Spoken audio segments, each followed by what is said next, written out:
I don't know. I cough every single time I wonder if it's nerves. So hello friends, we meet again. Roll up, ladies and gentlemen. One man went to Mo. Hello friends, we meet again. Here I am again. Hope you're there. The session starts. Your company is required.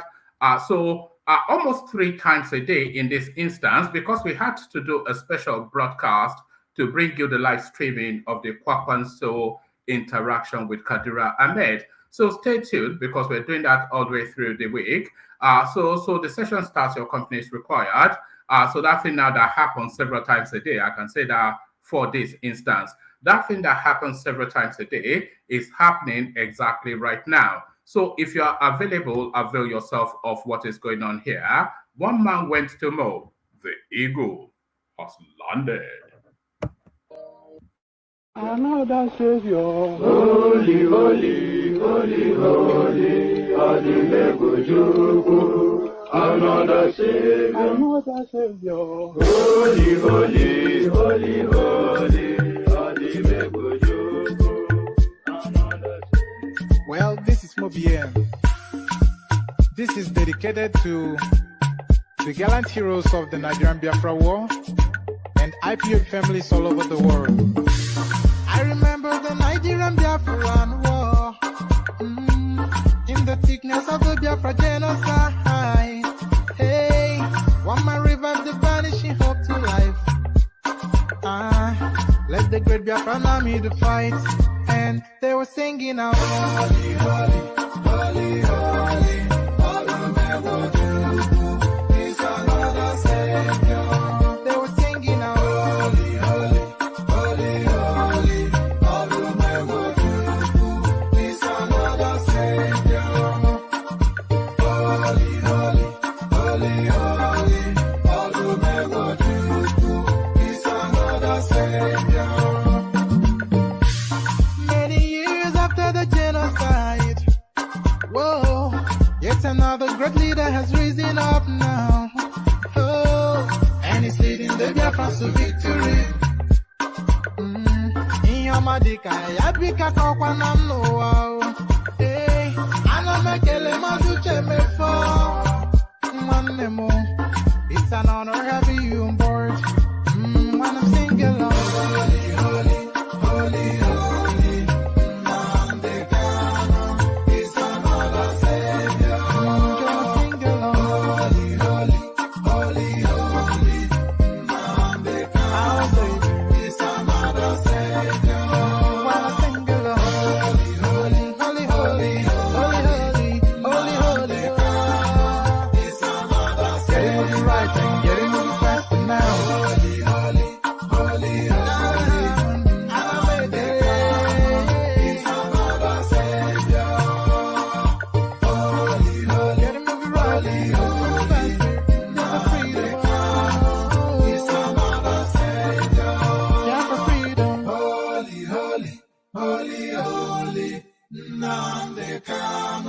It's another Savior.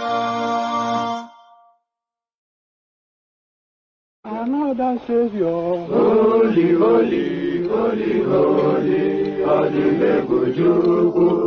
Another Savior. Another Savior. Holy, holy, holy, holy, Adimebujuku. Another Savior. Well, this is Mobien. This is dedicated to the gallant heroes of the Nigerian Biafra War and IPO families all over the world. I remember the Nigerian Biafran War, in the thickness of the Biafra genocide. Hey, one man revived the vanishing hope to life. Let the great Biafran army to fight, and they were singing out, holy, holy, holy, holy, is another Savior. They were singing out, holy, holy, holy, holy, is another Savior. Holy, holy, holy, holy, is another Savior. Many years after the genocide, another great leader has risen up now. Oh, and he's leading the Biafrans to victory. Inyamadika, yabika kwa namno. Hey, anamekele mazuche mefo. And there it is right there. So the dulcet tones of our Eastern brothers, the dulcet tones of our Eastern brothers. So holy, holy, as guides, I bring you this. So here it is. Tinubu was actually quite intelligent.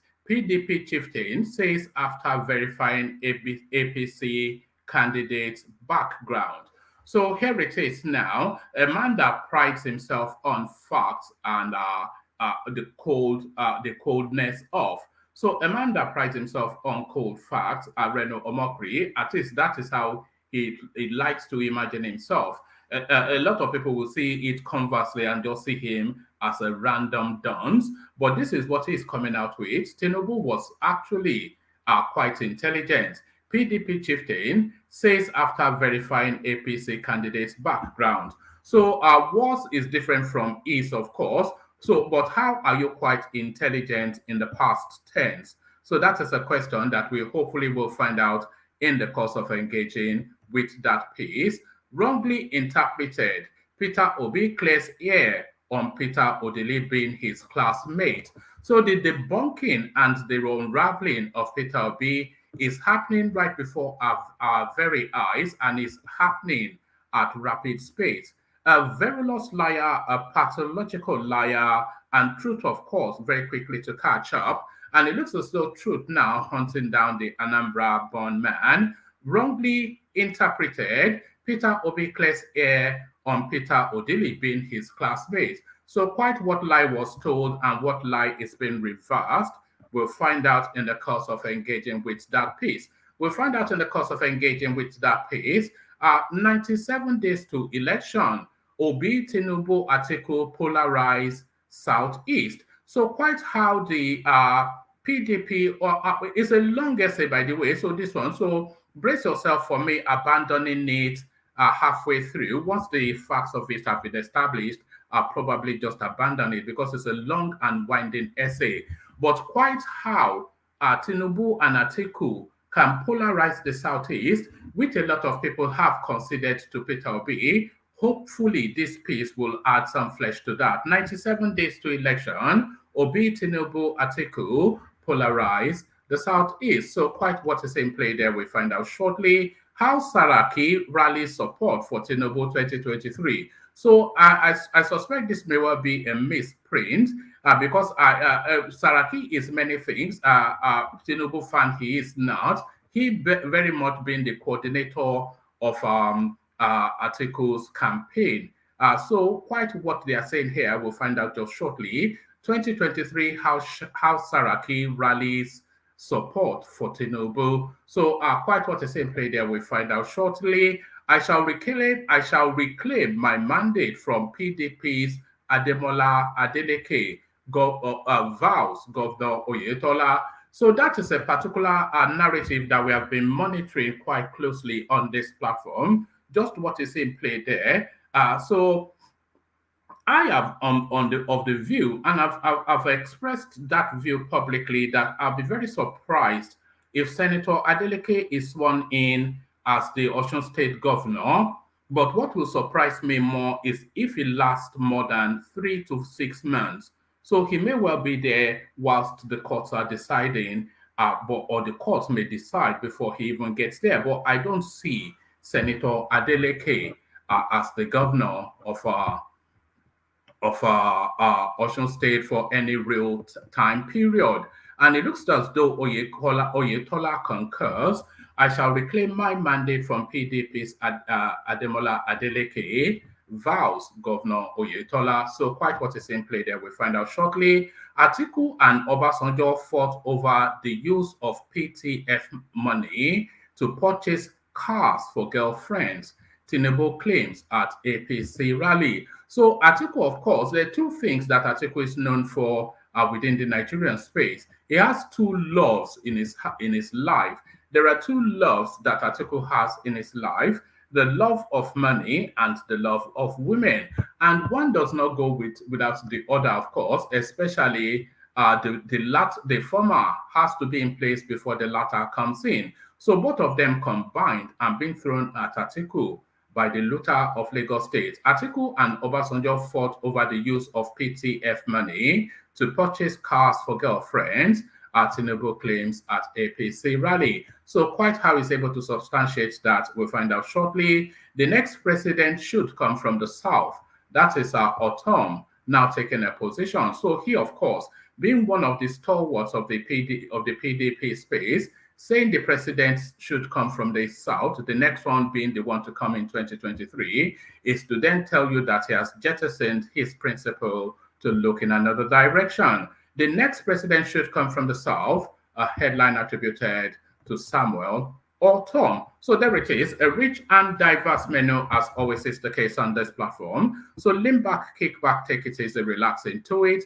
The usual protocol, click on the like button as you're coming in. Click on subscribe if you haven't done that already. So those are compulsory things that you must do. Click on like and subscribe. And then, of course, already, I say it every opening phase, we're encouraging people to buy coffees for your host. So if you feel that your host is deserving of some nourishment, you can click on this link that I'm posting again in the comment section. You can click on that and buy endless cups of coffees for your host. So we often get at least one taker, and we'll find out if we maintain that 100% record with this session. So be the first to do that. So click on like, click on subscribe. Those are compulsory. And then at your discretion, if you feel inclined, click on the buy a coffee thing to buy your host. Not a coffee, don't buy a coffee. Buy cups of coffee. So do that. And then the next item that is showing in the comment section is the hyperlink that brings you into the studio space. So if you want to take on any of the talking points, if you want to come on screen and engage in a conversation around all of the talking points or any of the talking points that I have highlighted, click on that hyperlink that says StreamYard. It will bring you into a studio space. Soon as I finish reading out the body of the talking points, I'll let you onto the screen and engage you in a conversation. Very simple and straightforward. It's nothing tasking. All you need to bring is your brain. So the brain is the entry ticket onto the screens. So if you have a brain and you'd like to share the content of it, click on the hyperlink that says StreamYard and let us marvel at your mastery of whatever the subject matter is. So there it is right there. So do those. So as you said about that, let me provide a little bit of a second musical intermission. We're staying in the East and asking Osundi Owendi. Asante,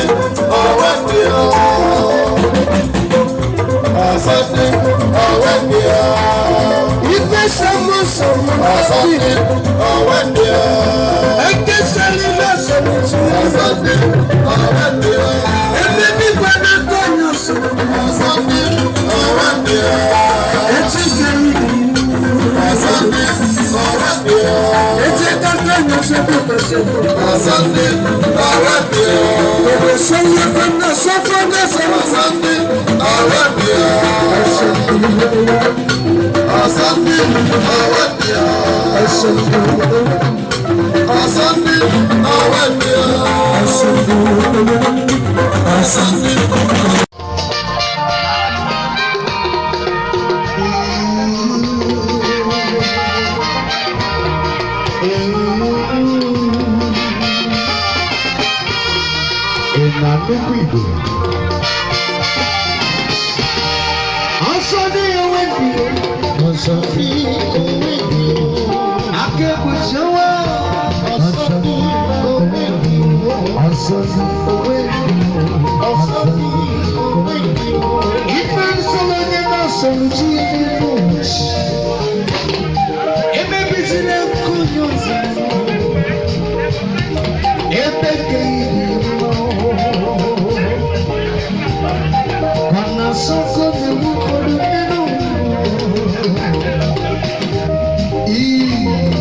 So there it is right there, or Sunday or Wendy. So there it is, or Sunday or Wendy. So there it is. On Sunday or Wendy, guys, I bring you this. So Tinubu was actually quite intelligent. PDP chieftain says after verifying APC candidates' background. So there it is. Reno Omokri, a prominent chieftain of the People's Democratic Party (PDP), has confirmed that the presidential candidate of the All Progressive Congress (APC), Bola Tinubu, is intelligent. Omokri made the confirmation on his Twitter page after visiting Chicago State University, the alma mater of the APC flag bearer. The former aide to ex-President Goodluck Jonathan said he visited the institution to confirm if the former governor of Lagos State truly attended the institution, as he claimed in his resume. Omokri revealed that the management of the institution confirmed to him that Tinubu is an alumnus of the Chicago State University and that he is one of the intelligent students that the school had produced. He said, "It is not true that he, Tinubu, did not attend Chicago State University. I physically went to Chicago. He attended and graduated. Tinubu was actually quite intelligent and studious," according to them. Omokri is a prominent chieftain of the PDP who has been selling the opposition's presidential candidate Atiku Abubakar since his emergence as the flag bearer of the umbrella party. The PDP leader made the comment whilst putting aside the earlier criticism he had made against the former governor of Lagos State. "I may not like the fact that Bola Tinubu is a known drug lord. However, it is not true that he did not attend Chicago State University. I physically went to Chicago. He attended and graduated. Tinubu was quite intelligent, and Tinubu was actually quite intelligent and studious," according to them. So there it is right there. And it then presents a picture of himself then at the Chicago State University. So let me share the screen then so you can have a feel of that picture. So here is Reno Omokri at the Chicago State University to confirm and disappoint the obedient space and the usual screamers and shouters that Tinubu is exactly as he claims to be. So Tinubu exactly as he claims to be. So Tinubu exactly as he claims to be. So on to the next. Wrongly interpreted, Peter Obi clears air on Peter Odili being his classmate. So I wonder who is going to fact check. What's his name? I wonder who is going to fact check Peter Obi. I wonder who is going to fact check Peter Obi now that Tinubu has been fact checked. Wrongly interpreted, Peter Obi clears air on Peter Odili being his classmate. So let's find out what the hoo-ha is here. The Labour Party LP presidential candidate Peter Obi has reacted to reports of him saying former governor of Rivers State, Peter Odili, was his classmate at Christ the King College, CKC, in Onitsha.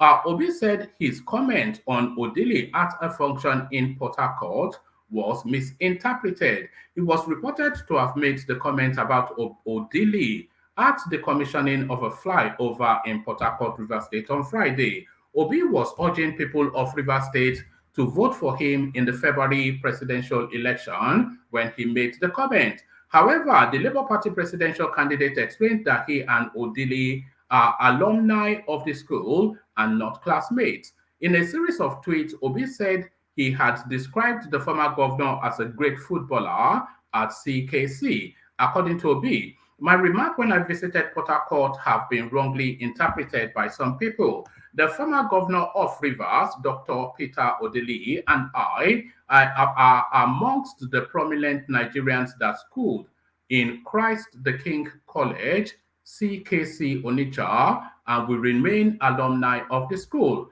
I did not say that former Governor Odili was my classmate. Rather, I said that he was a great footballer in my school, and we all cherished and had good memories of his football exploits when we got into the school. I was in CKC from 1973 to 1978, and Dr. Odili had graduated before I got into the school. So even in the rebuttal, there's still lies embedded. He was in the CKC.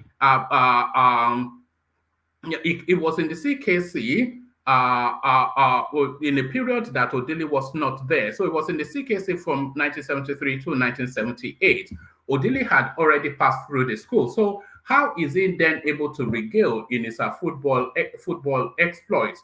My remark when I visited Port Harcourt have been wrongly interpreted by some people. The former governor of Rivers State, Dr. Odili, and I are amongst the prominent Nigerians that schooled in Christ the King's College, CKC, Onitsha, and we remain alumni of the school. I did not say the former governor Odili was my classmate. Rather, I said that he was a great footballer in my school, and we cherished and have good memories of his football exploits when we got into the school. So there it is right there. It's just that the lies continue to cascade. The lies continue to cascade. Let's go on to the next. 97 days to election. Obi Tinubu article polarized the Southeast. So we thought the Southeast was on lockdown for Peter Obi, but apparently not. The quest for support amongst the three top contenders for the presidency in the 2023 general election, Peter Obi of Labour Party, Bola Tinubu of the All Progressive Congress, Atiku Abubakar of the People's Democratic Party, has seriously driven a wedge into the unity and cohesion of the Southeast geopolitical zone of the country. Emerging signals have accentuated the fact that no segment of the region could speak with one voice on who to support in the presidential election. This was even as the parties in power in the 5 Southeast states, PDP, Enugu, APC, Imo, Ebonyi, all Progressive Grand Alliance, Anambra, have employed the instrumentality of their incumbency to either curry favor for their preferred candidate or ensure their opponents were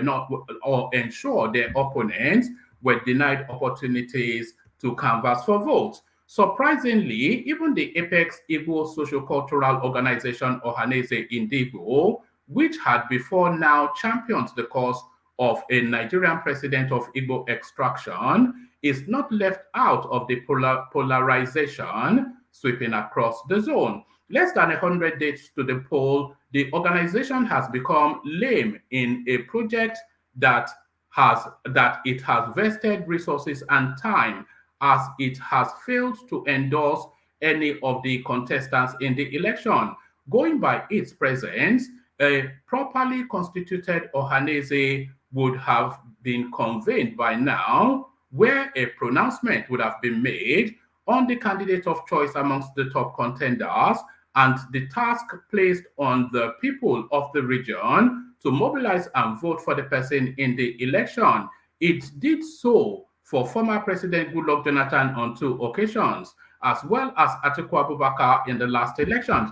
So I wasn't aware that there was not an official pronouncement already from the Ohanese space, but apparently, allegedly, seemingly the case. That seems to be the case. So that seems to be the case.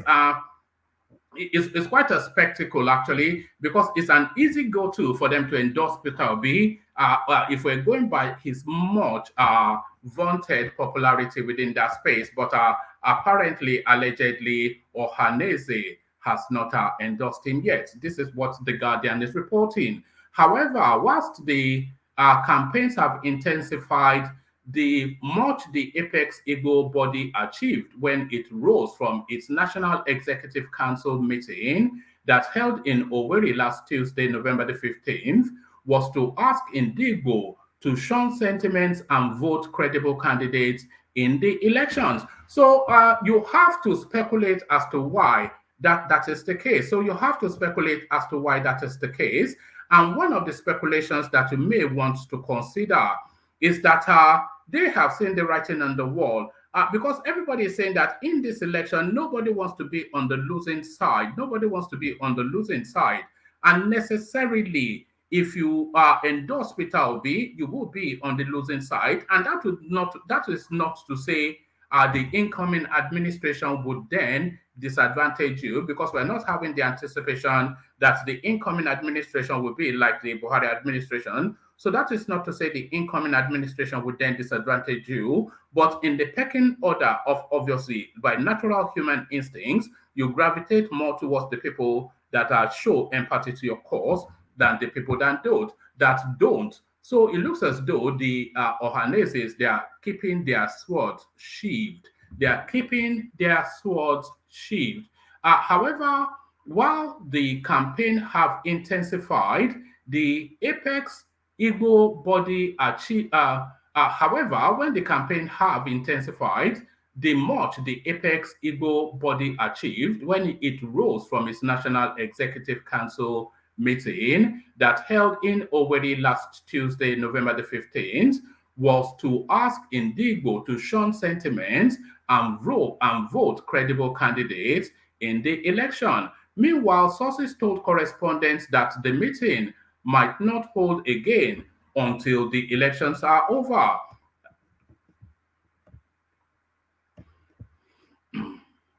President General of Ohanese Indigo, Professor George Obiazo, had told reporters after the meeting, "We can only succeed as a people when we are determined to achieve a common purpose, and such a time is now. Igbos have a I'm not going to attempt that word. Igbos have a journey with destiny in 2023, and I am sure history will vindicate us." A source close to Obiozo, however, accused him of showing inclinations towards the ruling party, stressing it will be suicidal for him to contemplate endorsement for any candidate, including those of Igbo stock, with differing interests of the backers of the leadership, even when he had spoken in favor of Igbo presidency in the past. The source explained that the suit recently filed by Obiozo Group against the breakaway faction led by Chidi Ibe, where he is asking for legal backing for his executive, followed heightened fears that some governors and leaders of the region may have become uncomfortable with the group and may be openly supporting opposition against him. The undercurrent in Ohanese notwithstanding, political leaders of the two leading political parties are deploying all the arsenals they can muster to retain their states and checkmate the intrusion of the Labour Party. Notable APC bigwigs such as a former governor Oji Uzokalu of Abia State has thrown his weight behind Tinubu. Former governor Chimaroke Nnamani of Enugu State, despite being a candidate of the PDP for Enugu East Senatorial District,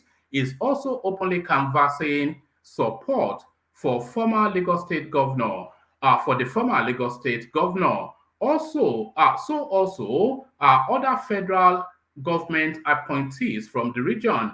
At the state level, Imo State Governor Hope Uzodinma and his Ebonyi State counterpart Dave Umahi have allegedly resorted to economic warfare against those not of APC to advance their cause and win votes for their parties. Oh, hold on. I beg your pardon. Let me just check this.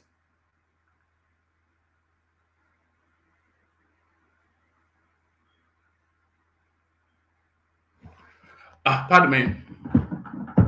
Notable APC bigwigs such as former Governor Odiuzo Kalu of Abia State has thrown his weight behind Tinubu. Former Governor Chimaroke Nnamani of Enugu State, despite being a candidate of the PDP for Enugu East Senatorial District, is also openly canvassing for former Lagos State Governor. So also are other federal government appointees from the region. At the state level, Imo State Governor Hope Uzodinma and his Ebonyi State counterpart Dave Umahi have allegedly resorted to economic warfare against those not of APC to advance their cause and win votes for their party. Appointments are extended only to members of the party in the state. Conversely, political campaigns of other smaller parties are attacked, while those of government in power go on at times. Whilst public facilities are freely used for campaigns of the party in power, those of the oppositions are being made to obtain permission and pay fees to be allowed to use public facilities. Campaign billboards are not spared this direction. Only recently, a coalition of rights and political groups in the Southeast had threatened litigation against Umahi for signing into law Executive Order 3 of 2022, banning the use of primary school premises, marketplaces, and parks for campaigns by political parties ahead of the elections. So it goes on to list a retinue of all of the reasons that it goes on to list a retinue of all of the reasons that that there is a divide in the southeast. It's a long-winded one, so I think I'll just park that there. So I think I'll just park that there. All right, so I'll park that there only to go on to this one. How Saraki rallies support for Tinubu. So how Saraki rallies support for Tinubu. The Director of Trade and Economic Directorate of the Tinubu/Shetima campaign, Senator Gbemisola Saraki, so it's not the Saraki that we thought. So the Director of Trade and Economic Directorate of the Tinubu-Shetima campaign, Senator Gbemisola Saraki, has rallied farmers, traders, and artisans in the 19 northern states for the presidential candidate of the APC, Tinubu. Saraki, who disclosed this on Friday, whilst inaugurating the 96 member in Abuja, said the directorate has designed plans to mobilize traders, farmers, artisans, and other economic stakeholders in the 19 northern states for the APC ticket. She noted that the northern belt, which occupies a land mass of 281,000 approximately, is home to millions of farmers, skilled artisans, and traders, stressing Tinubu has demonstrated an unwavering commitment to development and prosperity over the years. Saraki, the Minister of State for Mines and Steel Development, said that the directorate is rallying support for the former Lagos State Governor towards the forthcoming presidential election. She said, Northern Nigeria has a rich historical heritage in trade that dates back to the Trans-Sahara trade route when the region was a bustling, flourishing trade hub that marketed goods that found its way to European shores. Today, the region, which hosts one of the biggest markets in the country, the Kano market, remains a potential rich economic base, which with the right support and policies can transform the lives, the community, and the region as a whole. We are all aware of the reality of the global economic lull in the past, say 19 era. which the present administration has been able to cushion the grave impact on our citizens despite the prevailing statistics. So it goes on and on. Pardon me, I'm not quite sure. I'm coming down with somewhat of a cough. So let's see people on the screens. So click on the hyperlink to come and join or unnecessarily, otherwise we won't have a session. So click on the hyperlink to come and join. Let's see, where were we? It is, pardon me, it is on this background that our incoming Bola Tinubu administration has charged us with the responsibility of sensitizing the northern Nigerian trade groups of its plans to jumpstart the economy through favorable fiscal policies, sustainable energy supply, and other infrastructural facilities. We are confident that Nigeria, as the most populous nation in Africa, has the market potential and dynamic economic opportunities that can transform our country into a prosperous nation for all its citizens. So there it is right there. The anticipation was that it was Bukola Saraki, but it looks as though it is the sister. So I'm not quite sure. She already, of course, an APC functionary. So I'm not quite sure if her commentaries adds anything new to the dynamic. So I'm not quite sure if her commentaries adds anything new to the dynamics. But there it is, and there it is. So there it is. So let's go on from that to the next one. I shall reclaim my mandate from PDP's Ademola Adeleke, Governor Oyetola. So that battle carries on. Governor Boyega Oyetola of Osun State says he has no doubt in his mind that he will reclaim his mandate at the ongoing election petition tribunal. Mr. Oyetola said this on Saturday during the 31st Aragbiji Day in Aragbiji, Borikwe local government area of the state. The governor said he is optimistic that he will grace the 32nd celebration of the annual celebration as the governor of the state. I congratulate us all on this memorable and rewarding 31st Iragbeji Day, even as we pray to God for a more eventful 32nd version. By the special grace of Allah, inshallah, be rested assured that I shall grace this occasion next year, still as the Osun governor. I have no doubt in my mind that I will reclaim my mandate, the governor added. Recall that the Independent National Electoral Commission had declared the People's Democratic Party's Ademola Adeleke as the winner of the July 16 governorship election, having polled 403,000 votes against Mr. Oyetola with 375.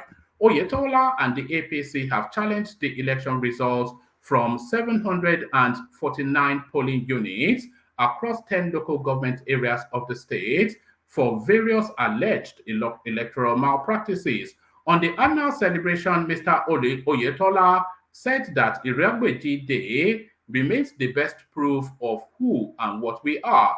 In line with the dream and visions of our forefathers, we have annually demonstrated that we are loving, united, culturally correct, development compliant, and politically savvy.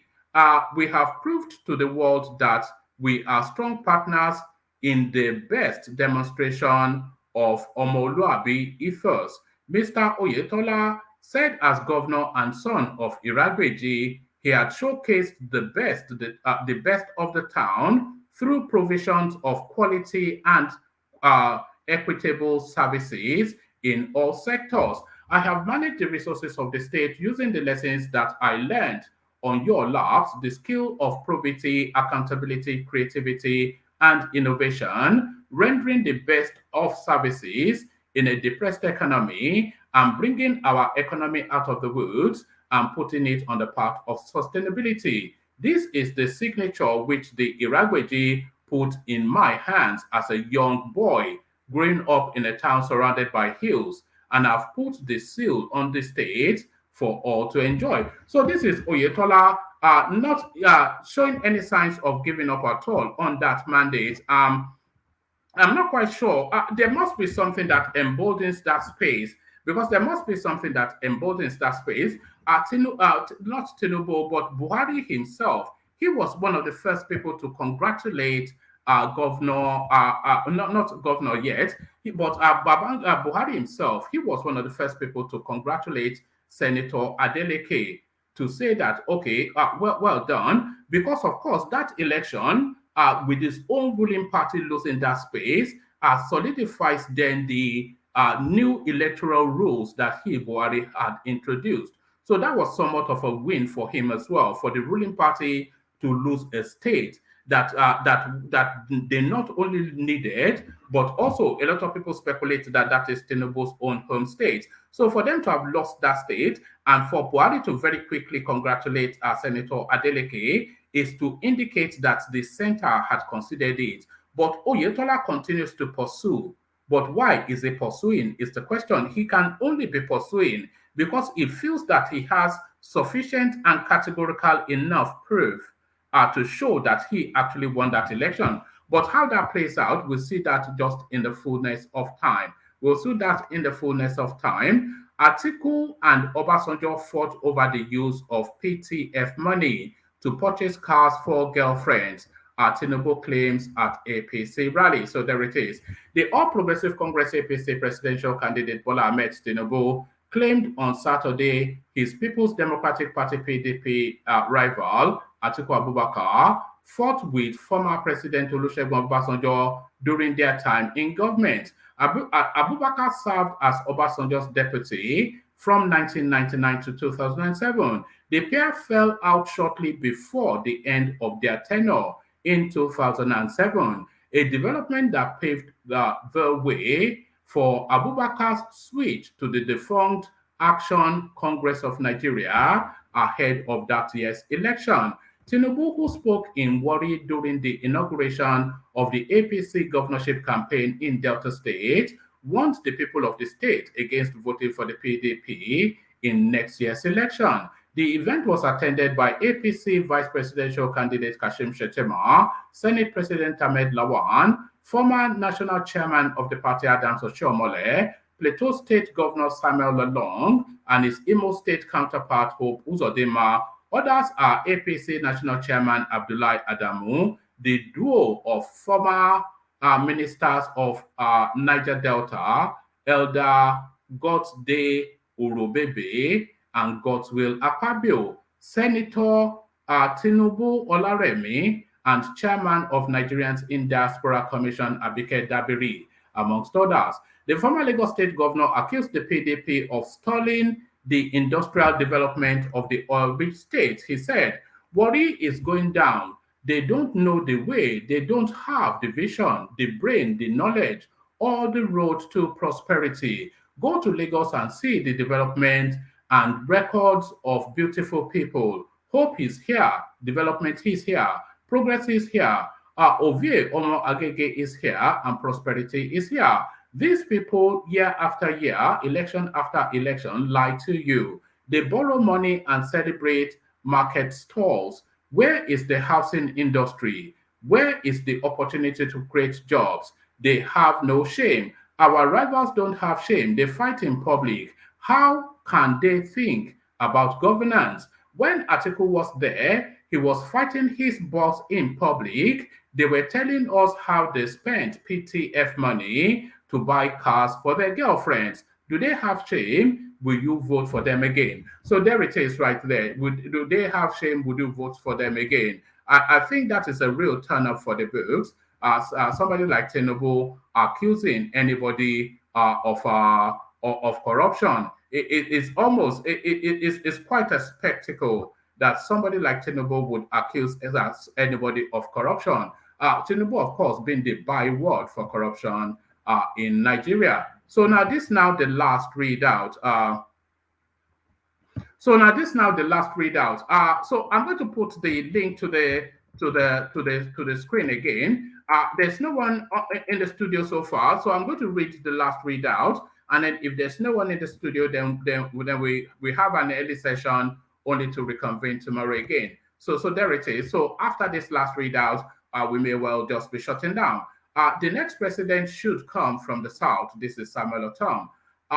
Governor Samuel Otom of Benue State has said that it would only be right for a southerner to succeed President Buhari in 2023. Speaking at the Adokiye Amasimeka Stadium during the flag-off of the People's Democratic Party state-level campaign in Port Harcourt, the River State capital, Otom noted that he was the first governor from the north to back the southern presidency, which he said is in the interest of fairness and justice. He said, Nigerians, for the sake of equity, fairness, and justice, expect that after 8 years of President Buhari, the next president should go to the south, irrespective of political affiliation, and that is the right thing to do. We are Nigerians and we must ensure that all of us work together. Otom also said that Governor Yemse Wike of Rivers State was the right candidate to succeed Buhari, but enemies of progress ensured he did not win the party's presidential primaries in May. The Benue State governor also added that same enemies of progress denied Wike the running mate ticket to PDP presidential candidate Atiku Abubakar. He further the party, though that's what they wrote, by the way. He further the party's supporters, that should be further urged, I suspect. So let me read it that way. He further urged the party supporters in the state to work with him and ensure the victory of all PDP National Assembly, State Assembly, and governorship candidates in the state. Otom's words. Your son from River State contested, and it was said that he lost, but someone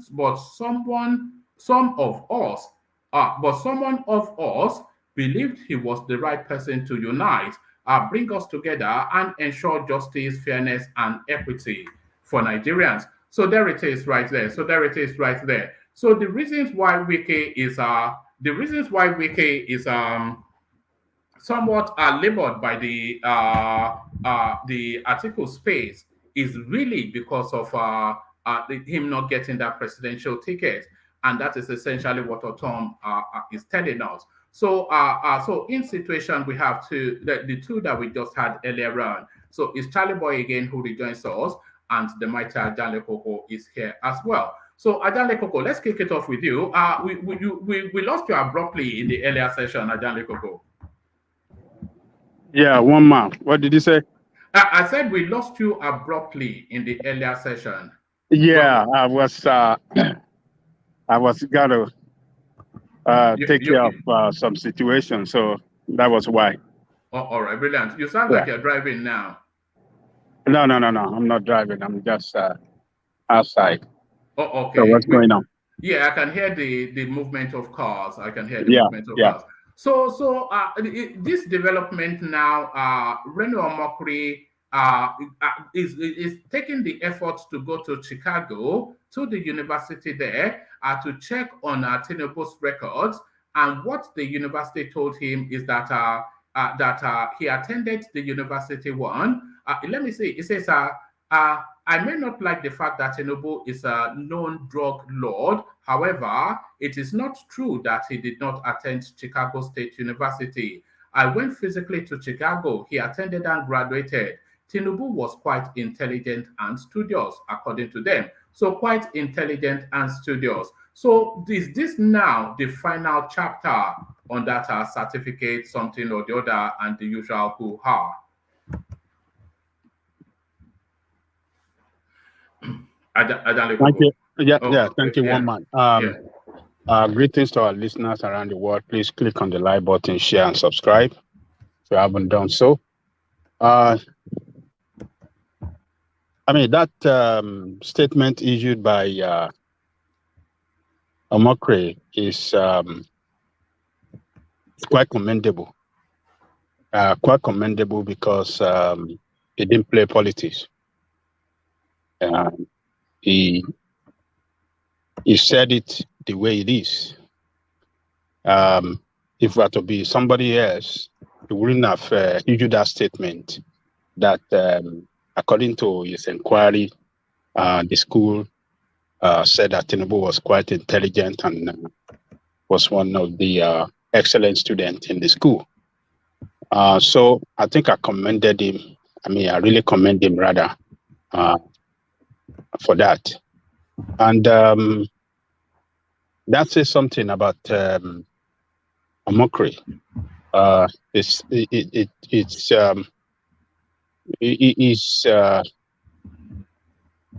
Omokri tells me today that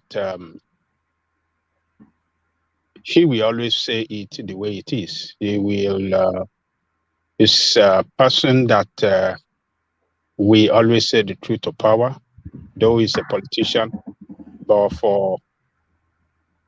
on this issue, I think I really commend him. He didn't play politics. He said it the way it is. And other politicians should emulate that. If they see any good thing about their opponent or political opponent, they shouldn't be shy. They should not shy away from saying it or commend them the way it is. So I think he did good as far as I'm concerned on that statement that he issued on Tinubu concerning the inquiry made from the school. All right. I was quite surprised actually that he would do that because like you said, he must get the commendation because he could have done that, found out that Tinubu because it's a real endorsement what he has done to say that not only did he attend, but he attended. He was studious, is what the school reported, and quite intelligent. So that's somewhat of an endorsement. That those are high praises. So if he had found that out, then he could have just kept quiet about it and pretended like he was not obliged to publish it. Yeah, he was not. Yes. It's just I'm surprised that he could issue that statement. I would not see it as endorsement, woman, but I just see it as a person that found out an information about someone and he released it exactly the way the information was given to him. And on this case, on a political opponent, he released it the way the school told him. He didn't play no politics. He didn't say, "Oh yeah." He would have just said that, "Oh, Tinubu attended the school and did not wouldn't mention the good side of him as a very brilliant student when he was in school." He wouldn't have mentioned it, but mentioning it just tell me that Omokri is a person that will not hide anything. Particularly if he's given assignment, to make inquiry or on whatsoever, he will say it the way it is, and he will not play dirty politics. So I just it deserves a commendation from me, one man. All right, brilliant. All right, brilliant. So let me take you to a different space. Actually, let me take you to the southeast. A lot of permutation. Everybody universally they've considered the southeast to Peter Obi, saying that he will straddle that space, no question. But this piece now, and it's from a notable outlet from The Guardian, written by a man from the southeast, Lawrence Unjoku, their southeast chief bureau person, And so they've gone through the southeast, and they're telling us that that place is polarized, that the power of incumbency is being used quite heavily by people that are in situations in state houses in the southeast. And more curiously, that Ohaneze Indigo met just a couple of days ago, and they did not come out with an endorsement of a candidate. So it's somewhat edging their bets. Even Afenifere has come out to endorse their son, but they've not. When this was on the 15th, so that would have been 4 days ago. When they met, the communique they issued was that they were hoping for that the elections will present and produce credible presidents. So no, you didn't, because the expectation was for them to be singing and dancing about their son. but they did not do that. So are they reading the tea leaves then to tell them that there is no hope there? And then they've just decided that they'll play neutral. What are you making then of this space that tells us that the East is not even guaranteed for P to be? He just looking for trouble, woman. I couldn't help it. I couldn't help it. They are waiting for you. Don't worry. Look, let me tell you, it is hard for people, political leaders, to suddenly move away from where they belong to a place, to a party that they are not sure of the success of the party in election. The Labour Party is not the party of the East. PDP is their party. They have invested heavily in PDP. They are grandly rooted in PDP, and they have candidates across the board for all elective offices in PDP, federal, state, and everything in PDP. Though we have some that are in APC, and we know what happened concerning those in APC.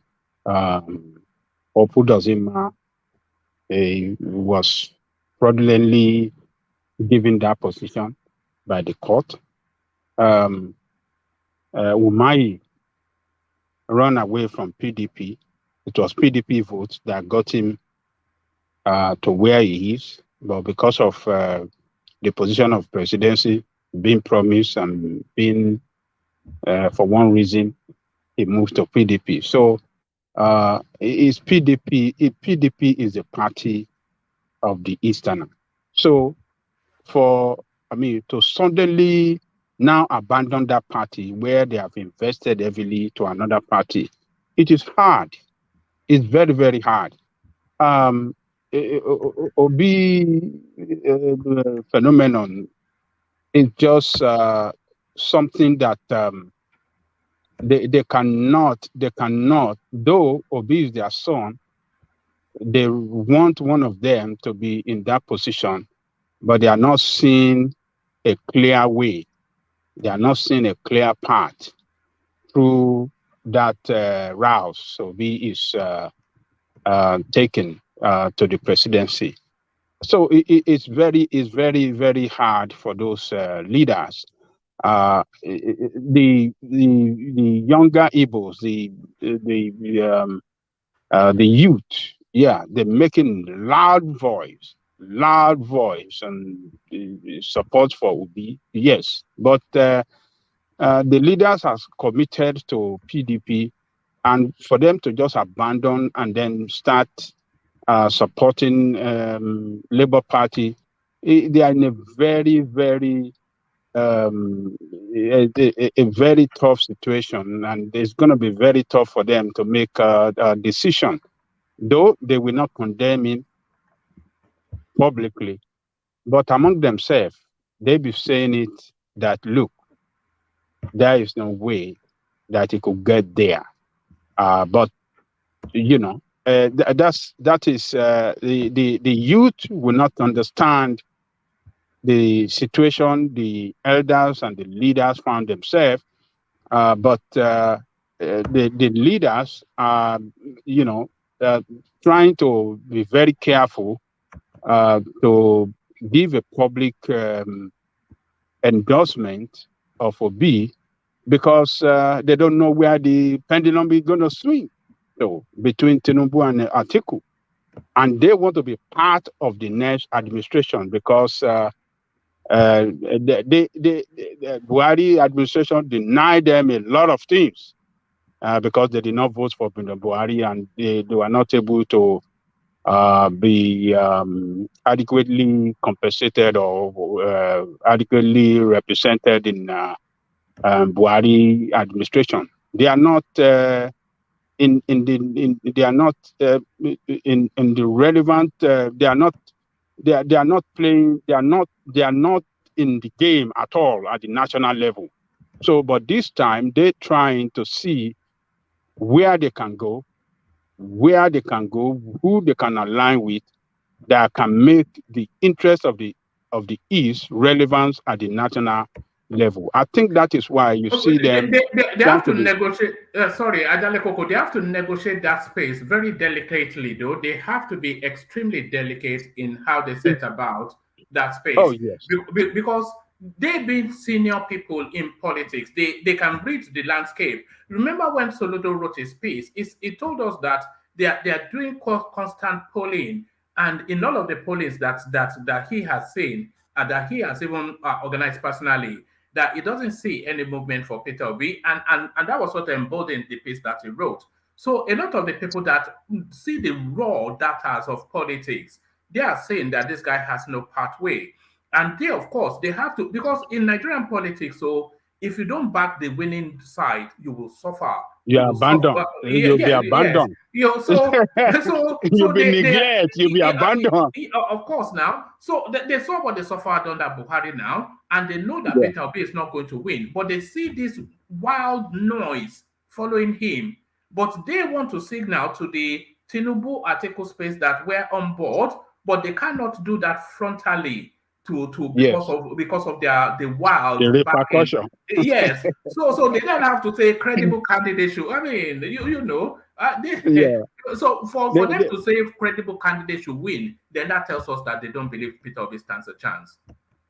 I still believe that they will still, for a purpose of symbolism and not to offend the youth, I think they will still categorically declare their support for Obi, because if But they don't, sorry, Adale Koko, they are not meeting again until after the election. So this is their last pre-election meeting, and they came up with a wishy-washy something. well, they can still um, organize an emergency meeting if there's a need for it. And I want to believe that they will give their support, public support, to Peter Obi, just to register that, yes, this is one of our own that is making wave, and we are not going to backstab him. We are not going to disappoint him. We are not going to show that we don't really support one of our own. So I think they will do that, because what Afenifere have done is a challenge to them. So if Yoruba socio-political group can support, that is the they have now. That is the problem they have. If Europe gives support, Afenifere is a very strong political association in Yoruba land. So socio-political association in Yoruba land. So if they courageous, courageous to give that support, not minding all the attack and how do I say criticism from We're losing you somewhat, Adale Koko. supporting Tinubu that for our own, let us support our. So if they could stand up and resist all those criticism from Japan, not an Igbo man, see the reason why they cannot declare their support. I think they are just taking time. They're watching the space. They're watching the way the game is being played. And I believe at the end of the day, they will give their thought to Peter Obi.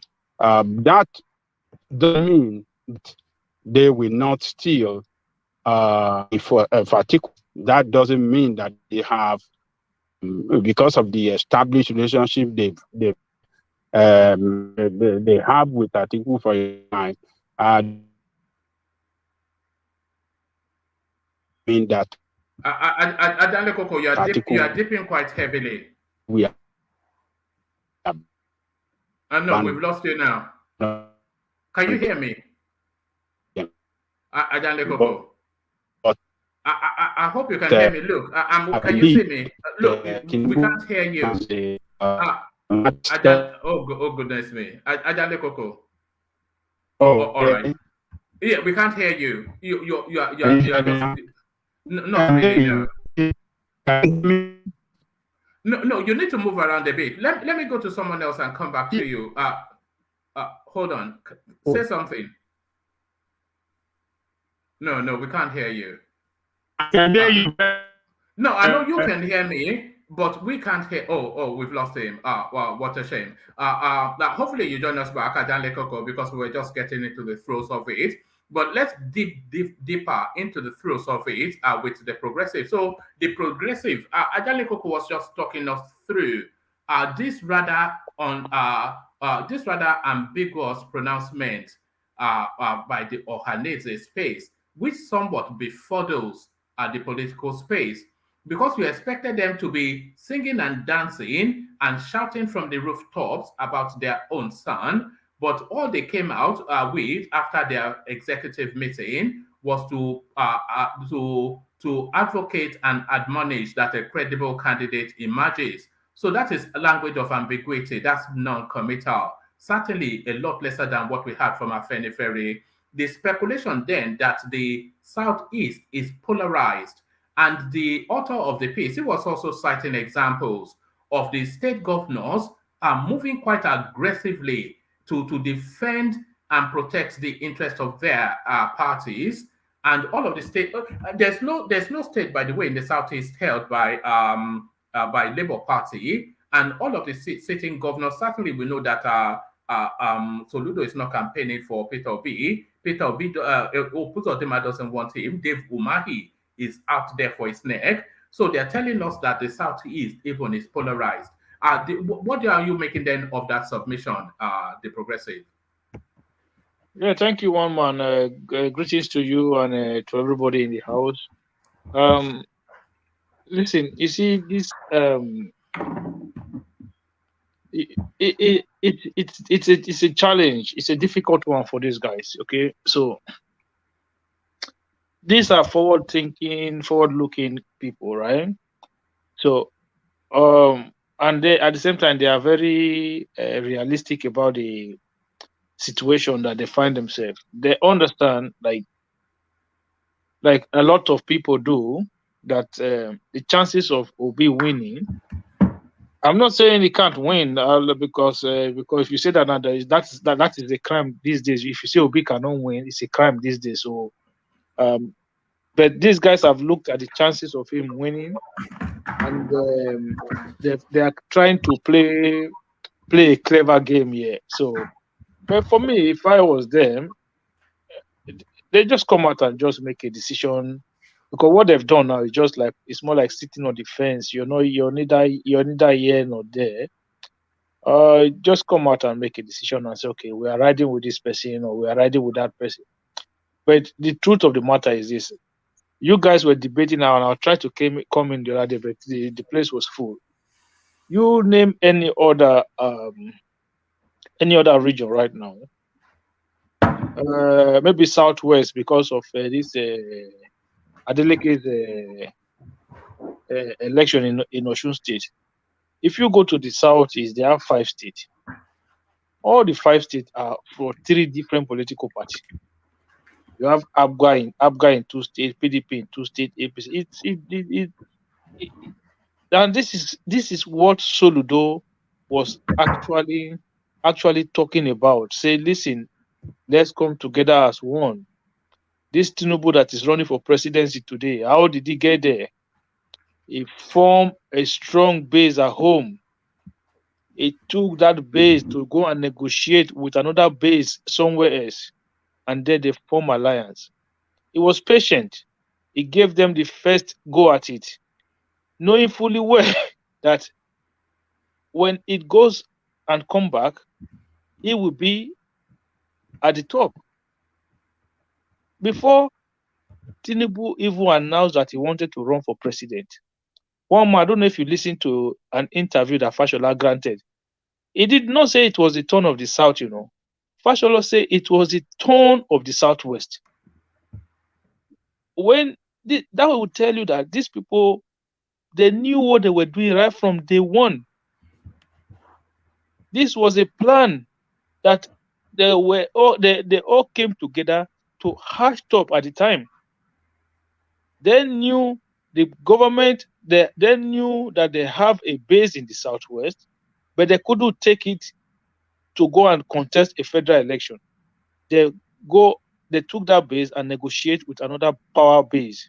And I think our brothers from the Southeast need to come together until, if the constitution is not going to change to acknowledge proper rotation of power, then they have to come together. They have to form a base, just like the Southwest did during Jonathan, and they take that base to another region to negotiate and then form an alliance. That is what you have to do. There's something that strikes me, the progressives. There's something that strikes me. Charles Soludo's essay, he was inviting that the Southeast has to come together as a political bloc and then start to politic with other regions, and that would be their best pathway into the Nigerian politics. So, are you reading that into this position of Ohaneze, this non-committal position? So, when the dust settles in February, which is less than 100 days away now, when the dust settles, they are in a stronger negotiating position than if they are gone aggressively with the just wild bit of it chanting. So, is this the sort of politics that Soludo was inviting, do you think, that we're saying from Ohaneze? Yeah, that was the sort of policy. But apart from Soludo saying it, it is necessary. It is a necessity for the Southeast to do that. Okay, look, if just imagine when ANC, like when ANC was in the Southwest and Edo when Oshomole was governor. These guys understand clearly that was not enough to go and contest for the presidency. Tinubu was the head of that party. He never one day contested for the president because he knew that was a failure in waiting. But these guys had a plan. They knew that they have to form that strong base back home first. What happened when Jonathan was in government? Tinubu took his base and went and gone to the south, to the northwest. I said, look, we have millions of votes from the Southwest, and we know that if you guys come with us, with some little here and there, we have enough to take these guys out.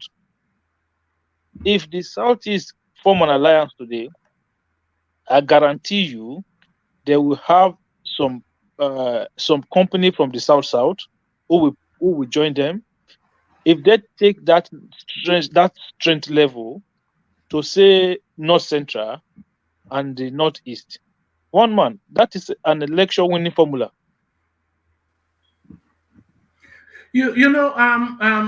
Akim, one of the most mystifying spaces in Nigerian politics is the Southeast.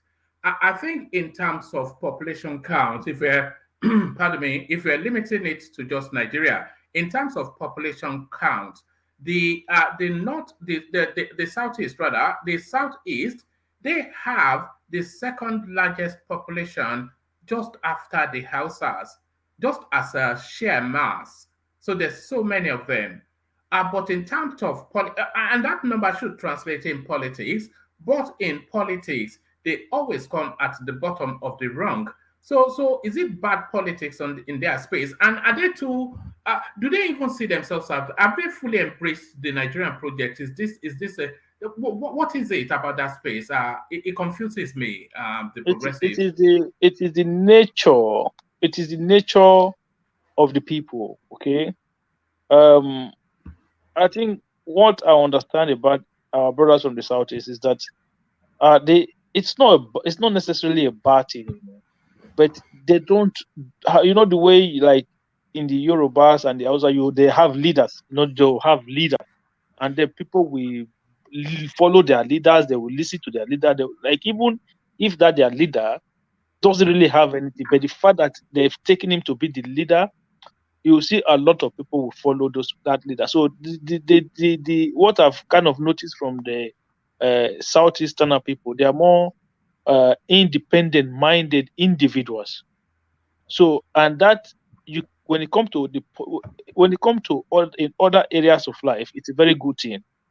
But when it comes to politics, that doesn't work. Politics, you have to have a team. And I think that is where they are getting it wrong. And I think that is what Soludo was trying to explain to these guys. I said, listen, we need to have a team here. We are playing 11, we are against 1. So you are taking 1 to go and play a team of 11. You're going to lose. And that is the problem that they have. And if not because of Soludo's age, I would have bet anybody today that guy would have been the first president to come out from the Southeast. Because so what's wrong with this age? I thought it was in the right age. It's about 61, is it not? Yeah, by the time these people do 8 years, they did not do 8 years. That's 16 years. Yes. No, yes. I see. Yes, no. That's 16 years, 1 month. So whatever he is now, add 16, just plus 16 to it, automatically add 16 to whatever he is now. So yes. So if not for that 1 man, I guarantee you, because I look at this man, he's got foresight. I look at him, he said everything right. I understand that a lot of people might not agree with his criticism of no, I wouldn't even call it criticism of Obi last time. He's just putting the record straight, you know. But for me, he's somebody that I like that man a lot, you know. And you cannot deny the fact that he knows what he's doing. So he came up with a very sound idea. But I think it's time for our brothers from the Southeast. If not that, except maybe we change the constitution. And I put some ideas out last time that we can change the constitution so that we only vote for political parties, not individuals. So every 4 years, each region will present a presidential candidate. Every political party will adopt a candidate from that region. If we want to go in that route, then that's fine. There's no need for alliance. All right. I think Alexander Gomez is trying to correct me. Standalone 1 man, Yorubas are the most populated ethnic group in Nigeria, but presently, I think he may well be saying the Yorubas are the second most populated. But I have to double check that. But the last time I checked those figures, the Igbos are marginally more in numbers than the Yorubas. But I have to double check that now that you've queried this. We must always get it right. But you know, it's a real puzzle, that space, you know, and the politics of Ohanese is certainly now something that confuses, because Peter Obi is going through moments of difficulties at the moment. The launch by Charles Soludo, that really hit him hard, because that is Etu Brute. That is Etu Brute. So that hit him hard. And then very quickly off the back of that, he goes to River State and throws his own candidate under the bus. And a lot of people are not pleased about that. And yes, now, you know, the lady was going wild. Is that not what they call slam dunk in basketball? Is it basketball or wrestling? I don't know. So, sorry, how is he inviting the other functionaries of Labour Party to back him when he has stated categorically in public that he doesn't back them? And in fact, is willing to sacrifice. Is that the heights of selfishness? One man. Peter Obi is not a politician. I've said this. I asked this question last time. I said, listen, if this man has done that well in Anambra State, right? Anytime he present a candidate, or let's even forget it, he should have a very strong political base as we speak today in Anambra. But since he left Abga for PDP, his candidate has never won an election in that state. Even last time, I think they came third behind APC. Yes. APC that is dead in the southeast. So All of a sudden, everybody is telling us that Peter Obi is one of the biggest name in the South, and I'm saying, what are you talking about? What are you talking about? One of the most respected person in the Southeast. I say, what are you talking about? This guy is presenting candidate in an election. This candidate is losing back, right, left, and center. But the thing is this: it's not that I'm criticizing Peter Obi as a person. It's just that he doesn't play politics. You understand? Peter Obi doesn't play politics. He just believes that he can do a good job if he is given the opportunity to govern. But the political side of it, he doesn't do it. And that is what you saw in River. You're talking about structure. Even if you don't win this time, but your fight should be that Labour Party should be able to win some seats here and there. That is how you build the structure. So imagine if in this election, if they get one House of Assembly seat in River, they get some state House of Assembly seat that is the structure. You are putting this structure in place. Even if you don't get the presidency today, right? Can I interject? In 4 years' time, Can I interject? Yeah, go ahead. Yeah, okay, go on. Okay, good evening, one man. Well, good evening. Yeah, I want to interject based on the statement you said that Peter Obi made. One man, can you recall what Peter Obi said if you actually watched the video? Well, he said we will give you the state and you give us the center. Is that not what he said? We can go and look for it and play it. Did he say differently? Let him tell you what he said first now before we go on. What did he say? I want to hear what he said, like what you think that he said. That no, you think it's that not he what said. we think that he said. Now, it's actually what he did say. No, that's exactly what he said. Did you hear him differently? Because he said the clips are there. He said that I'm ready to give you the state. You'll give me the center, right? Yes. Right. Okay. So now all of you interpret that he went there and sold PDP to a Labour Party to PDP. Right. Then the person, they also criticize him that the person that contesting for Labour Party under Gomotara election. Yeah, Beatrice Obo or something like that. Yes, her name, Mrs. Beatrice Obo. Mrs. Person, the one that is in the hospitalized, right? Yeah. No, she's not hospitalized, but she's recovering from a domestic injury. Good. So now let me address something here. If you look at that statement that Peter Obi made, he made that statement to appease Wike at that moment. Right. Because people say he doesn't know how to play politics. Wike is a strong man in PDP. And Wike told him that... One man, I want to withdraw the interjection. Let me continue, please. Because the woman people are talking about came out to debunk what people are saying on Twitter this afternoon. Debunk what? He said that there's no issue with Labour Party, that we are misquoting what Peter Obi said. So that's what he said. No, that wasn't what she said. I have what she said. I did it just in an earlier session, so I have what she said. Today or when? What are you doing today now? or when? One man, when did she say that? Whenever she said it. I said she tweeted today. What she said was that Peter Obi's comment was a political comment, that Peter Obi did not buy her nomination form, and she did not buy Peter Obi's nomination form.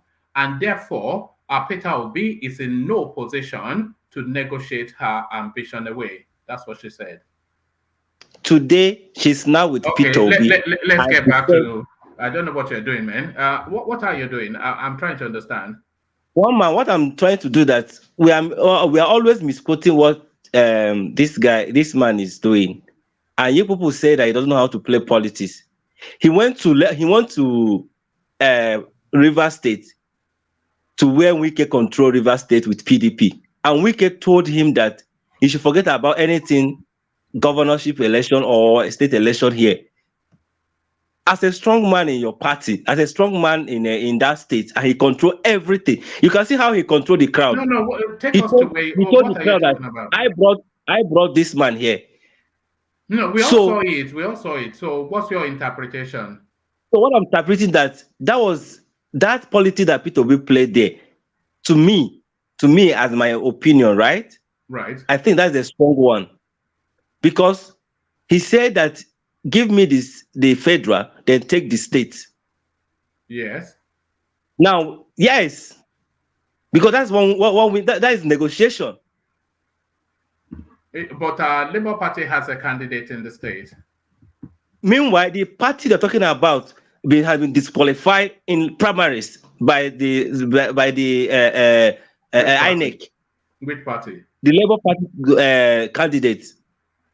Well, she never said that. Where are you getting that One from? man, I know No, has been all right. disqualified. Oh, Who disqualify her? I say INEC disqualified him, her. INEC cannot disqualify a candidate. What are you talking about now, please? INEC cannot disqualify a candidate. What are you talking about? They nullify her. I don't. They nullify the woman in that INEC August. cannot Check it. nullify your. What Listen, do one we man. Let take me it? continue. Let me Well, continue. yeah, back to you. Yeah, back to you, the progressives. Yeah. So thank you very much. Like I was saying, I said if what the Labour Party should be doing now, because it's like Obi is more concentrated on Obi. It doesn't give a damn about the party. The party itself. It's more like him and not the party, because the Labour Party, what they should be doing is try to put structures in place. You don't have to win every seat in River State. PDP is not going to win every seat in that state, whether you like it or not. There will be chances that you will present some candidate that will be popular within their own constituencies, and then they can win seat for Labour Party. And then this will be the beginning of the structure that we are talking about. It doesn't necessarily have to be that you will win this time, but it could be 4 years' time. When you come back, nobody will say Labour don't have structure or they don't have. No, you would have House of Rep members, you have State House of Assemblies members. So this is what these guys should be thinking about now, not necessarily just taking everything out. Even if River State vote for Peter Obi, if he's that is still not enough to win the election. People just need to realize this thing. The River State voted for PDP last time. PDP still lost by nearly over 4 million votes. Over 4 million votes they lost by. So them voting for Obi doesn't necessarily mean that Obi is going to win. But what Labour Party and Obi should be doing now is to say, okay, When did PDP lost 4 million votes? The last general election under Atiku. Sorry, excuse me one moment, the progressives. Apostle, your device is not connecting properly to the stream, so I cannot let you on. So you have to leave and then come back in. So whoever the apostle is, do that. So sorry, back to you, King. No, Ajali Koko was interjecting. Yes, Ajali Koko, yeah, back to you. Yeah, I said, when did PDP lost 4 million votes in Rivers? I don't get it. I want No, you to I didn't say Ajali Koko. Do they have 4 million votes in Rivers? No, I thought you said that now. What did you say? I say even though I say PDP won Rivers State in the last election, they still lost by nearly 4 million votes or over 4 million votes. Oh, okay. Yeah, okay, PDP in general. Okay. Yeah, I in thought you general. advised- I said they won the election in They Rivers won. State, Okay. but Yeah, they still lost the election, but the general election all by right. over 4 million votes. All right. So It's what clear I'm trying to to me. say is that even if Obi wins Rivers State, it doesn't necessarily guarantee him that he's still going to win the presidency. So why not use this time to start building those structures that you guys don't have, and then think about tomorrow, instead of you to go there and say, give me the center and then you can have the state. It does for me. I don't think that is a smart policy. If you really believe that Labour Party is his home, and not just for today but for tomorrow, that he wants to stay there and build, but with his actions, you can see that it's like a tenant. He just came to rent an apartment inside Labour Party. By the time it's done, he's going to move his property and he's gone to where it comes from. All right, thank you, Akim. Thank you, Akim. So, Saki Father is suggesting that I move the topics around so that people are not kept waiting for too long. So, I'll take that your suggestion on board. So, Akim, one man, I said you threaten them will work because everybody jump in quickly. I thought you said you were. No, it happens like that sometimes. Sometimes you have a session and people are listening, but they are not. Either they are driving, they are whatever. So sometimes I just end it. It's happened in the past. I'm sure it happened in the future. That's just the organicness of it. But it's always good to have your company. It's better to have your company than not. That's the thing. But stay with us, Akim. Let me go to Saki Father. So Saki Father, you can come in at that spot. The Ohanese pushback. Okay, let me go to Saki Father. And then after you, I'll go to Baba Akure. But Saki Father, the pushback, not the pushback, but the somewhat tepid pronouncement by the Ohanese space to say that they hope that a credible candidate wins the election. That a total departure, of course, from a ringing endorsement, which is what we expected them to give to their own son. So is that them being pragmatic in politics, understanding that, of course, and I know even you in your innermost recesses, no chance for Peter B. So they are now edging their bets. Is that Ohanese then edging their bet? What are you making of that? Coupled with the aggression from other spaces within the Southeast, especially the state houses, Saki Father. Yeah, thank you, one man. Can you hear me? Yeah, perfectly. Carry on. Thank you, one man, and thank you, the panelists. Baba Akure, I'm quite happy today that I can see you. Baba Akure, this is one of the people that have been harassing me that where is Baba Akure? So there he is, looking fresh-faced. Yeah, so I was worried that I think nothing has happened because you were quite scarce for some time. Yeah, so one man on the Ohanese Igbo space, I listened to the public conversation by Ohanese Igbo. I mean their public pronouncements. I think I listened to it either yesterday or 2 days ago. But I could also remember that in the past, maybe about 2 weeks ago, the Ohanese Igbo with Ezife, Chukwuemeka Ezife, categorically stated that Peter Obi is the person they are backing. Under Chukwuemeka Ezife, he said it in the past. Then 2 days ago, another fraction is Chukwuemeka the authentic Ohanese? Because we know that it's Obiozo. No, Professor Obiozo is the president, right? Right. Now. But if and you're talking about Ozogozoro is the one that makes the comments. He's the secretary, sort of. So that is what I'm trying to say. If you are talking about Ohanese, the way they are, there are people that are very significant others in that organization. One highly revered character is Chukwuemeka Ezife. Another highly revered character was the former president of Ohanese, in the person of Nyangudo. Very powerful. So if these two voices speak today, people still listen to them, in Igbo land very, very well. Then Obiozo again, the current professor. If he also speaks, people listen to him. But the presentation that you're talking about, Obiozo was not the person that said it. But I listened to that presentation. But even in that very presentation, I didn't see them denying that they are not endorsing P2B.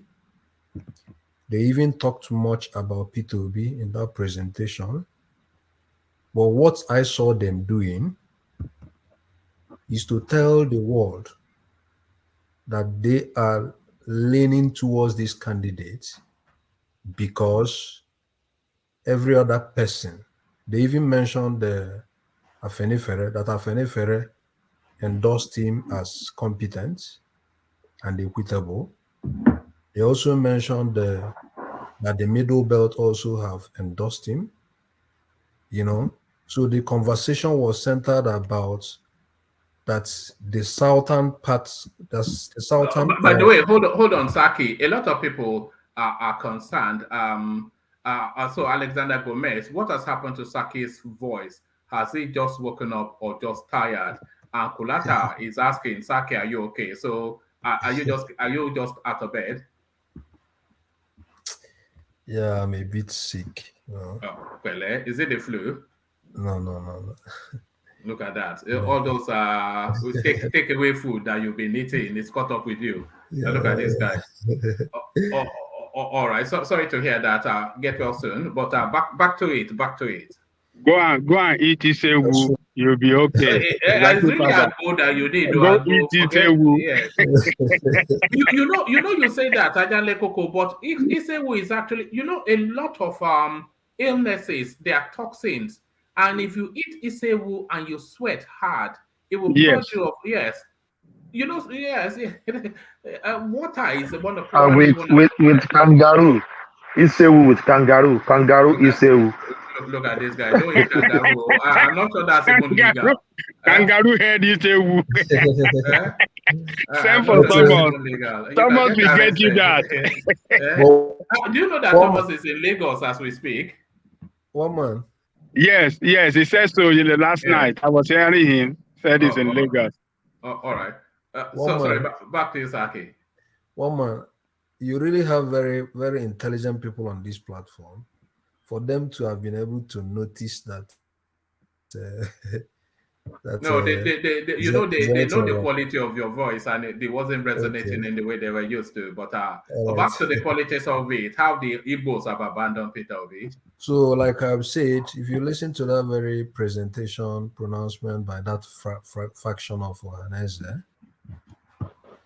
they didn't deny that they are endorsing P2B, but if you listen to their tone very well, you will see that they are endorsing him, or they don't want it to look as if they are the one leading the endorsement, so that people will not misquote them, misquote that P2B's candidacy, as Igbo candidacy. My So goodness. they What is wrong with an Igbo press? no, When no, did no, people start no, no, becoming no, ashamed? no, When no, did no, people start becoming no, no, ashamed no, Za- of being Igbo? no, no, no, Zaki Father, you don't see them playing politics. One leg in, one leg out. no, no. I mean, you said you are trying to present themselves as leaning to Obi. What kind of leaning they want? No, I no, mean, no. See they are doing what I'm instead of coming out categorically and declare support for him. Afenifere, that is not Igbo group, have declared support, and no, they see, pass over all the criticism in Yoruba land, and they stand by it. see, That they don't care Ajani Kuku, whoever. I mean, whatever anybody want to say, they stand by see, equity, justice, and you know, what is wrong with Ajani, Ohanese? And by the way, Saki Father, when Fashion Rotte endorsed Tinubu, he didn't call a press conference, so he told him to come to kneel down in front of him, and he placed hands on his head, and he asked the photographers to take photos and publish. So what is this? okay, We're so not sure. We're not sure if we approve. What is going on? They have no confidence in the Ajani guy. Is Kuku, what we're yeah. no. Ajani Kuku, remember that even the time P2B declared to contest in the 2023 election, Ohaneze Ndigbo came to the government house in Anambra State for that P2B's, like, for that official pronouncement of intentions. So what I'm trying to say in effect is that, remember, the Igbo race, the Igbos in Nigeria have been put to a situation where they are looking like victims. So there are certain things Yoruba people will do. Other tribes will not see it the way they will see Are it. you saying the Igbos are inferior? They are lesser than No, Nigerians. They no, are I'm not half. saying I'm not Are they saying inferior? I'm Is not that saying what? I'm not saying that they are inferior, Yes. but they seem to have been misrepresented, or they seem to have been misinterpreted, you know, in their persons, in their political characterization, and in their Nigerianness in Nigeria. So what I'm trying to say is that, you know, it made most of them, even if there is any governor that is supporting P2B right now, the governor might not come out publicly to say he's supporting P2B because he might be feeling one way or the other. He might be getting some backlash from some other persons. You understand what I mean? So on the issue of No, the no, that doesn't. We can even hear the struggle in your voice, Haki. no, no, no. The Apex Cultural Organization, for a I have pecuniary told you, I have, interest, I have cannot told you come that out frontally to champion their best opportunity as I a have, group yet I in have, the to, history of mankind. I have told you that in the last This 2 weeks, is what Ohanese was built and created to do. This yeah, moment and in time is their moment in time. I have told you that in the last 2 weeks, the same Ohanese categorically, many of the current leaders, we are sitting together with Chukwuemeka Ezeife, where he pronounced it that they are backing P2B. And he kept on saying that P2B is not an Igbo project, that it is a project for New Nigeria, and that he has all the qualities needed for this dispensation. He categorically said it. So this other person that came out 2 days ago to talk in a very diplomatic way, the Igbos doesn't even listen to that kind of person because the voice of Chukwuemeka Ezeife is more profound, is more pronounced in Igbo land. I have told you the two people that are very important in these Ohanese things we are talking about. All right. Saki Let me Father. hold on. Sorry. Yeah, you can. Okay, have that interjection. But I wanted to bring you two paragraphs. Let me just skim through it since I have it on my screen already. Listen to this, Saki Father. It says, this is halfway through the piece, by the way. It says, less than 100 days to the polls, the organization has become a lame project that has vested resources and time. It has failed to endorse one of the contestants in the election. Going by its precedents, a properly constituted Ohanese would have convened by now, where a pronouncement would be made on the candidate of choice amongst the top contenders, and the task placed on the people of the region to mobilize and vote for the person in the elections. It did so for former President Goodluck Jonathan on 2 occasions, as well as Atiku Abubakar in the last general election. However, whilst the campaigns have intensified, the much the Apex Eagle body achieved when it rose from its National Executive Council NEC meeting that held in Owerri last Tuesday, November the 15th, 2022, was to ask Indigo to shun sentiments and vote credible candidates in the elections. That is it. President General of the group, Professor George Obiozo, told correspondents at the meeting, we can only succeed as a people when we are determined to achieve a common purpose, and such a time is now. Igbos have a rendezvous with destiny in 2023, and I'm sure history will vindicate us. A source close to Obiozo, however, accused him of showing inclinations towards the ruling party, stressing it would be suicidal of him to contemplate endorsement for any candidate, including those of Igbo stock, with differing interest of the backers of the leadership, even when he has spoken in favor of Igbo presidency in the past. So this is it now. Even the president of of Ohaneze Indigbo, a Tinubu man? No. I'm not. I'm very sure that Obiozo cannot make such statements. You know, very soon you will hear that he was not the one that made a statement like this. No, he I'm very didn't make much the statement. These people, these political so analysts those are interpreting his body those are language. those are speculations. You know, so I wouldn't want to hold anything on that. You know, I think what Ndibo holds on so much is the voice of Chukwuemeka Ezeife in the last 2 weeks. He was so categorical about that. He didn't hide his feelings. They You have know, a National Executive Council meeting on the Tuesday, same and they did. national executive council was the people that convened that meeting of 2 weeks ago, where they invited Chukwuemeka Ezeife as the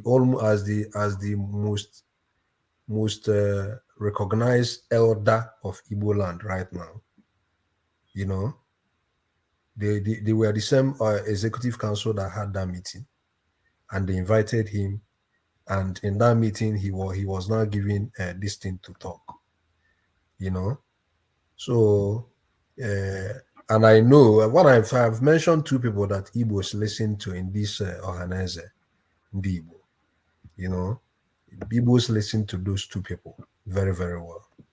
And then I will also let you know again, just like Progressive said, the Igbos are individualistic in thoughts and in their behavior.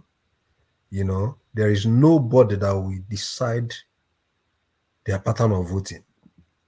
If they have decided that it is Peter Obi they are going to vote for, no force on earth will prevent them from casting their vote towards that direction.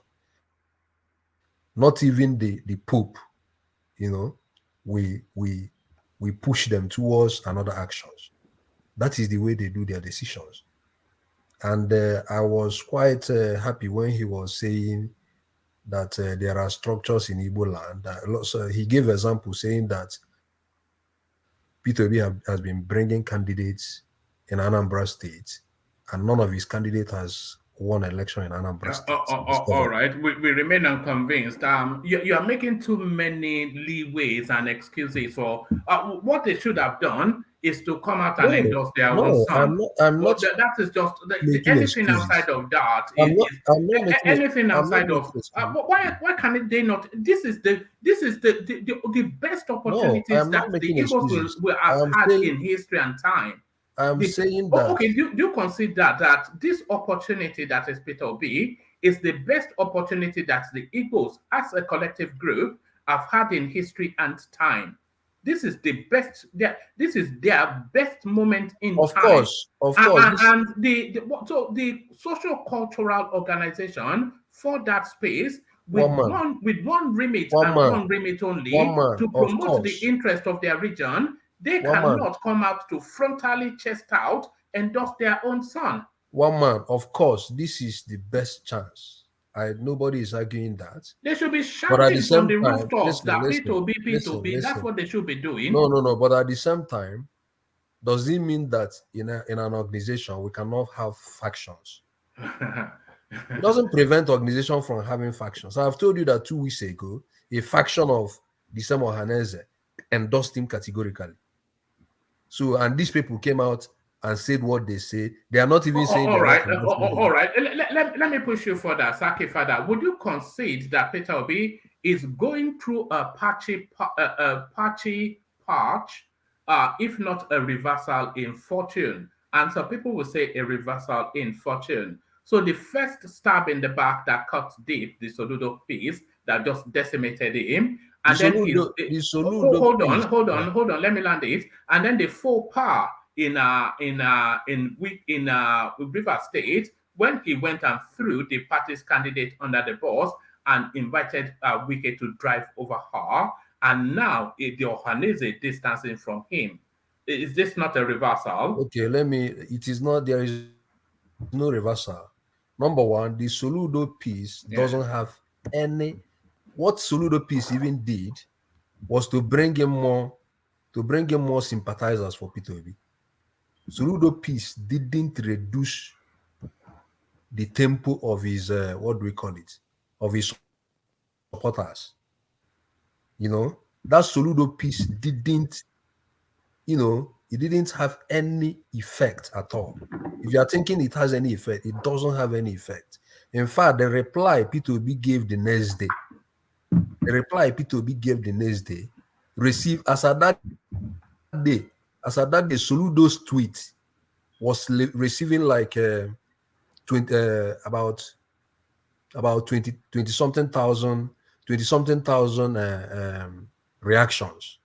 But that P2B's reply received more than 200 and something thousand reactions within. No, don't worry. It's popular 15 on minutes. Twitter. We know it's popular on Twitter. So No. what? So Yeah. it is a measure of those are indices you can use to measure impact. Those are not indices. No. You can use it to also measure Those are impact. fripperies. Those are No. fripperies. So I'm telling you that reply, if you see people that are now discussing about what Ludo did, people are more leaning to Peter Obi's reply, saying that Peter Obi's reply shows someone that is more mature. Peter Obi commands somewhat of a popularity at the moment. So it is not beyond the realms of expectations that No, the I'm talking about what traditional media I'm not sure that traditional media is saying that. I wouldn't traditional media. concede that. Didn't you watch it on Arise? Didn't you watch Arise? What I watched? I saw what is his name, the one that went on NTA or AIT and was shouting abuse and saying that. Are you are you talking about what Kenneth Okonkwo and the other? There's one other barrister that went. I'm talking about this morning show by Abati and Rufai. No, forget all those ones now. What are you talking about? Listen. Okay, what about Babajide Otitoju? Babajide Otitoju said something and they went after him. What about that too? Let's forget that. Let's talk about Dan Olasi. Dan Olasi came on AIT and was condemning Soludo for making that kind of write-up. Dan Olasi that used to be critical of P2B. No, but the content of the write-up is, the content of that write-up has punctured the Peter Obi campaign narrative. Because he cannot go to those talking points anymore because they've been debunked. It has not punctured anywhere. Which talking point? No, will he be able to say that he turned something to 100 billion naira? He can't say that anymore now. When Soludo has published figures, can he say that he did XYZ when he increased, doubled the poverty level in Anambra State, which is National Bureau of Statistics, not even Soludo? So a lot of the things that he's speaking to has been removed from his campaign by that Soludo. Do you know what people are even saying now? People are saying that it is surprising that it's only in Nigeria that a governor like P2B, a former governor like P2B, became the first person to be condemned for making an investment, while other governors who squander money are not being condemned. A bad investment? No, whether it is bad or not. Investment it's not whether now. Categorically, it's a bad investment. Even you one man. Investments go up and down. We all know that, but it's a bad investment. It's not something to boast about. You told me here that you are doing crypto. Wait. You told me here that you are doing crypto. When you are investing in crypto, you are investing to make profits because of expectations. You build certain expectations, and later the environment. I make informed. That was why you invested, right? Yes, but I'm up. Peter Obi is down. So I'm not sure that's the example. You cannot even control that crypto market. So. You don't understand the crypto market. It spikes up and then it comes down, but then it plateaus higher than when you came in. Yeah, that is what I'm saying. You cannot tell me that since you started doing crypto that you have never made loss. You cannot tell me that. I don't think I have. You have not made loss. You have not made loss. No, I don't think I have. No. That you have not made loss doesn't mean that other investors in the crypto world there are some of them are not making losses. Yes, so the people who did but not equip everybody, themselves with knowledge, yes. So everybody did that Peter Obi comes, not equip himself with knowledge but everybody when he that was comes to make investing in his family business on no, behalf of the no, state? stop saying that. One man, please try and But give that was what information that is Soludo said accurate. now. That was what did you want to don't make Then us let read him this come and Soludo. prove it. It's not about saying it. Let him come It's and a show matter it. of document now, not a matter of Let him bring the subjectivity. document. Let him bring the document. You see, So we cannot be here saying that he invested in his family business without any documentary evidence. Let him bring the document. Politician can say anything. Okay, today, 3 days, is it not yesterday or today? People started showing how was the Soludo acquired in Abuja. You know. And so what? We don't know whether it is true. Is it what about? Is it what about? No, I'm not saying what about. We don't Does know that whether make it? What does that make it? It doesn't make it anything. No. What I'm saying is that we don't know whether it is true or false until people bring documentary Even if it evidence. is true, even if it is true, does that then nullify what Peter Obi did, or does it put it down, or what does it? Nobody knows what Peter Obi did until you bring a counter evidence, documentary evidence. You cannot just be making watery statements. That's my argument. You don't get what one man is saying. I get what one man is saying. You don't get it. Yes, tell him, Charlie boy. Tell him. They already know that PDP is not going to win the election. That's why they did that. You know that. Who is not winning the election? Yes, already knows that. That's why they did that. That who is not winning the election? No, he said Tinubu, but he meant Peter Obi. But you know what it means. Okay, you mean that Peter Obi is not winning the election? Yeah, he's saying Ohaneze, they know that Peter Obi, and of course, as you do know as well, that Peter Obi is not going to win the election. That was why they were somewhat... I've always maintained on this platform that I don't know who is going to win the election. If you tell me that Bola met Tinubu will win the election, we know that, and you know that as well. If you tell me that you know that Peter Obi is not winning the election, then the next question I will ask you is, who is going to win the election? Bola met Tinubu. People have not confirmed. Okay, let's see now. Let's continue and see. Yes. It is at the end of the day that we know who is going to win the election. But we know who is not, and it's not Peter Obi. We don't know who is not winning the election. We know. Even as at yesterday. We know that Showore is not winning the election, don't we? Even as yesterday, Kensel Emoaru did his own predictions and he now concluded that it is almost uncertain to accurately predict the likely winner of this election. You want them to kill Moghalu? You forget you from Anambra State too. No. He did an objective. You know, anybody from the south can be objective. Let me tell you what he said. He said it is likely that Rabiu Kwankwaso is going to win very well, and especially in the Kano State. Then he went further to say there is every likelihood that Tinubu is going to win in Lagos. And he now said there is also that is what he said. He now said he always uses probability. He now said again, there is also probability that Peter Obi is gonna win in state like Rivers. After this analysis, he said that these 3 states are very important voting blocks. So if we know that if each of these 3 candidates should hold each one of these states, then it becomes difficult to predict with every level of accuracy who is going to be the winner of this election. That was what he said. I don't know what you're talking about. Let me ask you a pointed question. Let me ask you a pointed question, right? Yeah. Forget about Moghalu. Somebody who couldn't even win his own primary election in such a fringe political party. Hold on. I don't think anybody here is more intelligent because everybody knows that Moghalu is one of my top 3. But let Enigmatic have that interjection. Yeah, I don't really know the level of your your political knowledge, especially within the Nigeria space. If I'll be asking you frontally, do you actually think Peter Obi is going to win or has it any chance? Do you really think so, or you actually playing along? No, I don't think Saki Father thinks so. I will answer on your behalf, Saki Father, Okay, because let I me know. answer. Don't answer on my behalf. Let me All answer. right, go on. Don't answer on my But I behalf. don't think you think Peter Obi will win. No, it's No, not. no, no. You Let are me too answer. intelligent. You are too intelligent to think No, that. Yeah. I think that in this election, Hmm. anything is likely possible. That is what I think in Let this me ask you a election question. cycle. Do you think it's likely that Kola Abiola will win the election? You said? Do you think it's likely that Kola Abiola would win the election? No, I'm not talking about Kola Biora. No, you said anything is possible. So that Anything is so anything we is can likely. discount. We can discount some No, people, anything can't is we? likely among the three candidates. Anything is likely possible among the three candidates.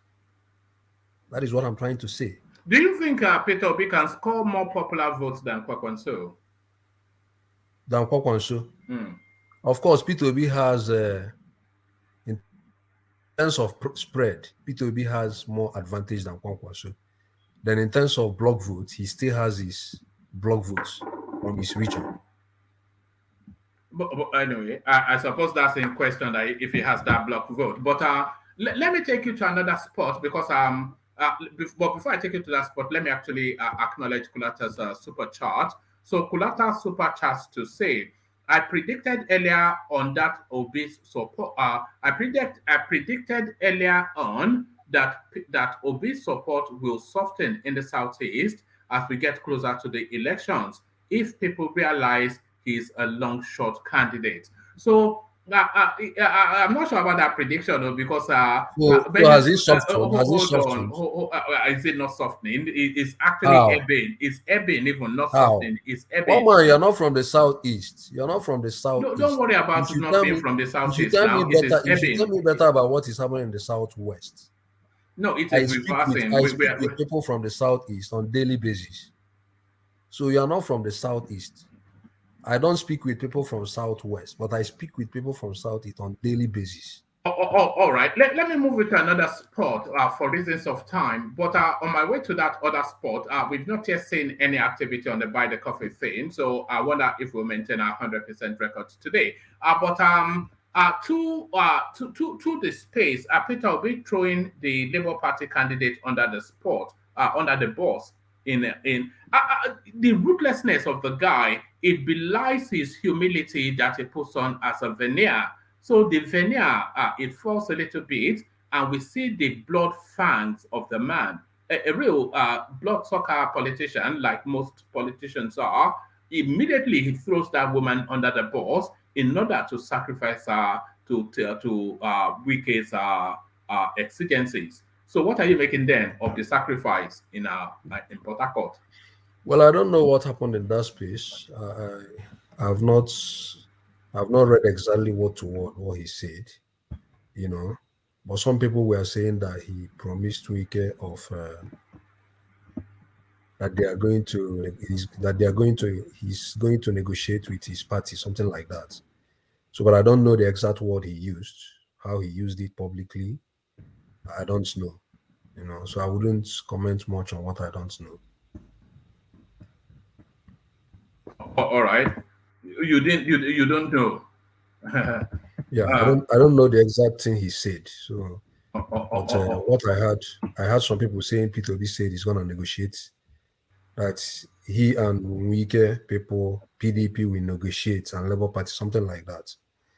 So I don't know the exact word, oh, oh, the oh, way oh, he oh, oh, oh. let people talk about it. All right. I can. Hold on. Hold on. All right. All right. I'm looking for the clip as we speak, but as I search for that clip, let me go on to let me go on to Baba Akure. I'll come back to you in a moment. But let me go to Baba Akure if he's ready. It's come off the screen, so I suspect he may have gone to attend to matter. So Baba Akure, are you there? All right, good to have you, Baba Kure. So, Baba Kure, let me take you to a different space. Let me play you this clip, and then I'll give you a short readout. Let me play you this clip. Watch this. I don't read social media anymore. Actually, that wasn't the one I wanted to play you. There's a clip that somebody sent me where Tinubu was saying blue, blue, blue, blue, blah, blah, blah, blah. And a lot of people were saying that he was speaking in gibberish. I'll find that clip in a moment. Oh, yes, I've got it here now. Let me actually just play it to you. Hold on. Let me share this screen. Let me share this screen. So let's do this and do that and then do this and then up it pops. So up it pops. So listen to this. Listen to this. Yeah, it's a successful again, a town hall different from Bala Blue, Bulaba. We can create wonders. Yeah, it's a successful again, a town hall different from Bala Blue, Bulaba. So there it is. Tinubu speaking in tongues as only. And he's calling Kulata. It was that. He's calling on Kulata. Yes, you know, Kulata, Bulu Bulu, Bola Bola, Kulata. So there it is, Kulata, your fame continues to expand. Tinubu are aware of you. But this is what they are now trying to spin it as. Kiyamo claims Tinubu, Bala Blue, Blue Bulava, misspeak is a sense of humor. So they are trying to palm it off as humor. In trying to deflect criticism, spokesman of the All Progressive Congress presidential candidate Festus Keyamo has claimed Bola Tinubu was showing a sense of humor when he struggled to mutter an incoherent word, Bala Blue, Blue Baluva. On Wednesday in Owerri, the Imo State capital, the flag bearer of the APC in the 2023 election at a meeting with private sector stakeholders tried to justify his shunning of town hall and debates organized by media organizations during his remarks. He slurrily said, a town hall different from Bala Blue Bulava, to the consternation of his listeners. It was not clear if APC presidential candidate was struggling to pronounce Halabaloo. The apparent gaffe has elicited much criticism amongst Nigerians, with many pointing it out as a further evidence of Tinubu's mental inadequacy. But Mr. Keyamo, in attempting to water down the misspeak as a deliberate sense of humor by the politician, sharing a video of Tinubu's incoherent speech on Twitter, Mr. Keyamo said, listen to the sense of humor of at official BAT. He says he prefers a proper town hall meeting to the gibberish his opponents say everywhere. So what are you making of that? It's just it's unbelievable. So to that question, then, is it possible to still continue to sustain this Tinubu narrative? Because Tinubu knows that they are watching him like a hawk. They are watching his steps, his gait. So if Tinubu, if he struggles on his feet, there's a ready excuse that he just had knee surgery and is a man of a certain age. So you can wrap it around that. But when it's going now saying Bulava, Buluva, Kulata, how can that person be a president? It's just impossible, isn't it? It's just impossible. Woman, you see, last 2 days, you asked me a question about if we really have any competent person among these individuals that is running for Nigeria presidency, and I made mention that it is up to Nigeria. They will decide who they want. If it is Tinubu, they believe that is their best choice. Good luck. If it is Obi, good luck. If it is Kwankwaso, good luck. If it is Atiku, good luck. I'm from Yoruba, but we can see clearly that Tinubu is not really. I'm sorry, he is not really fit among them. I'm a Yoruba man, but when you see a lot of things that is going on and hearing a lot of things that is going on, I don't think he's not really fit for the job. And I think it might likely, it's not even likely, if he eventually becomes Nigerian president, he's going to be worse more than Buhari, because this is what he just played now. Because I can't even make sense out of what he was saying in that clip. No single sense I can make out of it. And I think it was last week they had rally in Abuja. Was it Sokoto or Jos? Yeah. He was shouting Buhari, you know. Buhari, and Buhari also sat down and was looking like Oracle. That is one part. Thereafter, when he wanted to mention, we know that some people can, we can say something that we don't really want to say sometimes. But when it is constant like this, it is showing you red flag. It is impossible for Tinubu to be the president of Nigeria. It will be irresponsible. Because in that occasion, he mentioned PDAPC already. As a matter of fact, there was a man at the back of him, and the man, because the man was so shocked that he even pronounced PDP before he even mentioned APC, because it is clearly shown in the statement that he already meant PDP. So somebody like this, that is the point that everybody is there. Some people, some youth are still running after. They want him to become the president of Nigeria. He's going to be the best. He's going to do something. well, I'm not going to contest it. Good luck for Nigeria. Do you think for Tinubu to be president, they have to withdraw him from public engagement and manage him in the way that they manage Buhari when they withdraw him from the public? Woman, thank you very much for reminding me that. That is exactly what they are doing. That is why they do their own thing the way they want it. So they don't really want to, they don't want to involve in any public debate or like any town hall that is combine him with any other candidate.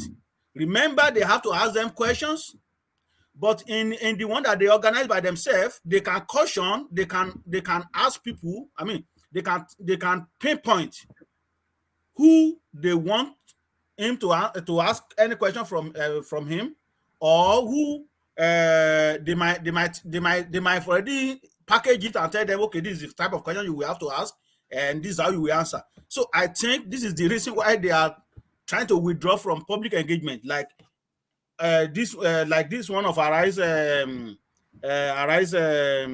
hall meeting, and this remember almost 3 occasions now it didn't show up. They package it, they have one excuse or the other that due to this, that is why he couldn't make it. But it is all packaging. They are just packaging it, so because they don't want them to tumble in front of public. That is what they are doing. That's why they are withdrawing and trying to organize their own town hall, or their organize their own debate. So that is exactly what is going on. It is packaging, and they continue packaging it for Nigeria now. And a lot of Nigeria say, well, that is the person they want to go for. Like I said, if I could be in Nigeria today, it doesn't really matter if it is me alone will vote for Obi. I will vote for him because of he's from Igbo, and Igbo has not been the president of Nigeria. I don't know. I don't care how anybody sees it or how anybody wants to interpret what I said, but that is the person I would have supported if I could be in Nigeria today. Out of this candidate, I will take Obi and I will take Akwanso.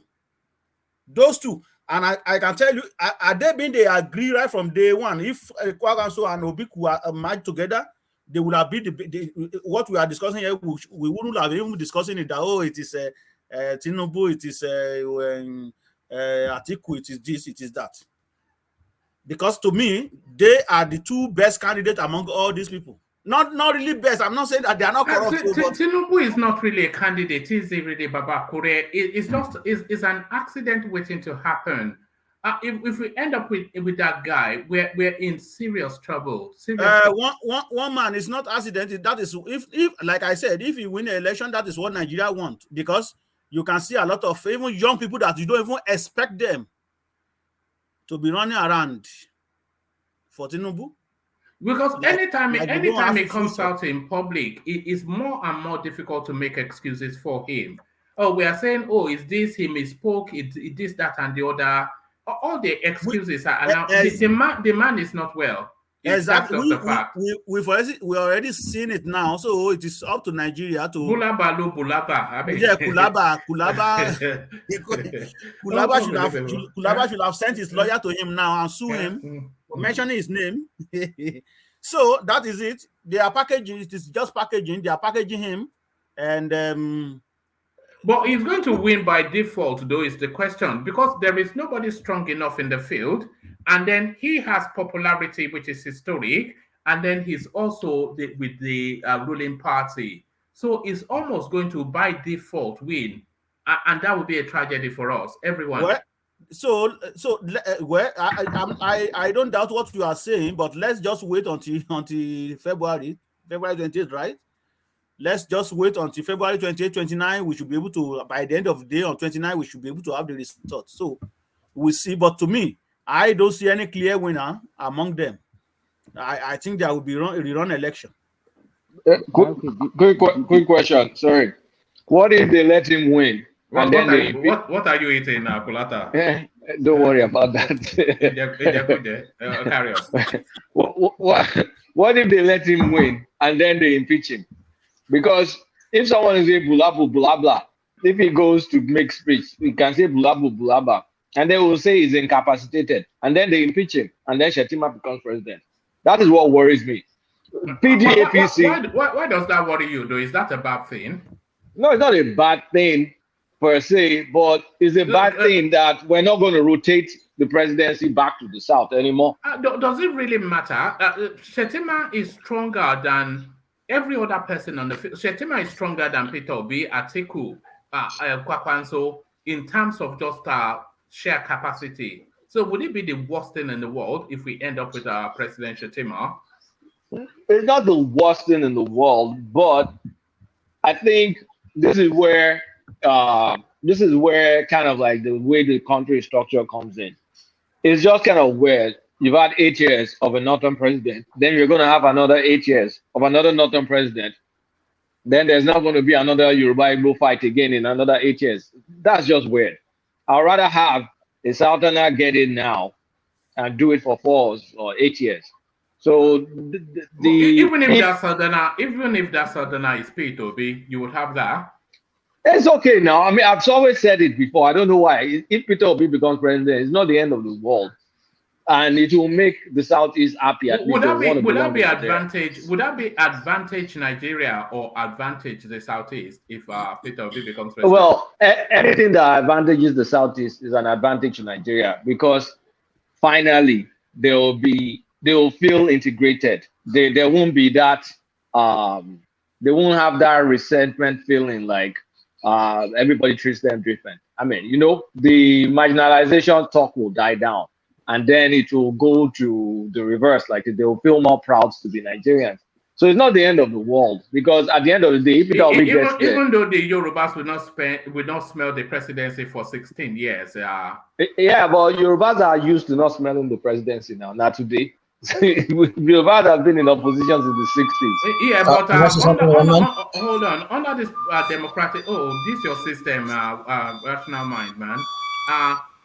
This rational mind and his kerosene, kerosene laptop. You come in a moment, rational mind, but under this present democratic dispensation, this fourth republic, the Yoruba space, apart from that little hiatus with Goodluck Jonathan that abandoned us, they've always had cushy, it's always been rosy for them. For Yorubas, no. 1979, 1983. No, I'm talking about the Fourth Republic. Fourth Republic, actually not quite, because Obasanjo was not the Yoruba candidate. The first time we had any sort of Yoruba thing was 2015, and unfortunately, it came packaged with disaster. Buhari #1 was a disaster. Then you now had 2 recessions that, I mean, to a large extent, I can say it could not control well. The first recession, I mean, the first oil prices that dropped down, nobody could control that, and then COVID. But he could have done better. That's not excusing him. So it's never been good politically for the Southwest. But it is what it is. But if Tinubu gets in with this blah blah blah blah blah thing, It's unbelievable, you know. You cannot. Even Festus Kiyamo is struggling. Bulabalu, Bulava. And why would you struggle? Joe Biden did the same. Joe Biden did the same thing too before American elections, but they locked him down after that. They locked him. They didn't let him. They managed him, but he did that same. He spoke gibberish. But speaking gibberish is a telltale sign of some cognitive issues. Like blah blah blah blah means nothing. It wasn't in the spirit. He wasn't speaking in tongues. PDAPC, anybody can make a slip of tongue. That was not a big deal. Anybody, I mean, even Dino made the mistake. Daniel Bola made those mistakes. Those are silly mistakes. But blah blah blah blah blah. That is deep. Obi went to Benue and said Benue is a country now. Yeah, but no, that is not. Benue is a country. Is a gaff. Blah blah blah blah blah. Blah blah blah blah blah. I need to. Okay, I need to. You know the serious. Make I speak English. Say you know go fit go arise. Say you know go fit go that kind of place. We say that the talk GB blah blah blah. Does anybody have a longer video then? Because this is scary. If you have a longer video that provides the right content. All right. Yes, I'll certainly search for that, because I think even in the comment section when we mentioned it in a previous session, Enigmatic was highlighting that he was actually mocking. Yeah. But one thing, one man, one thing you should know is that this is a fact. There are so many bloggers now, even Tunde not. They are being paid heavily now. That's why you see this guy attack almost every day, which is very normal. Which you saw what Reno wrote today, right? It was like Reno is making a 360-degree, because at the end of the day, all these lies, they have an expiry date, and at the end of the day, they just have to understand the fact that it's still all politics. He said it himself that he doesn't go to social media because what? They will abuse the hell out of him. He knows. Okay, sorry. But you know that I said, you know, I think Tinubu is the next Buhari. The reason I'm saying this, I think it's next Buhari. One man's white. I think Tinubu is the next Buhari. Tinubu can never ever be next Buhari because he has sight for talents, and he will not be a jingoist, a nepotistic and jingoist somebody like all right. Enigmatic, he has time for talent. We know that. No, Emmanuel, please. Let's have some order. Charlie boy, why did you say that, Charles? No, because no, I need of the sickness part. Oh, right. Oh, okay. So he would spend pretty much his tenure in hospital. And also he's speaking like Buhari. He can speak well like Buhari, but he can speak well. And I'm worried over that. It's funny, you know, that somebody can make Buhari look articulate, but Tinubu now, it makes Buhari sound like Wole Soyinka or something. Yeah.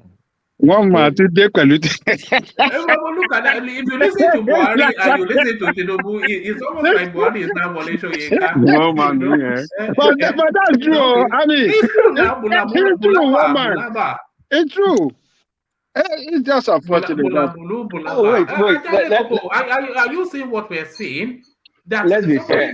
But that thing. I watched the video when it was alive. I observed that, but it wasn't like it wasn't bad the way it sound in this magic. All right, maybe it's not as bad as the way as you know, all this video be released after it. I don't know. Maybe some people have. You know what they've done? They've just cut it at a certain point where they don't give us the context to how they edited it out of context. They edited. Yes. I observe it that his lips jumps at some point like that. But it wasn't that bad the way as we are watching it in this video that Okay, is going all over the internet. Ajande Koko, when you observed it, did it Mm. strike you in the moment? Did you think that, oh, that was odd, or you didn't even Oh, notice yes, it? yeah. I observed it. I said, what's going on? But the video release after it, all these short clips video we are watching all over it. No, it wasn't that bad as it is. So I don't know.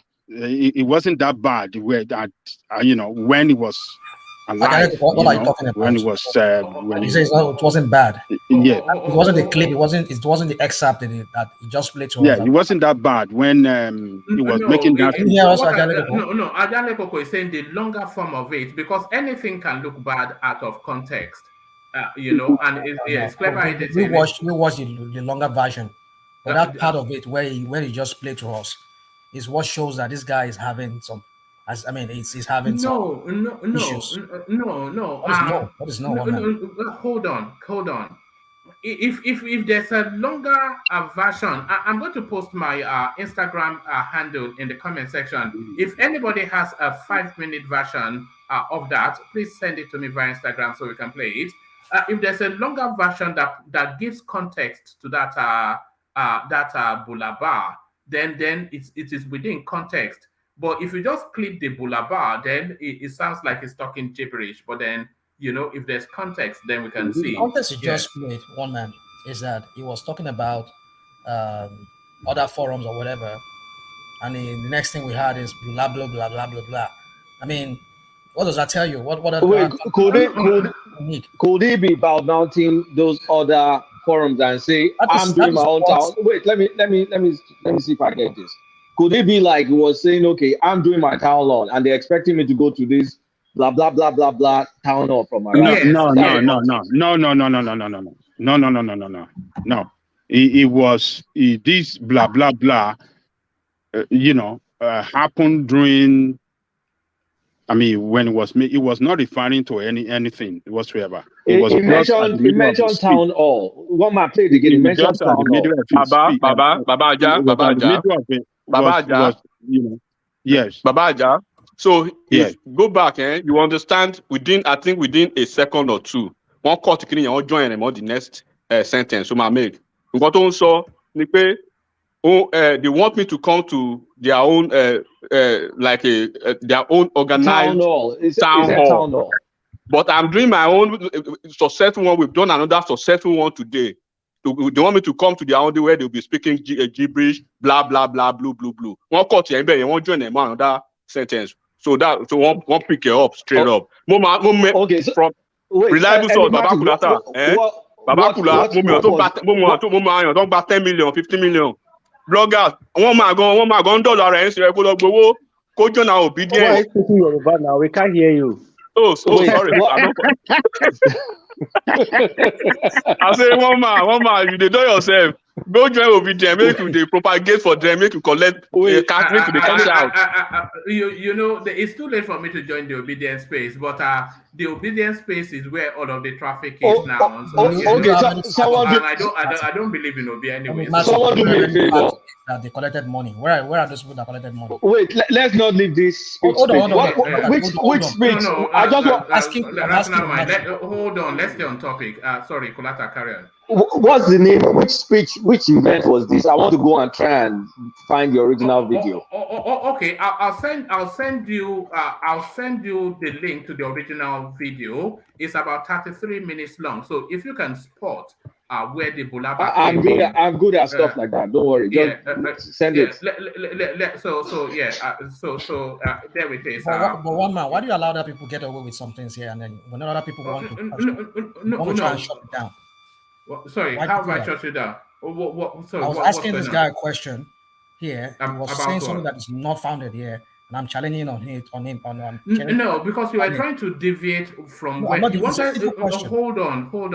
You were going to start asking him about which bloggers were taking money, etc., etc. But we were in the heat of the Tinubu'S misspeak, and I wanted to retain it where it is at its most pertinent and not have it deviate to something like frippery, like bloggers. So that's why I you already called mentioned the you. bloggers to me, I know, but I'm asking him whether does he have the Yes, because that's a different topic, isn't it? All right, back to you, Babakure. Back to you, Babakure. He's falling asleep. Look at that, Babakure. Unmute, unmute. Can you hear me now? Yeah, perfectly. Carry on. So Okay, you were trying to being a pastor, you must know all those sort of laying of hands language. So interpret Tinubu's language to us. Holy No, Ghost. I don't know. I think an enigmatic know better than I do. he's he's Tinubu interpreter here, but this is not the first time. We, like I said, we know that there may be slip of tongue or slip of brain sometimes for him to mention PDP, APC, and things like that previously. So, but it shouldn't be consistent that every single time you have to have slip of brain just like that. No, this is just packaging anyway. They are just packaging for us, and I hope Nigeria can open their eye very well and choose the best leader. Whoever they choose, that is good. I cannot change it. So all what I really care about is that let the election go free and fair. If you collect your money and you vote for Tinubu, that's fine. That's your own headache. But the point is that the election go free and fair. Nobody comes to some to polling booth and disorganize the whole place. So with that, whoever win, that's fine. That is what Nigeria wants. That's my take on that. All right, brilliant. Stay with us, Baba Kure. I'm following Saki Father's direction to move the conversation to as many voices because Baba Kure, sometimes people wait and they get somewhat irritated by how long they're waiting, and then they drift off. And then when I'm getting to like 4 hours, I'm starting to rush them through, which is somewhat unfair. Haven't waited that long, and then they don't get the fullness of the expression. So let's grant that fullness of expression and take it to enigmatic Hundi. So enigmatic, let's take you to this space. This is a real turn up for the books. A turn up for the books. You wouldn't expect it from these quarters, but from these quarters, it is showing. We're going to Reno Omokri, who has been on an investigation of the Tinubu space, only to come back to report that Tinubu did actually not only graduate from Chicago State University, he actually graduated with distinction. So that's a total reversal from the positions that the obedience and all of that spaces have been. It says Tinubu was actually quite intelligent. PDP chieftain says after verifying APC candidates' background. So he made that journey to Chicago State University. It says it is not true that Tinubu, did not attend Chicago State University. I physically went to Chicago. He attended and graduated. Tinubu actually quite intelligent and studious, according to them. So one of their best students ever, contrary to, of course, what we're hearing in Radio Biafra and places of similar like thoughts. Your thoughts are enigmatic on D. Thank you, one man. Reno Omokri, we all know his position about Ashiwaju, and we all know his position about APC and even Buhari, generally. But this is just an evidence that this game is getting to the big boys, level now. So they are getting to understand the fact that it's not about. And I want to understand that they are seeing the signal. No one man, except people who are still probably living in a fool's paradise, that will still be thinking that there's a chance for some fringe candidates now in this electioneering circle. As strong as PDP is, it's no brainer to understand the fact that Atiku is facing issues on different front. Kwakwanso is there disturbing his vote in the north. Then Wike is there with his own G5 group. I think yesterday they launched their they had like a carnival-like stuff in PH. And then Peter Obi is there. They stopped him in the Southeast. And then we are talking about the high level of politicking now. So if Reno could actually make a 360-degree turn and say this, it just actually tells you that those who are still clinging on to the cases of 30 years ago, Iran they shake, you know, go school, you know this, you know, do that.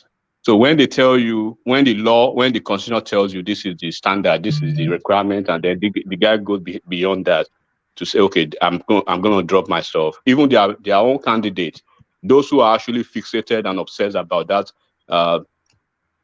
certificate or whatever. What did Obi present? He presented the GCE. Why did he do that? Up until now, if you check, I think if that is debatable, if I'm wrong, but I believe he presented just his GCE certificate or whatever. So these are matured politicians.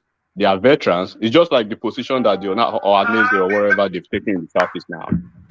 They are understanding day by day. We have less than 100 days to this presidential election. These guys are veteran politicians. They are seasoned politicians. They have their graphs. They have their data. They have their analysis. They know what is going on the ground, and they know things are not adding up for some certain folks. So if a lot of people still want to be doing, is saying blue, blah, blah, blah, whatever.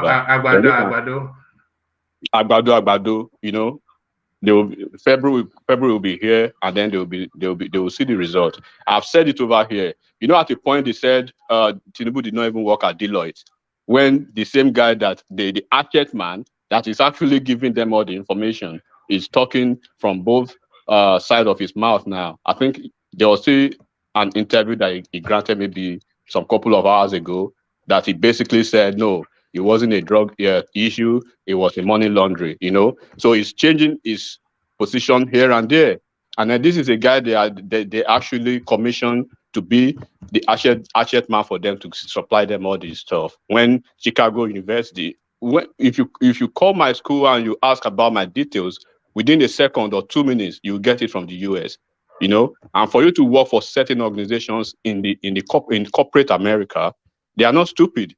They will go they will go every length to ensure that they cross the T's and dot the I's. And then when some people are focusing on that, what you should actually remind them is that if this guy would have had the worst of his political career, he wouldn't have been where he is now.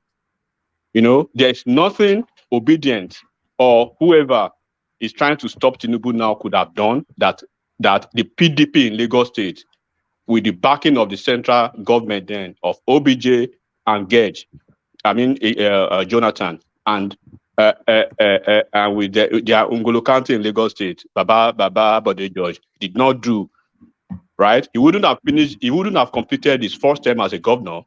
He completed the whole term. And at that point in time, may his soul rest in peace, Gani Fawemi, who doesn't know him, he was in court almost the whole 4 years of these guys, you know, first tenure, in and out. He was trying to get him on every front. But this is what they're actually trying to waste their time on. And their man is hemorrhaging almost on a daily basis. And when we tell them, this game, you have to play the right way with these folks, they will say, oh, we are supporting this guy. I know my candidate. I know the possibility of Sowore. I saw him yesterday. He was very presidential. He was very cool. Everybody could see the brain, could see the wittiness of his brain, and then how smart he is, you know. But the fact remains that if Sowore will ever become president in Nigeria, maybe in the next 70 years, and that is my candidate, I'm going to be candid and be square in my analysis of what is happening. So Obi he has done a good job. He has run his race. What he needs to do now is Obi going to have that patience and that political discipline, right, to lash on to this momentum and build Labour Party, probably move Labour Party to ABGA, and then go from where he has stopped this 2023 election and see what he can do. But if we are going to define him by virtue of his antecedents, then we can be safe to say, okay, after the election, when inevitably he loses, then he will probably have to move back to PDP or probably get an appointment with APC at the federal level because he has the capacity. He has, with what we know, he may probably even join APC to the chagrin of almost everybody. So Reno, they are seeing they are seeing the handwriting. He traveled to Chicago. They brought out the list. They brought out everything. This guy graduated valedictorian of his set. Valedictorian, that's the equivalent of a first class, And then, of course, we could say uh 70 years down the line, or 60 or 50 years, he could be saying some gibberish, as they are saying now. But he's doing his thing. He was in Delta State today. Yesterday, he was somewhere. The whole of last week, he's been almost everywhere. And then they are still chasing shadow, and they are still talking about semantics and their click and bait. Can I interject 1 minute? So basically, Enigmatic. yeah, Baba, go ahead. Baba, go ahead. But that's just it. The way you are presenting it, that sir. Reno statement is as if Reno is making a U-turn or praising Tinubu. No. Reno is reporting the facts as they found them. The outcome of his inquiry from the school on Tinubu, and he's reporting it unfiltered to the world. So it is not that Reno is turning against PDP or supporting Tinubu for president. No, because he was still he make a categorical statement about that dropout. We have to commend him for being bold to report it the way the information was given to him. If he were to be a different person, he wouldn't have mentioned it. He would have just kept quiet and not say anything. So he's not making U-turn because you are trying to present it as if, he has seen what is going on and and that is why he's making that. No, it's not because of anything going on. He's just reporting it the way he got the information. So he's not turning against his PDP or his party rather. So, does this probably remove that's how a you are weapon? reading it. I think Ajane Koko may well be right because I'm not sure that if you notice that Reno Omokri, all of the photographs that we're seeing of Atiku on his visit to the United States, Reno around about those photos, so very much frontally with his candidate. But he was just because he was going to Chicago to then expose Tinubu, and when he got there, he found that he actually needed to applaud the guy. But it is testament to his honesty because, as Ajane Koko said, he could have found out that Tinubu was an exemplary student when he was there and graduated with honors and just kept quiet. But he published it. Why should we trust Reno, woman? Did you hold on? Did you no, it was paid by Tinubu. That's is that where we're going? One man. If anything, whatever you want to say, it's up to you. Let me say can I say something, please? Hold on. Let settle down, rational mind. Let rational mind have it say. Yeah, go on, rational mind. Yeah. Some few weeks ago, or was it last week? We had Reno when he was interviewed on Arise, how he spoke with as if he is convinced of what he has, the evidence he has. He said he was in Chicago. He went to get something is making noise. Yeah, it's from rational mind system. Is it so that bad? Yes, it's just have to sign up then. Yeah, no, land your points since you have the floor now. Land your point. Yeah, so this is the same guy suddenly. I mean, the point I'm trying to make here is this. I mean, Reno has no credibility. This guy just blow anywhere, whatever his mind or his head. I mean, blows him. Just some few days ago, he was on Arise, vehemently talking about Tinubu, washing him down, saying he has criminal case, he has this, he was not convicted, but he was quoting the sections from the U.S. code, law code, and saying, yeah, it's a criminal case he has. And now it's just starting it some few days now. After that, he's not praising, and you're making it sound like he's praising Tinubu because he said his investigation you there that he went to Chicago State University. I mean, let's give ourselves a break.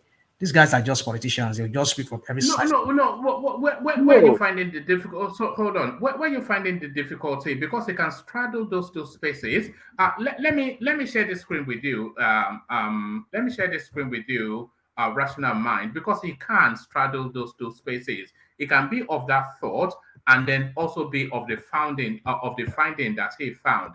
So let me share this screen with you, because he was quite intent on providing evidence. So that's Reno Omokri right in front of the main Chicago State University building. So you can see him right there. So there's Reno Omokri. And then this is his tweet that he tweeted. He says, I may not like the fact that Bola Tinubu is a known drug lord. However, it is not true that he did not attend Chicago State University. I physically went to Chicago. He attended and graduated. Tinubu was actually quite intelligent and studious, according to them. So, and it then provides photographic proof of him attending. I've seen all of this. I've seen even before Right. it was released. I've seen all of this. Right. So my point is this. One of my point I'm trying to make is that we all know. Well, there's nothing new is telling us about Tinubu's attending Chicago State University. It has been contested before by Faweni, but then it was proved that it was a mistake. It meant Chicago State University and not University of Chicago. So that is settled. Whatever is going there to investigate, it's not new to us. We all know where Tinubu went But to school. rational mind. Hold on, It's please. not consistent. Okay. Yeah. That guy is not consistent. Sorry, where's the inconsistency? Are you expecting him to lie? He lies. One man, he lies. He lies. Okay, give me the inconsistency. I'm not here to tell. He lies. A lot of things he said. You said it's not consistent. A lot of the things he say on Twitter, it spins things around. And you need to go and listen. When he was quoting the U.S. code, I mean, it says United States code. It says USC means United States code on Arise. It doesn't mean United States code. I mean United States criminal, whatever I calls it. That's not criminal. It doesn't mean. So the point is, he talks like he knows, and a lot of the things is just gibberish he says. So I'm not saying what he says is not a fact that he went there, but what is it that he went to find out that we already don't know? He went to find out because yeah, he's a poser. What are we talking about? Yeah, but you said we're praising him to high heavens now, right? No, nobody is praising him. The wider conversation, rational mind, is that Tinubu's credentials have been under heavy scrutiny in the course of this election. Where is his schools? To the point that they're asking for his primary school certificate.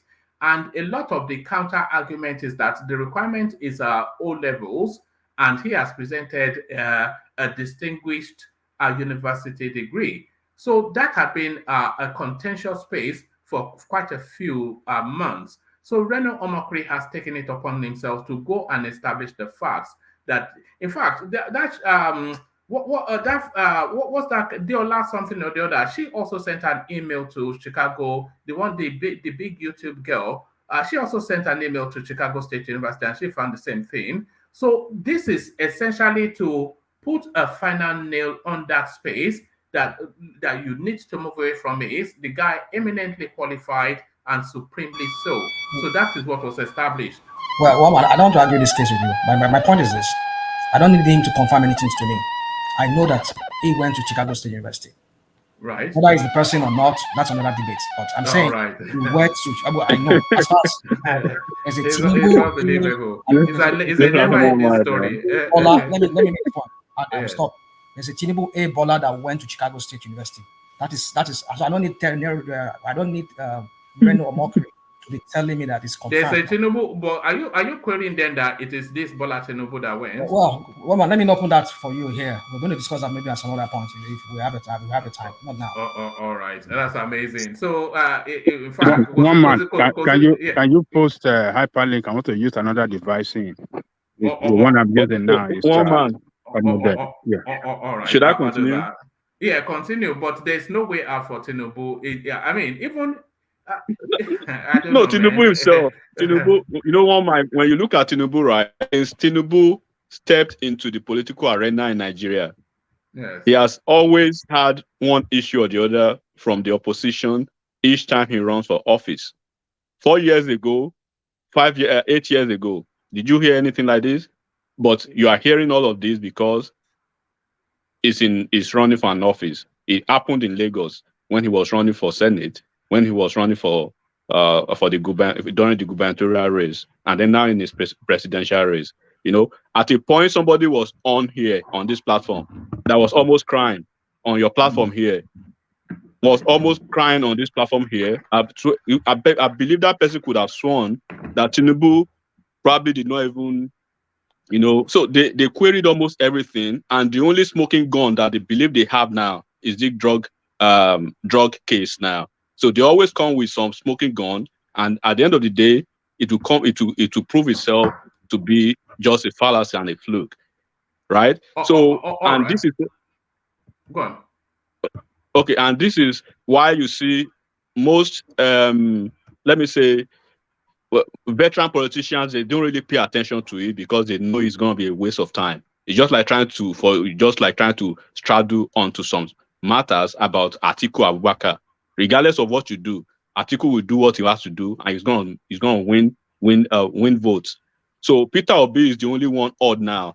That is, people are always traveling to whatever they see, and they just want to ride with it. So if it is the drug now, that it is their new lucky charm, then so be it, and God bless them with that. And let's see how they can pan out with that at the end of the day.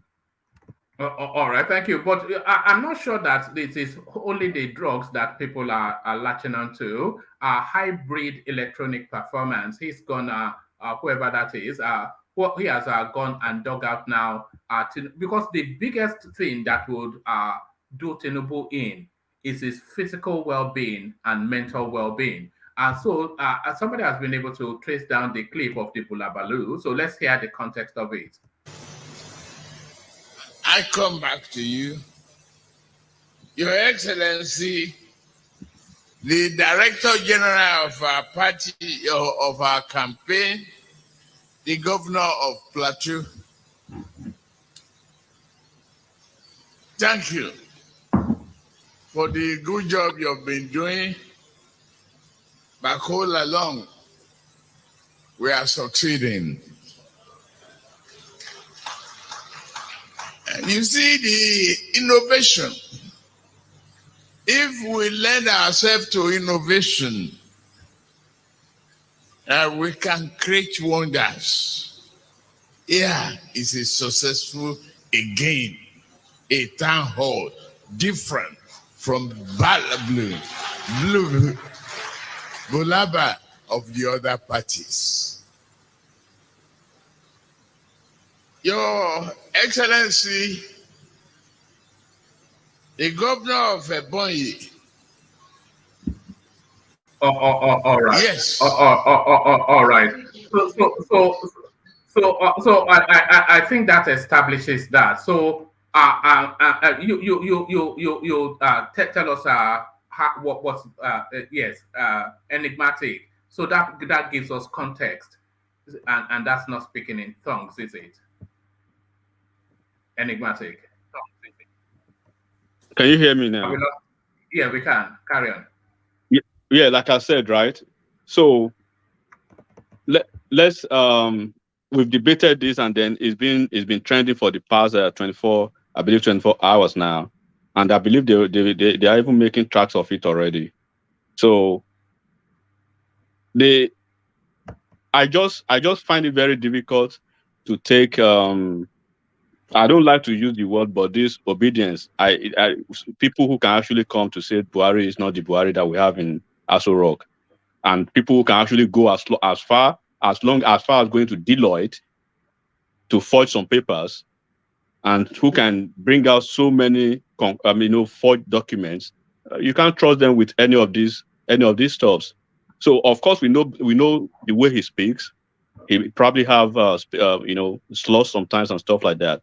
But when you look at the context in which he was building that statement, you will see there was something that actually happened in the middle of that statement. No, it's actually coherent. It's actually, guys, sorry for butting in. It's actually at the end of that statement. Blah, blah, blue, blah, blah, of the other. Did I hear that correctly? Yes, of the other parties. I've captured it. It is important. It's only 1 minute 25 seconds. But listen carefully. And then you see when they say that politics is a dirty game, this is what they mean right here. So we saw the first one, Bulaba Bulaba, and then we were all aghast that this guy is just hemorrhaging. But then context. So listen to context. I come back to you. Your Excellency, the Director General of our party, of our campaign, the Governor of Plateau, thank you for the good job you've been doing. But all along, we are succeeding. You see the innovation. If we lend ourselves to innovation, we can create wonders. Here is a successful, again, a town hall, different from Bulaba of the other parties. Your Excellency, the Governor of... all right. I mean, I don't say anything. Okay, it feels a bit different now because the context is innovation. The innovation, the context is innovation. He's doing town law that is different from the Bulaba of the other parties. Did I hear that correctly? We heard it now. We all heard it. I want to show that I heard it correctly. Is he trying to say Hulabalu or what? That was what. Hulabalu of the other parties of the other, yes. Of the other party. I think that was what yes. he was trying. Yeah. But these people manipulated that video. Jesus Christ, man. They added some sound, they added some kind of voice, and they extended it, make it, you know. I never want to do politics in my life. But that's politics, man. That is politics. You know, you have to carry out. So no run, no. We need you for Osun State to no run. It's ungodly, you know. It's almost ungodly. You have to carry out propaganda sometimes against your opponent to destabilize them. Can I say something? They destabilize everybody. The Tinubu go ahead. And Tinubu followers since yesterday with that short video they have posted for within 24 hours. Every Tinubu's supporters are destabilized. Okay. They were destabilized. Everybody was destabilized. So they achieve what they are trying to do. Look, the way we are breaking it down now, the way, you know, we take a look of it now and look at the content, the real content of it. Millions of Nigeria cannot. Is what we saw on the video. I mean, on the social media that everybody will see and they'll be carrying it around. So that's the tragedy. Hold on. That's the tragedy, Ajanle Koko. Sorry, gentlemen. What Ajanle Koko just said now is the tragedy. Because not everybody, only people that are very fussy like us will go and do the deep dive. But all they will say is that Bulaba, and then they'll add that down to PDP, APC, and then they say the guy is ready for the grave. But our context, it's a vicious world. Sorry, I want to ask for one favor. Can you play it one more time? And I want someone that is an obedient, Babakure, to tell me what you heard. Actually, Saki Father. Saki Father. Zaki Father. Tell me if there's anything out of tune in this, or Babakure, Saki Father. I think we've lost Emmanuel. Tell me if there's anything. Let's play it one more time. In my own. I heard you 2 times. I heard it 2 times, so it doesn't really matter if you play it over or not. Yeah. I already established what I want to establish from that. I think it's just mocking other party. So because when you look at the way it started this statement from the beginning to the end, you will now realize that it's just mocking the other party. So that's it. So there's not to be contested like Hulabalu, or what was he trying to say?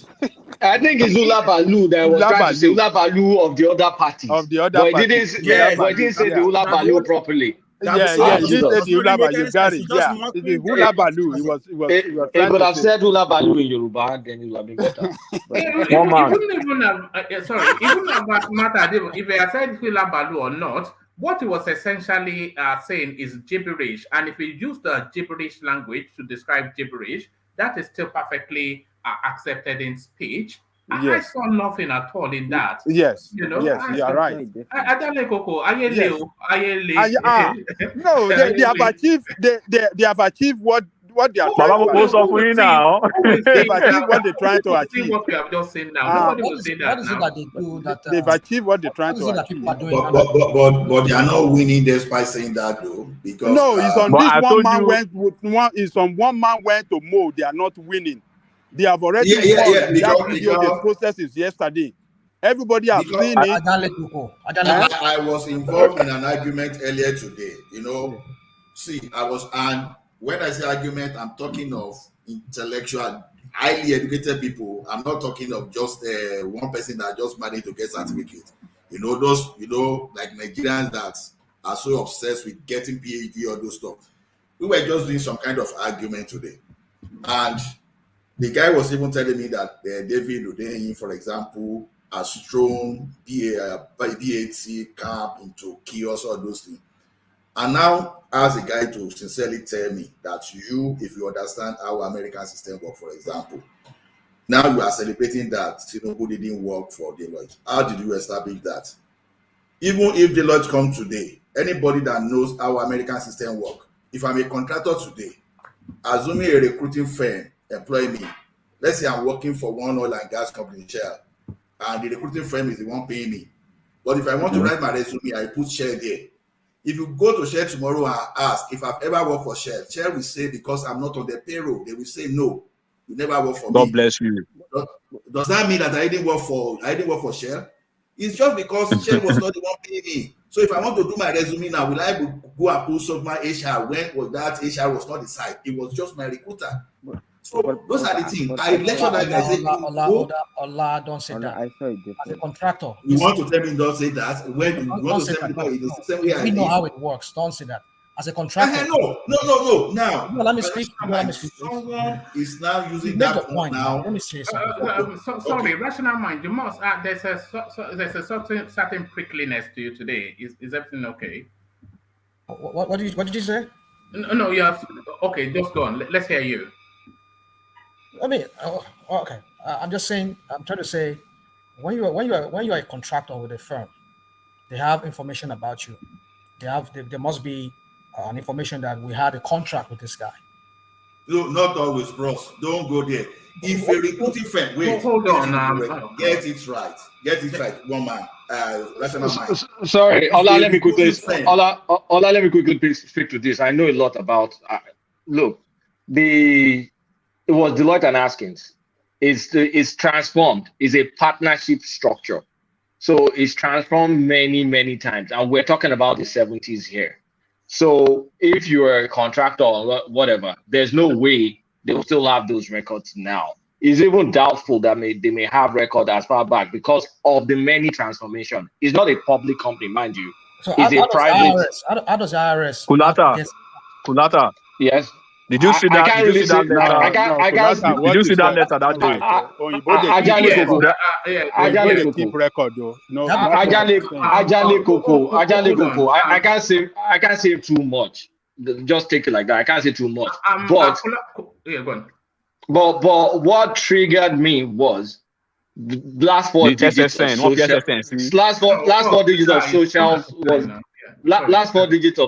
was there and date of birth. They sold your life because that is how you do any financial record. If I want to do any transaction, they will ask me what's my date of birth, what's the last four digits of your socials. They now gave an investigator those critical information, and then for you to go and publish outside. That was a red flag for me. But in terms of record keeping, it depends. The company had undergone it's not one monolithic company. It's transformed different partnership structure throughout the years. There was a major reorganization that happened after that Enron, Accenture stuff that transformed all their big four, all of them to a large extent. So I don't know how deep they can get those records. And if it wasn't, if it was a 1099 employee, for example, that's almost like a contract. That's a contractor. You don't know. So I can't really vet what that guy sent, because three red flags, those personal information, because I don't know why anybody will share the last 4 digits of your social. Ajani Koko, do you know what I'm saying? Like, why would anybody give you the last 4 digits of social and date of birth? And then there was no phone number. There was no phone number on that document. All right, hold on, gentlemen. Kulata, have you seen the response from Deloitte? Because I've read it. That the guy. I saw the document that is allegedly from Deloitte, but I immediately had red flags about it. All right. I read it, and I'll read it to you just shortly. So for the people that are muted, I just wanted the chance to bring you this. And then you will see that it's a total fraud, this whole thing. But this is something that they're claiming this guy subpoenaed. So this is subpoenaed. So let me bring you. It's just about 3 paragraphs. Bola Ahmed Tinubu claimed that he made $1.8 million from salaries and bonuses whilst working a consultancy job at Deloitte USA. So we subpoenaed Deloitte USA to provide evidence of Tinubu's employment and staff payment records. And this is what came back, Hudeni posted on Monday. So this is he now published the letter. And immediately from the first paragraph, you know that this is a fraud. So it says, the letter from Deloitte dated September the 20th, 2020, partly reads, Dear Mr. Kowals, we received a subpoena 16th of September 2022 seeking employment record of Bola Tinubu. So that already, it tells you that it's a fraud, because an official letter, which is even a legal letter responding to a legal request, would not say Bola Tinubu, because Bola, of course, we know that what's that word? It's a condensed name for a longer name. So they would have given him the fullness of his name, Adebola or Oyebola or whatever Bola. Bolanle. Or Bolanle. So an official letter would not say Bola Tinubu. That's just that from that line you already know that this is cooked up. Please be advised that we have no record of Bola Tinubu again in our system. And because, of course, the subpoena would have to list his full name so that there's no conflict in the records. And the subpoena will have to list all of his details so there's no conflict in the records that what they are providing is not somebody else's. And they are referring to, in an official legal document response, as Bola Tinubu. So that just tells you that included his social security number, his last 4. I don't know. But isn't it weird that they provided? Isn't it weird that they provided the last 4 and his date of birth? Because what else is it? What else does he have from an identity? Latter, if you're arguing that the release of his information is wrong, I can understand that. But that they supply them enough information to dig out whatever record they have on Bola working with them. But is that how you've seen employment verification? You talked about employment verification letter. You said? Have you seen an employment verification? Because it's simple employment verification. Does this guy work for you? All companies handle that. Have you seen one that has the date of birth and the last 4 of the SSN? No. Hold on. He's a consultant. He worked for them. He said he worked as a consultant for them. Yeah, but at the end of the day, it's an employment verification. They will as a subpoena, they will supply all the information that they need. With a social security number, that should suffice. That's how it's done. Okay, but in the subpoena, because the subpoena is available, can we read the subpoena and see what they asked for? Whether they also provided the social, because we have the subpoena. We have the subpoena and we have the response. It does say, actually, it says, Dear Mr. Kamals, we received a subpoena 16 September 2022 seeking employment records for Bola Tinubu SSN. So I'm assuming SSN is social security number. The social, okay. Yeah, and then it says dot to dot. Yeah. But that's the response. But isn't that the response? I'm asking for, because the Udain guy provided a copy of the subpoena So can we read that subpoena and look at what they asked for and what they provided? All right, let me give you the fullness of it. I'll do it at speed, just not to hold up the space. United States, hold on. The certified U.S. court judgment document has surfaced showing that a U.S. district court indicted, United States company Deloitte has stated that the presidential candidate of the All Progressive Congress, Bola Tinubu, never worked for the firm any time, let alone pay him $1.8 million. Deloitte's response was contained in a response to a subpoena ordering it to make available Tinubu's bonus history with the organization. The comment becoming the latest controversy in Tinubu's link with drugs trafficking in the United States. The company's response, quoted in a report by investigative journalist David Hudeyi and published in West African Weekly, was signed by Tish Negron, senior legal specialist. Bola Tinubu has claimed that he made $1.8 million from salaries and bonuses whilst working as a consultancy job at Deloitte. So it doesn't actually give us the subpoena. So one man. Yeah. Where they started first of all, when you look at in the face of that document, that verification document, you will certainly see discrepancies. One. Number two, that Tish Negron that you're actually talking about. That's how they actually named the guy, because they had to go to Deloitte website to go to search and look for all their legal advisors. They're all there, and they went into LinkedIn to pull Tish Negron. When you go to LinkedIn now, when you put that Tish Negron, you will see what will come out. So what I'm actually saying is that when a political party relies or have to hang their hope on a hatchet guy like that guy, and then he came to Arise TV to sell himself out. Do you have a candidate? He says yes, Peter Obi. That was it. And then what is the essence of doing this? Are you going to do this, to check other candidates like Atiku, Kwakwanso, and some other? He said he doesn't think so. So why are you fixated and obsessed about this? And when I'm telling you, and I told you that you gawk in the sense that you could have been making hell of money by now if you've put, if you've actually tilted towards Peter Obi and been ranting about this. No, don't worry. You would have made a lot of money. I know a lot of things that are making money now. If they're going to use this for further court cases, then you can't say it's not correct, because if what they're raising is a fake document, then that means they can't present it in any court.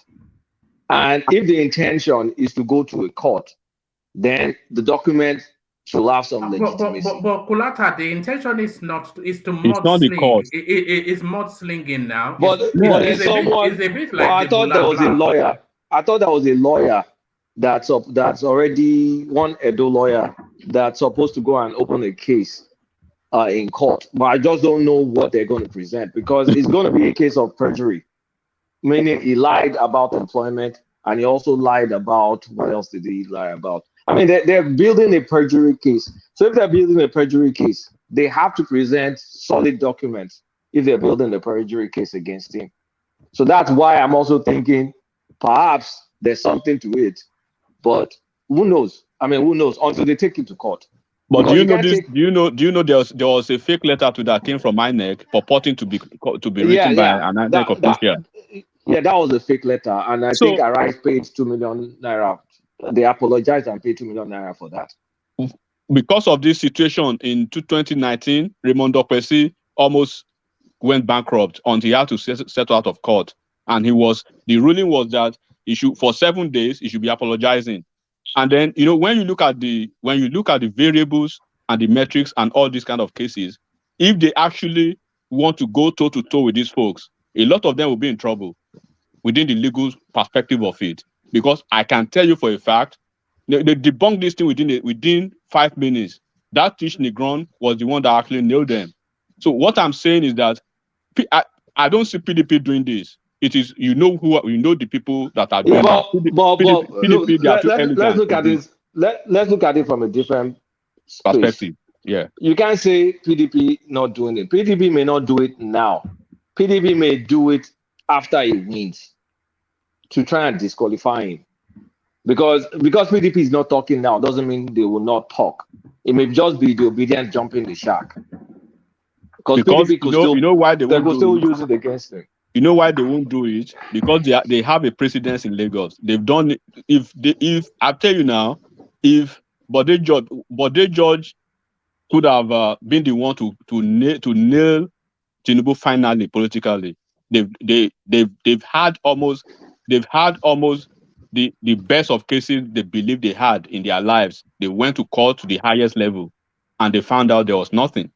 And this case again, they keep rehashing it every time, to the point that Raymond Opesi, AIT, they have to finally do a proper documentary. You can go back and check it until the court have to they have to settle out of court. Tinubu actually took him to court at that time.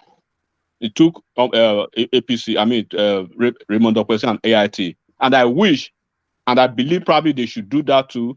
They should do that to actually let some people, learn about this, because it's like they are rehashing a case almost every time when election is around. If you want to go to election to win, go to election to win. If you want to do a campaign of calumny, do that, and let's know what you are doing. Why are you crying for? I'm solid. 2015. You say what? When Tinubu and his minions and Bubu, they did the same thing in 2015 against Jonathan. The same thing that they did. Which is fair enough. It's fair enough. Why are you making it sound like as if you're complaining about it? You're finding fault with other people. Am I complaining to you? What do you mean I'm complaining? I'm making a presentation to one man and people who can reason properly. I'm not complaining. If you don't understand what I'm saying, then keep quiet. Can I say something? Yes, sir. Rational mind. See, we've learned from our mistake in 2015. Even assuming people were not reacting in 2015, we knew that people left issues and started, mudslinging. You were attacking the personality instead of talking to what we're going to do.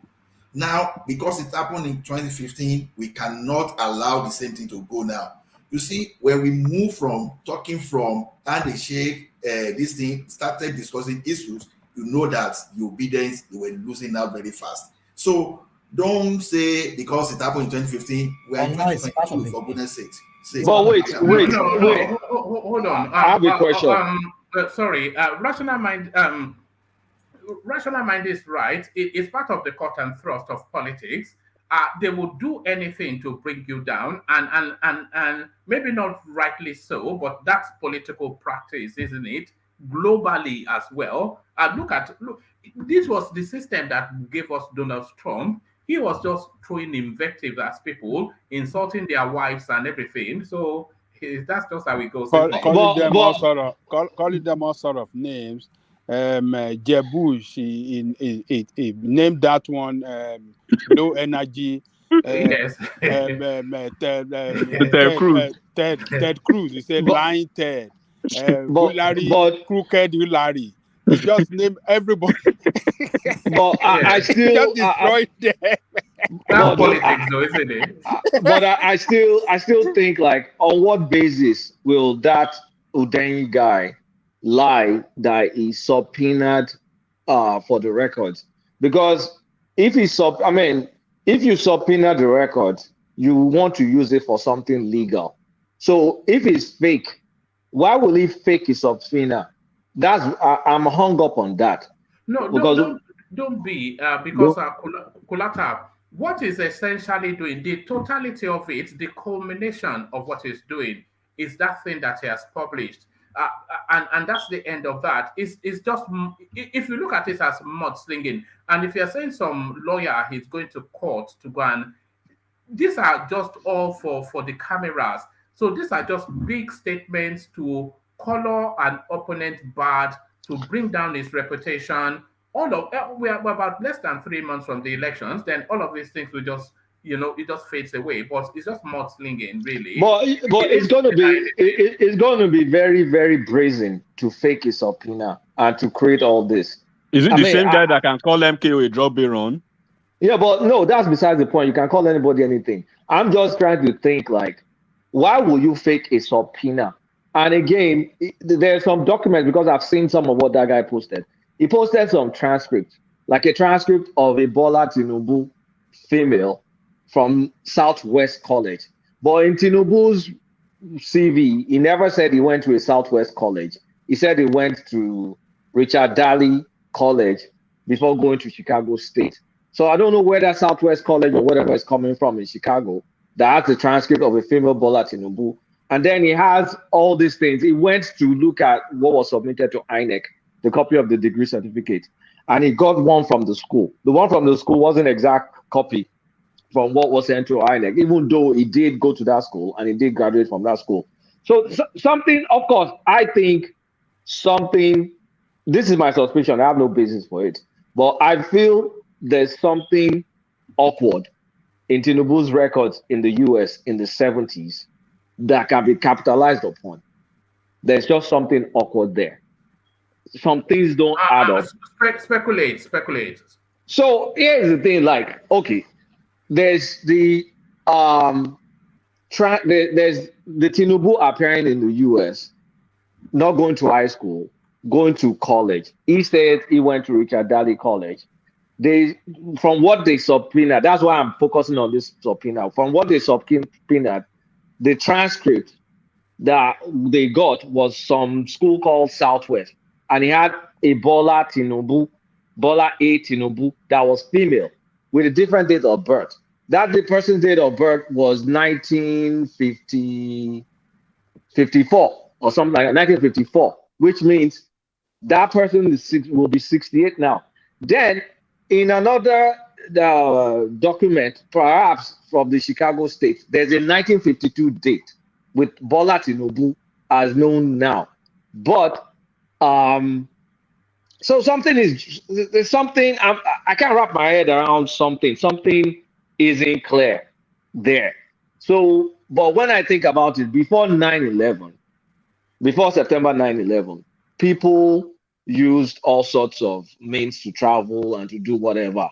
So things were not as firm as now. Records and co were all over the place. I mean, it was not until 9/11 that a lot of organizations started firming things out. And if you think about this is in the late 70s. So I don't know what was going on in the late 70s, but there may be something there, but whatever is there is in a different jurisdiction. So it may not apply to Tinubu locally.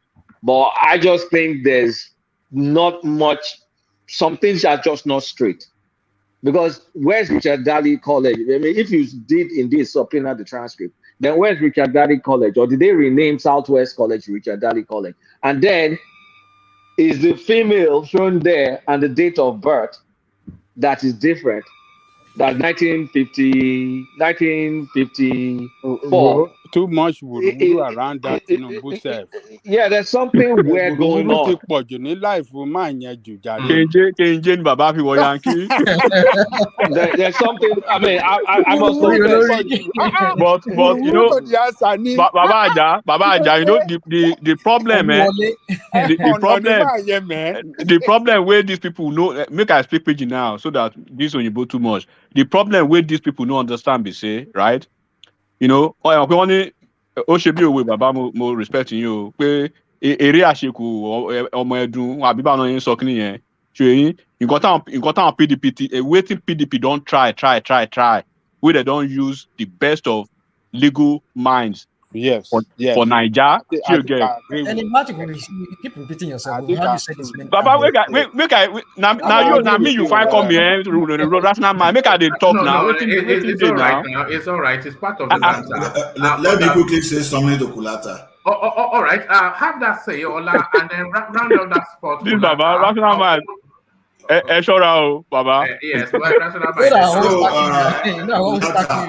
Actually, Richard Daly College was renamed to Southwest College. Okay, so, that makes sense now. That makes sense. Yeah, so, but what about we cannot establish? What I'm yet to establish is that this guy attend when it was Richard Daly College or when it was Southwest College, because that one too, the technicality there is something else. Then, so to me personally, I know that there are a lot of garbage when you talk of Tinubu, but it doesn't mean that some of those are credentials that this guy never got that. But the way obedient are trying to carry that in, I think they should not waste the energy and focus on the program they want to deliver to us.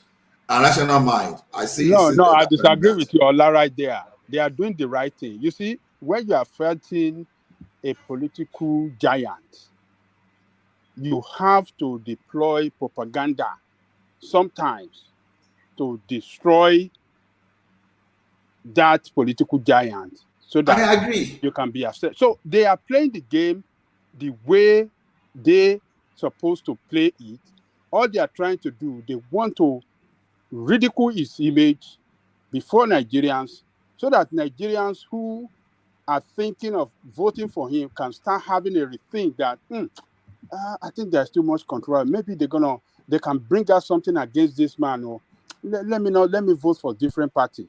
Let me vote for Obi. Let me vote for Atiku. Let me vote for Showore. I agree, So but it's they are not playing the working. That's game. what They we're are saying. playing the game very well.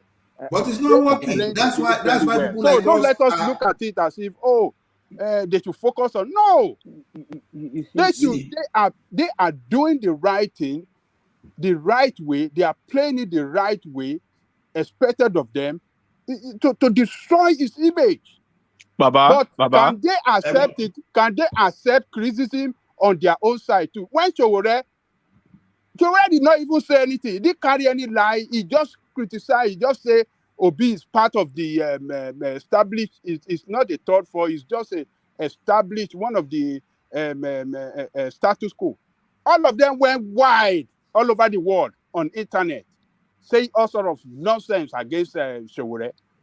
So, politically, I agree with you. I'm yes. just saying that the more they deploy these tactics, the more you find people like us on ground that we are going to make sure we counter them.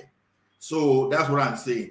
Rational mind, just to round up for me. Rational mind, what I'm saying the other time is this: if you work for a firm and the firm deploy you to work somewhere, if the firm that deploy you there is the one paying you, and you write the name of your site there just for employment purpose tomorrow, if you like, go and do background check. You will not find it there, because I'm talking from personal experience. There are so many organizations I work for as a contractor, but if you go to that organization, you will never find my name with them, because the name you will find when I'm finding my tax return will be the recruiting firm that gave me the job to that place. But the client I work for will never find me there. So it is the payroll. It is this payroll that these people will embark upon. They won't be keeping your name somewhere in their memo. They will just pull the payroll out and check if they ever pay any money to you. If they never pay money to you, there's no way you can be called a staff. You are actually the staff of that recruiting firm. Hold on, Ola. That's a different scenario you're pointing. He said he worked for Deloitte and Touche as a consultant, and they paid him. Wait. Hold on. When you say you work, hold on. Let that conversation take place. Go on, Ola, on our rational mind. Yeah. He said he worked for Deloitte and Touche, and he got a bonus payment or whatever payment for working with Aramco or whatever, and they paid him, was it $850,000, something like that? Yeah. So he said he was paid. So if he had been working for a company as a subcontractor, another auditing firm or whatever, then it must have been the firm that worked for Deloitte and Touche that paid him that. He said he participated in some kind of auditing for Aramco and whatever, working for Deloitte as a consultant, and they paid him that money. So the one you're painting now. Are you not being pedantic somewhat, a rational mind? Pedantic? What do we do here, one man? What are we all doing here? No, because if he says he worked as a consultant, which is then to tell you that it's not a direct employee of the company, but a contractor, which is, I think, what which Ola is saying. Yeah, I think that's what Ola is saying. That's how it works here. Is that when you are working like that, there's a form which I think Kulata mentioned. Is it Standard 10 or whatever they call it? You have to file that. So if you're working, then you use your tax identification number. If you're not an alien here, or use your social security number if you have one. So, and then if you have a business name you're working on, That's also can be used. But in this case, what I get, this is what I'm saying here. From what I'm seeing from what he said, he worked as a consultant with Deloitte. So Wait. No, you can work as a consultant. Sorry, there should be a record. What is your understanding of that? When he says he works as a But consultant, I've been contractor here too. So when you work for a company, they will have a record of the contract with you. Right. And so if the IRS wants to go into probing to know how much you made from them, they can do all of that. Wait, it depends. Rational mind. I've been thinking about something. Assuming you work for Robert Alf, Robert Alf staffing agency, and the staffing agency places you in a company. The people paying your salary is not the company put you, is the staffing agency. That's similar to what Ola is saying. But from what he said, so that means wait, let me just finish my thought. So that means you cannot do a verification. I mean, even though when you write your resume, you will say I work for this company, though that company is not the one paying your salary, is Robert Alf. And that happens all the time. I get you. If that's how he did it, it might be difficult to find any record for that. But from what he said, I'm going No, that's why I said you are being pedantic. What is being pedantic? No, because you are fixating on the fact that he said he worked for Deloitte. So what are we doing here if we don't know about what people say? Hold on, listen now. It's nothing personal. I wonder if you personalize sometimes too much. It's nothing personal, but it's to the point that you are making. It's somewhat pedantic. If he's saying that he worked for Deloitte as a consultant, that tells you that he's not a direct employee. But you seem to be holding on to the fact that he said he worked for Deloitte. But if he works as a consultant, then that tells you that there's a bridge between him as a person and his status with Deloitte,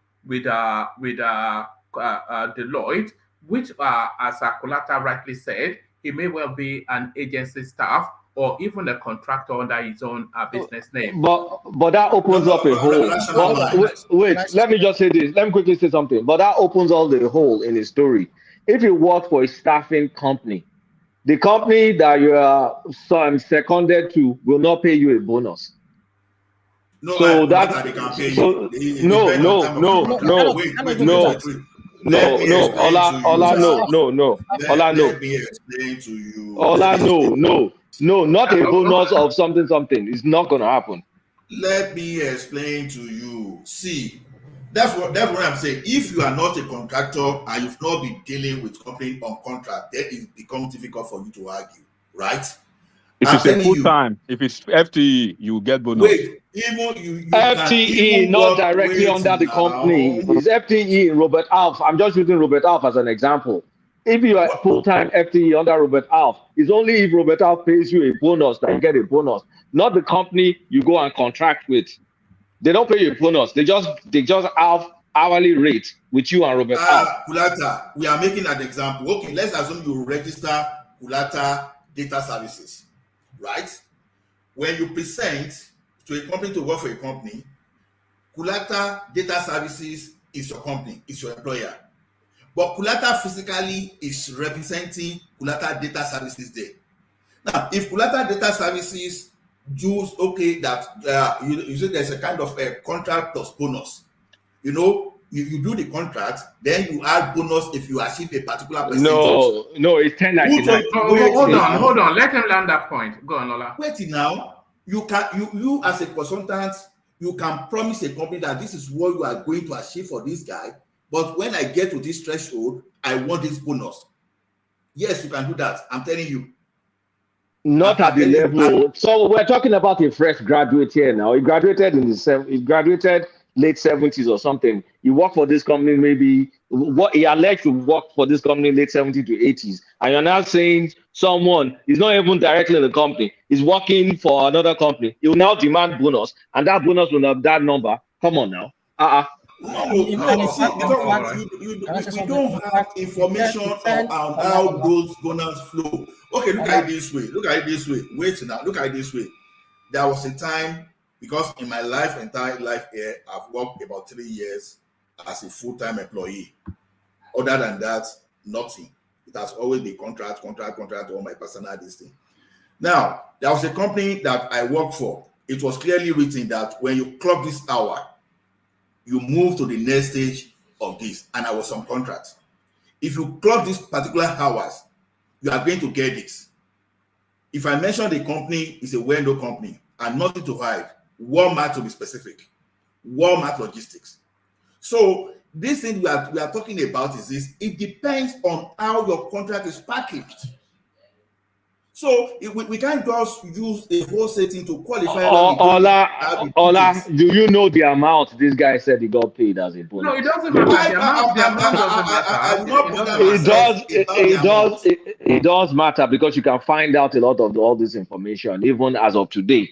See, Kulata. Let me tell you, there are some firm in Canada here. For example, they may decide to talk to a company and say collect 300 from that company for your service, and they engage you and they push you there for $50 per hour. Meanwhile, they are collecting 300. Now, if you perform tomorrow, if that company, for example, decides within their own, they can have bonus for you, and they package it right from that company. So, see, it depends on. We don't have full information about his contract. So the question now is if we need to establish whether he worked for Deloitte or not. How did he work for Deloitte? So if you work for Deloitte as a contractor, you can't just wake up because Deloitte said, I didn't, we don't know this guy. I don't know another angle to it. It's how it got to that place. No, I want to move on. Yeah, but land that point, Ola, and then round up that space. So to me, that Deloitte thing, honestly, that thing didn't catch me for a purpose. And you need to go deeper for me to actually believe you, because I know how the system here works. It depends on where you find yourself.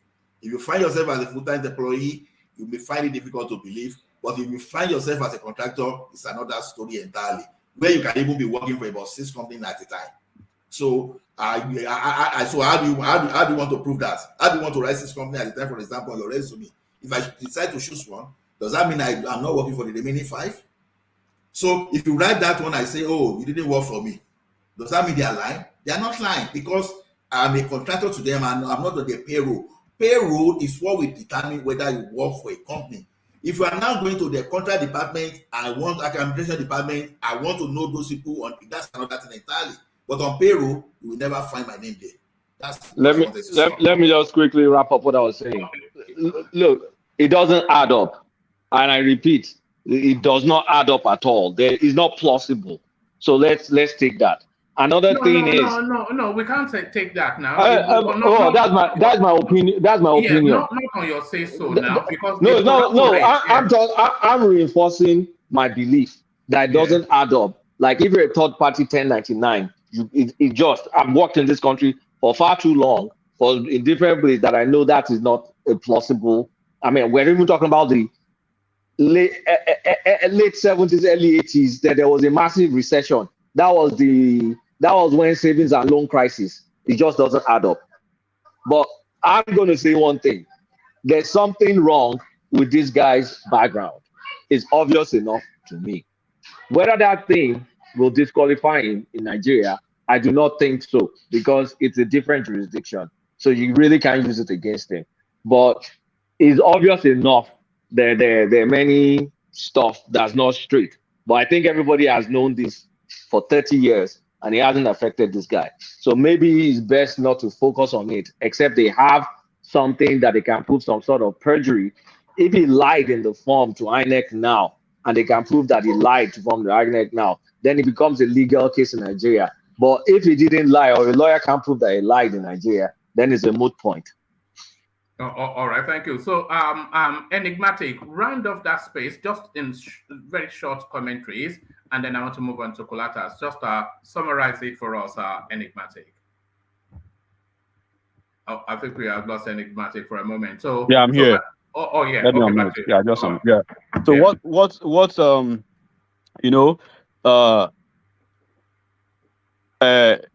I'll just use this proverb real quick.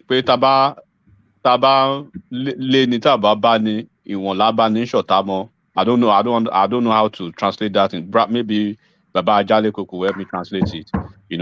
At a point you have to focus on your ideals, on your message, and if you believe there's a reason why you see top-notch politicians who knows their onions, why they are not why they wouldn't be wasting time on certain issues. Do you think APC or Tinubu's camp or Tinubu's campaign, do you think they don't have stuffs or they don't have things too they could be chasing like this, up and down, chasing shadows like this about Atiku, their supposed major, opponent? You think they don't have, but they know it wouldn't mean nothing.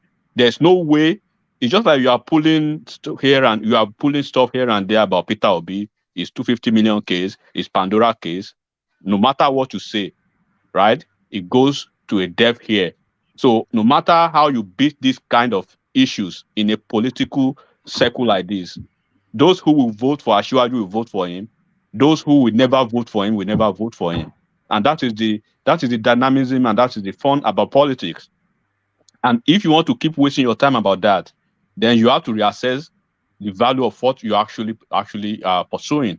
Obi was in Rivers State yesterday trying to throw Asiwaju under the bus about I know my own school, my schoolmate knows me, this, and then he overplayed his hand, mentioning Peter Odili's name. At the end of the day, they are not even speaking about the jabs or the jab he was trying to have on Asiwaju. At the end of the day, they were focusing on him now. And then this guy had to make Dr. Peter Odili himself had to make a certain pronouncement about Obi shouldn't mention a name in a certain way. So sometimes you want to do, it's like big like you do too much, and at the end of the day it backfires. They need to be careful. There's a reason why this guy for 30 years, why Baba Bode George, I'll keep saying that, he's still crying up until now. They've not been able to do nothing about him since in Lagos. Is he a clean man? Of course, he's not clean. Just like every other politician in Nigeria, we all know that Atiku is not clean, Tinubu is not clean, Peter Obi is not clean, Kwakwaso is not clean. The only person I can probably vouch for a little bit is probably Showore and Ajewole, the new breed, the ones that are just the basic departure from the oligarchs and the establishment guys. So if they want to keep chasing all this kind of stuff, commission another hatchet man, come to the US, come and commission another hatchet man to start doing another thing. Everything is like you are rehashing everything all over again. They know the games already. They know how to do the terrain. If you are in the legal terrain, if you are a lawyer, there are some certain cases when they come to your table, you just do it all. But this one is a waste of time, especially if it's a case that is being rehashed. It will land nowhere. Somebody that's okay. That's the kind of case they are chasing. They are wasting their time, and that's the way I would say it. All right, brilliant. Well put. Always well put by Enigmatic Hundi. So he's a lawyer, and you can see that in his articulation. But it's not a practice. You're not you've moved on to other sorts of haven't you? You're not yeah, the one where they give where the money really is. All right. Thank you, Enigmatic. So let's go from you. Let's go from you, Enigmatic, to Kulata. So Kulata, we come to you next. And we take you to the space. I'm not sure if you followed the readout of this space. 97 days to election, Obi, Tinubu, Atiku polarized Southeast. So that immediately, it just came as a shot out of the, what they are claiming in this piece essentially is that the Southeast, as we were led to believe, they are not in unison in support of the Peter Obi candidature. And this piece goes to enumerate all the governors of that state and how they are pulling in the direction of their own principle or their own flag bearer. So that is fair enough, and you'd expect them to do that, but they're doing it with some degree of aggression, which shows real intent.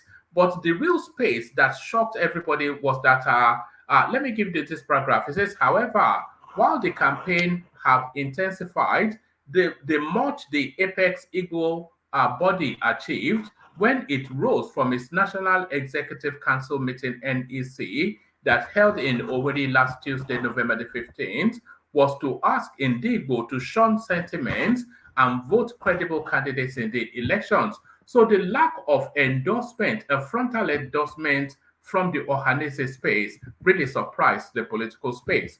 What says you, Kulata? I won't say I'm shocked, because it's this same me that said it very, very early, first when I first started coming on this platform, that if we're getting closer to the election and Peter Obi doesn't look like a viable candidate, I won't be surprised if some elements in the southeast abandon him. And I think Peter Soludo's letter just kind of gave many people excuses to come out and validate that stance, because it's increasingly looking like Obi doesn't have a chance in winning the election. And then if he doesn't have a chance in winning the election, it means the votes that will go to Obi are sentimental votes, because it's not going to add up to winning the election. So people that live their lives on politics and favors, they don't want to waste time with sentiments. They want to go play ball with Tinubu and Atiku so they can get whatever they need.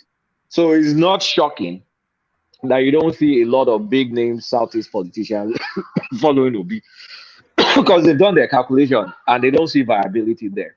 I can tell you that if they saw it as a viable way, a viable path, they will be backing Obi. It's only Obi supporters that are backing Obi now.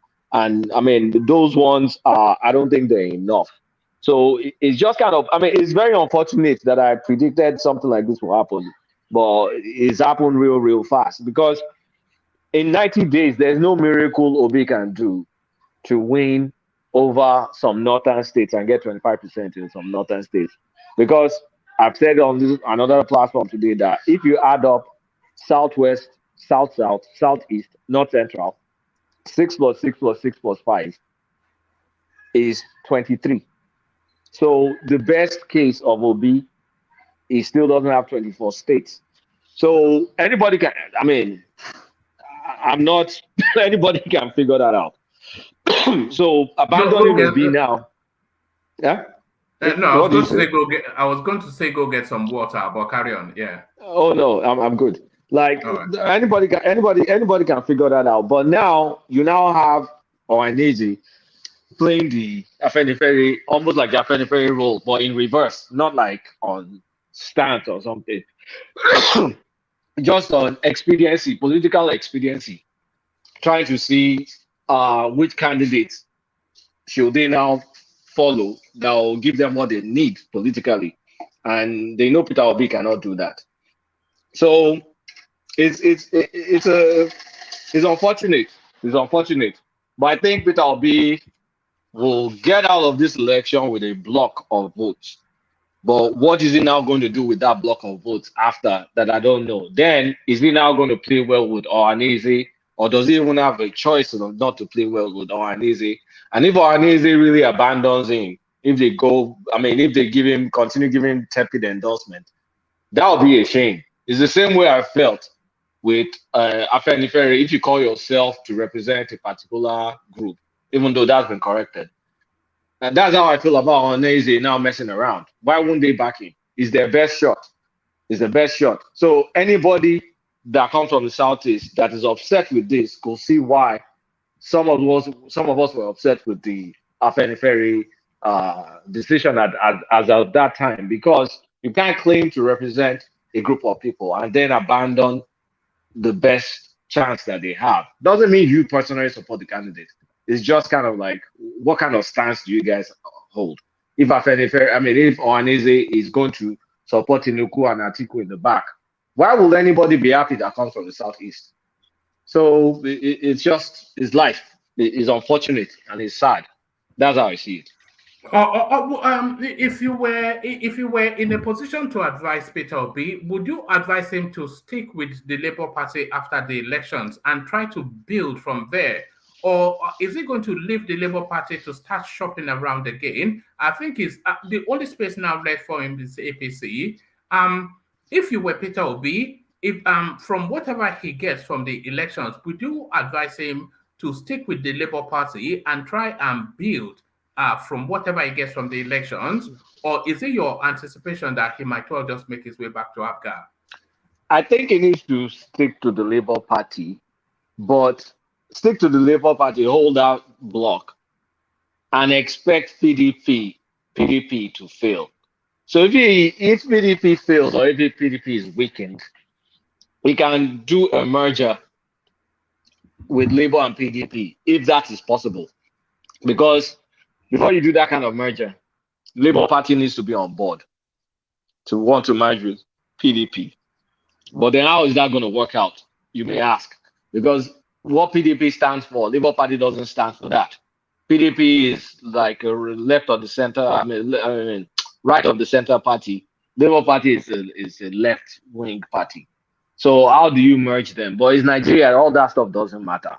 But I expect him to hold on to Labour Party and use Labour Party as a bargaining chip. Because really, is it the Labour Party? No. If he moves to another party, his followers will still follow him if they believe in him. No. I'm not sure that I'm not sure that they will.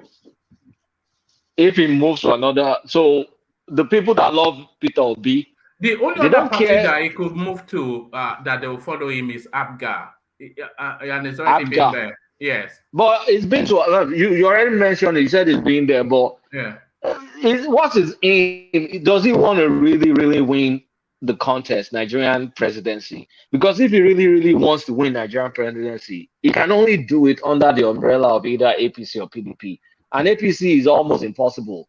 It's easy for him to go to PDP. He started in PDP, bounced out of it, bounced back into it. So it's not going to be different from the bouncing he's done in the past. But the only thing is, he needs control of the supporters. So what vehicle does he use to control his supporters? I don't think Labour Party is just a frame. Peter Obi by himself can move his supporters without the use of Labour Party, but he needs Labour Party as a bargaining chip. But You know what I'm Kulata, saying? the question should be: are his supporters that loyal to move with him back to whatever? Because that is the question. That's the question. That's the question, really. But now, when you look at it now, he has the most outside of his cause, outside of his ethnic group that are supporting him due to like sentimental reasons. His core support base is the youth. The youths are the most unreliable voting bloc in the world. The most unreliable. So you can't really tell if you can hold on to the youth. But he can hold on to the Southeast, especially if he's the leading politician in the Southeast. It's easier for him to hold on to the Southeast. But now with Ohaneze and all the South politicians now backbiting him, what will be left of his support base in the Southeast if he loses? That's a valid question. Because except he can hold on to that support structure, he will become irrelevant. If he holds on to the support structure, then he has a baggage, something to bargain with. So it's all. You see, Kulata, after February, it is my anticipation, and I cannot see it any other way, that Peter Obi's his support base will boil back down to its core. And I think you've already alluded to it, that the youth are flimsy. So it's going to hemorrhage a good at least maybe 60%. Even they will just dissipate. It may be even more. The more I think about it, because if he loses, people will be upset. The youth will be disenchanted. Yes. And people that are voting for him in the Southeast will go back to the Nnamdi Kanu, we want to leave Nigeria space. And then they will say, well, we tried it. They rigged us out. So why will we follow you again to go and try so they can rig us out again? So there's a strong chance that will be the sentiment brewing at that point. I'm only just analyzing, making predictions, but it may as well play out that way. So he has a lot of work to do to hold on to his base.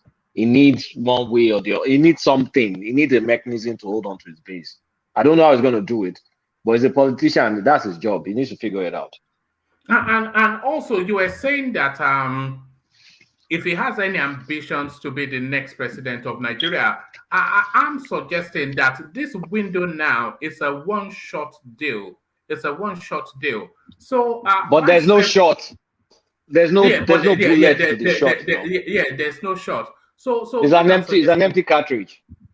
Yeah. So what I'm suggesting, what I'm suggesting is that by February, March, Peter Obi will audit what he has gotten, and then he has to abandon any presidential ambitions, because the conversations with the progressive earlier on, he was saying that the window is also closed for Soludo, who will be around about 61 thereabout.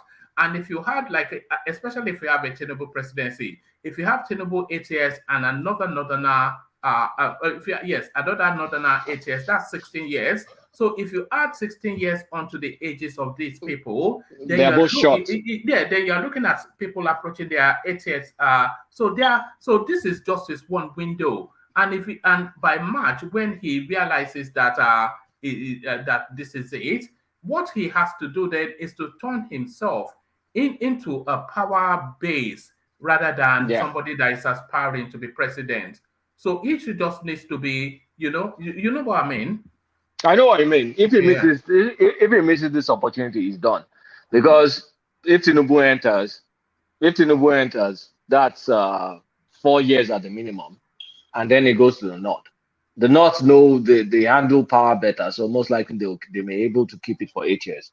So he has 12 more years. So that means he'll be 73. Not too bad, but at 73, will he still have that aura?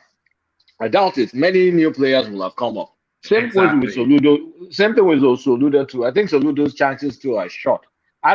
You see, perhaps maybe this is what Soludo is fighting for. Fighting for Atiku, yes. An Atiku presidency that may last for 4 years. Then Soludo has a shot. Even an Atiku presidency that lasts for 8 years, is getting way more difficult. Yeah, because he's still under 70. Yeah, but still, it's getting more difficult then because it's pushing 69 at that age. Yeah, and that means within that time frame, he needed to have jumped from APGA, gone back to PDP, and rose through the ranks in PDP. Then what would the likes of Okoa and Wike be doing? Just looking at him stepping over their head? Most likely not. So it's man, when you think at it from a sentimental standpoint, golly, it's gonna take a long time to get a southeastern president. If you look at it, it's going to take a long time. If we're sober-minded about it, because maybe 1799. You need to raise someone. You need to raise a new leader, and then everybody needs to back that person up, and then there needs to be cross appeal.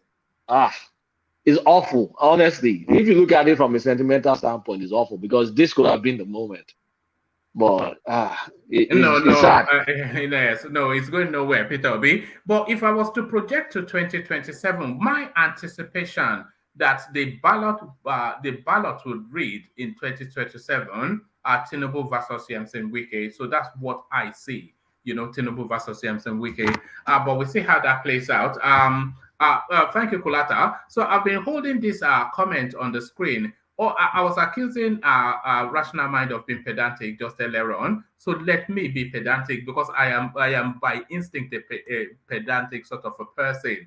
So here is this chap. He says, I am vested on contracts and contract laws So it was like I was trying to pick apart the letter from, I think it was trying to say, I am vast.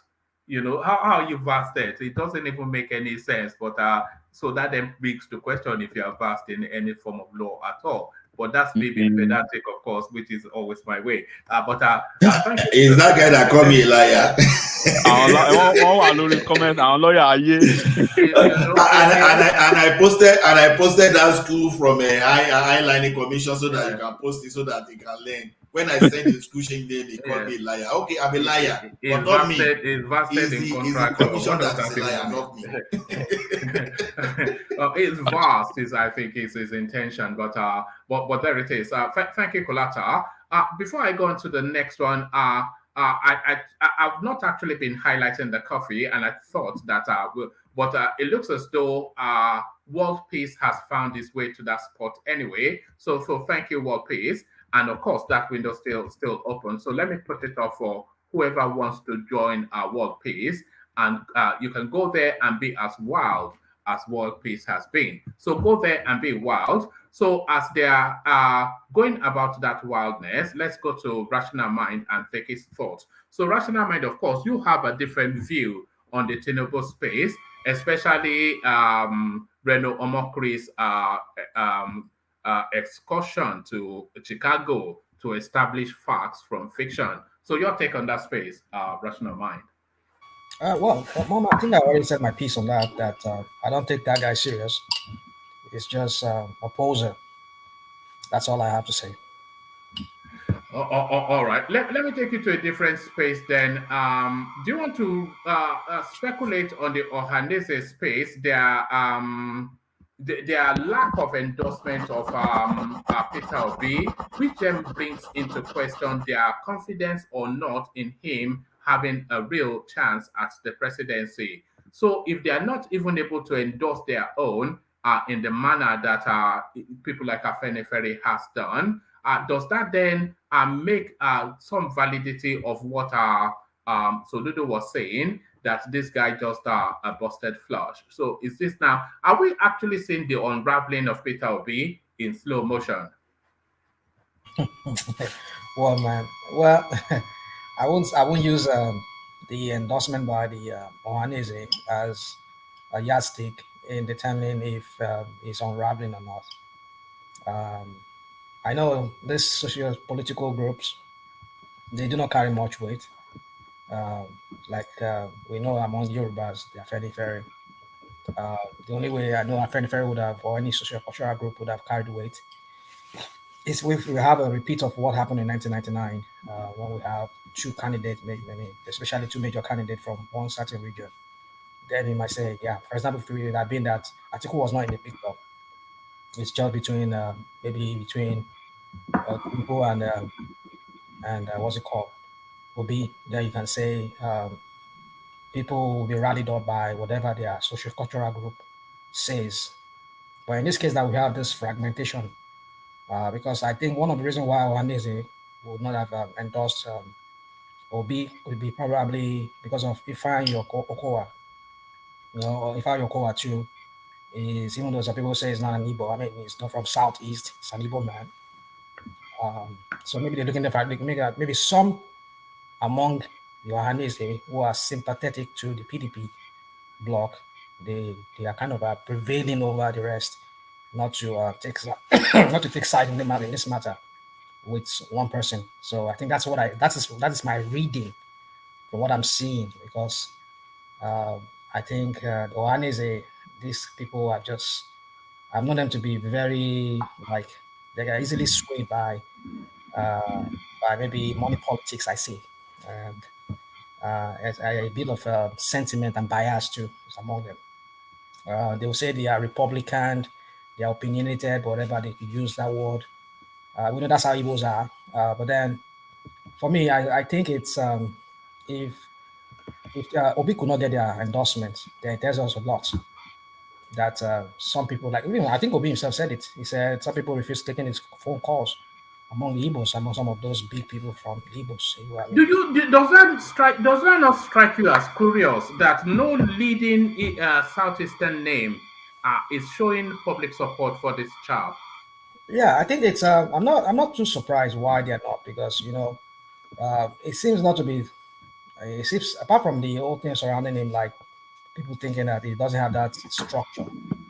I think one other thing is, I think his message does not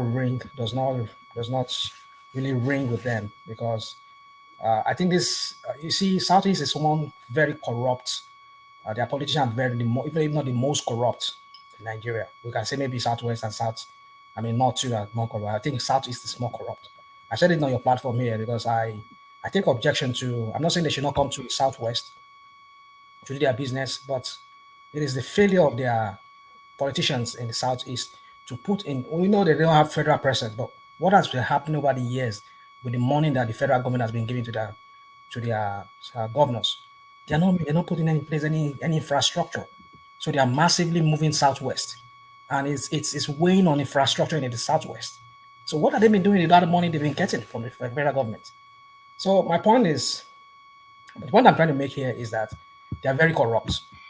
So if they're not picking this guy's call and they're not really, it's because maybe they don't see him as that candidate that would really allow them to chop. That's how I see it. maybe Do they say, you think because do you think they actually want him to be president amongst his own people? I'm not talking about the youth space, but the senior space, because they tell you that they are very individualistic in the mm, southeast.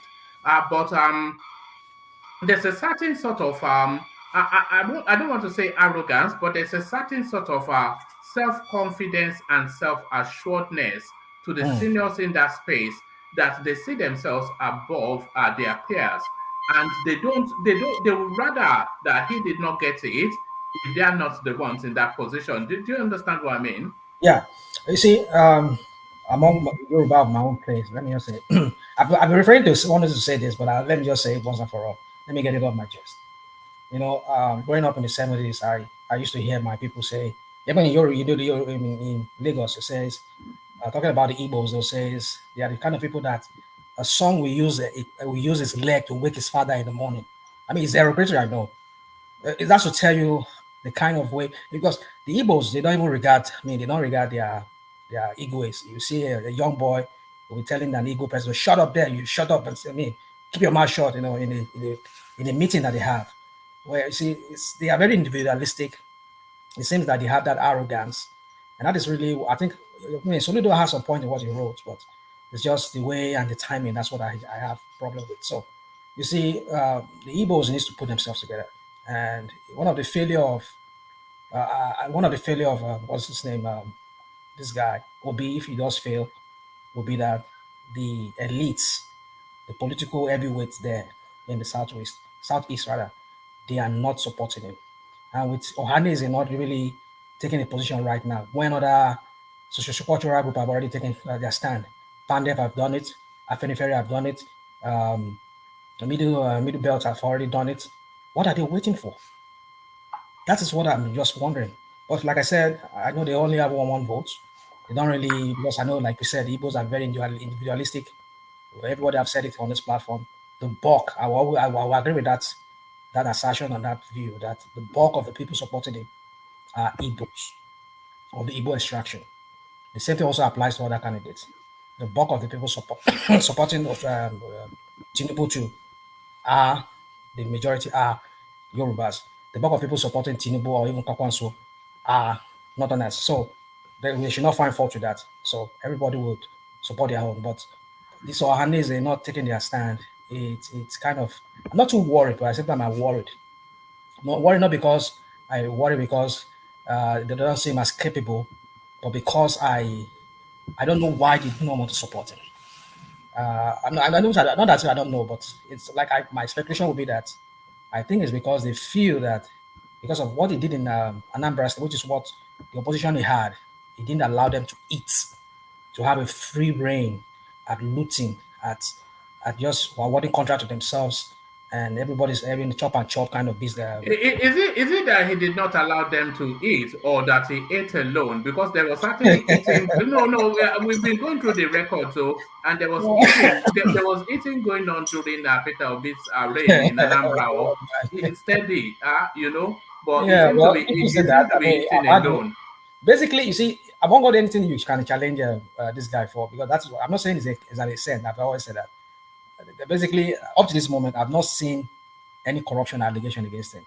Even the one we say about the Pandora, that is highly, it can be argued.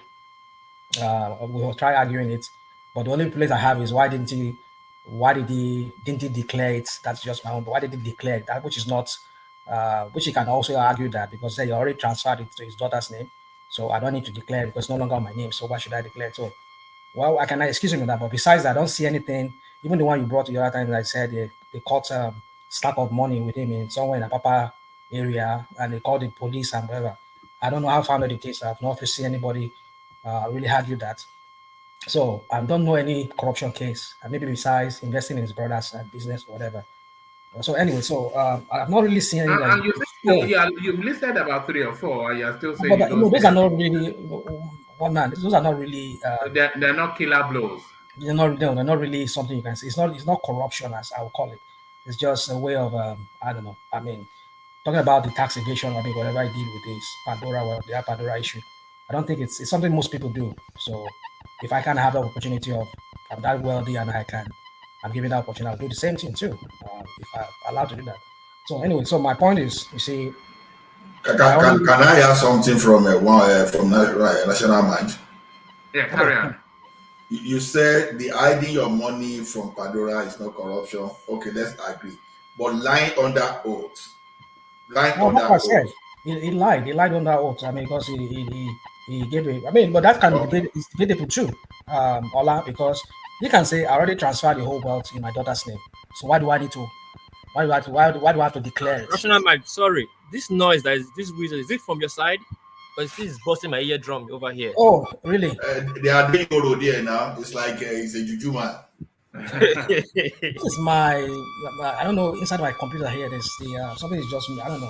Because I have so many windows Rational open. mind, everything about you is not clear like Tinubu. We don't know your reading. Tinubu.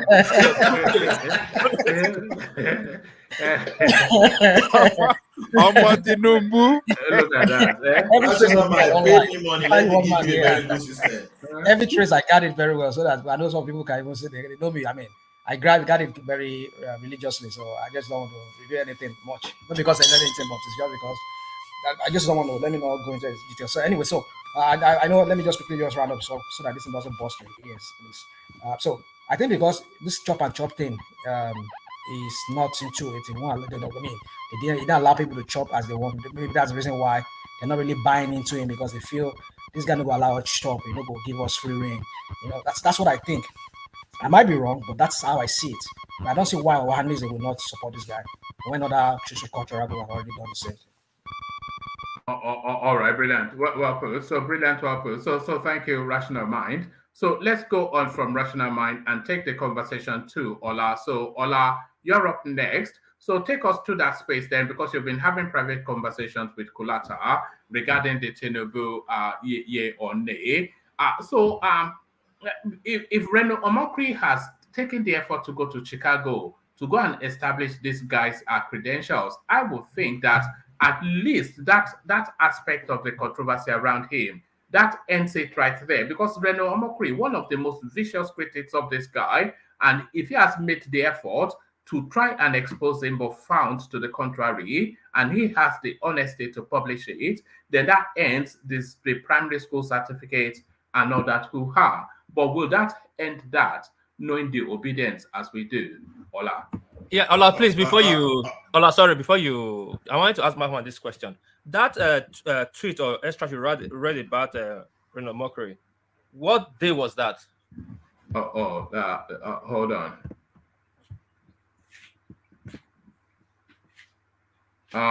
It doesn't give me the article was published today, but it doesn't give me the date. But I can just go on his Twitter page and see when he published it. So hold that space. I'll find out shortly. Okay, please. Yeah. Carry on, Ola. Okay, if we expect that speculation and all those muslinging to stop, honestly, I don't think that will stop Tinubu finishes assignments on the surface of the earth, because people will always continue with lies like that. Even there will be, for example, there was a time they were carrying it around that, oh, the guy made pass. I know that was a lie, and some people, even up to now, they still believe in that lies. So, to me, where Reno Omokri, it got to stay true that I was doubting him, because I was wondering why he should spend up to $4,000. Because one man, you can get a copy of this guy result. If you want to try it tonight, just send a mail to that place now. And I believe by now there'll be some kind of bot or some kind of auto response that will respond with the same information about Tinubu certificate to you, for example. So the way American system work is, it is easier to find about someone. You can even pay some companies that do background checks, some cash, and before you know, they will bring you everything you even never expected that you will get. So to me, like Ajale Okorali said, it is more of trying to dilute the mind of people that are not thorough, that we always find that we always prefer to believe this type of ASA just to take their decision, or maybe to enjoy themselves, or whatever. So one thing we've able to establish is that this guy went to school, even though some say, okay, he went to school, but the name there, it was a female that was on that name from Richard Valley or Southwest College or whatever. That you see how they move that to another angle. Now the question is this: now, what's the probability of having Ahmed Tinubu Ahmed in that the same school? Now only day school day, so Ahmed Bola Tinubu Ahmed so common that you will find like two of them there that.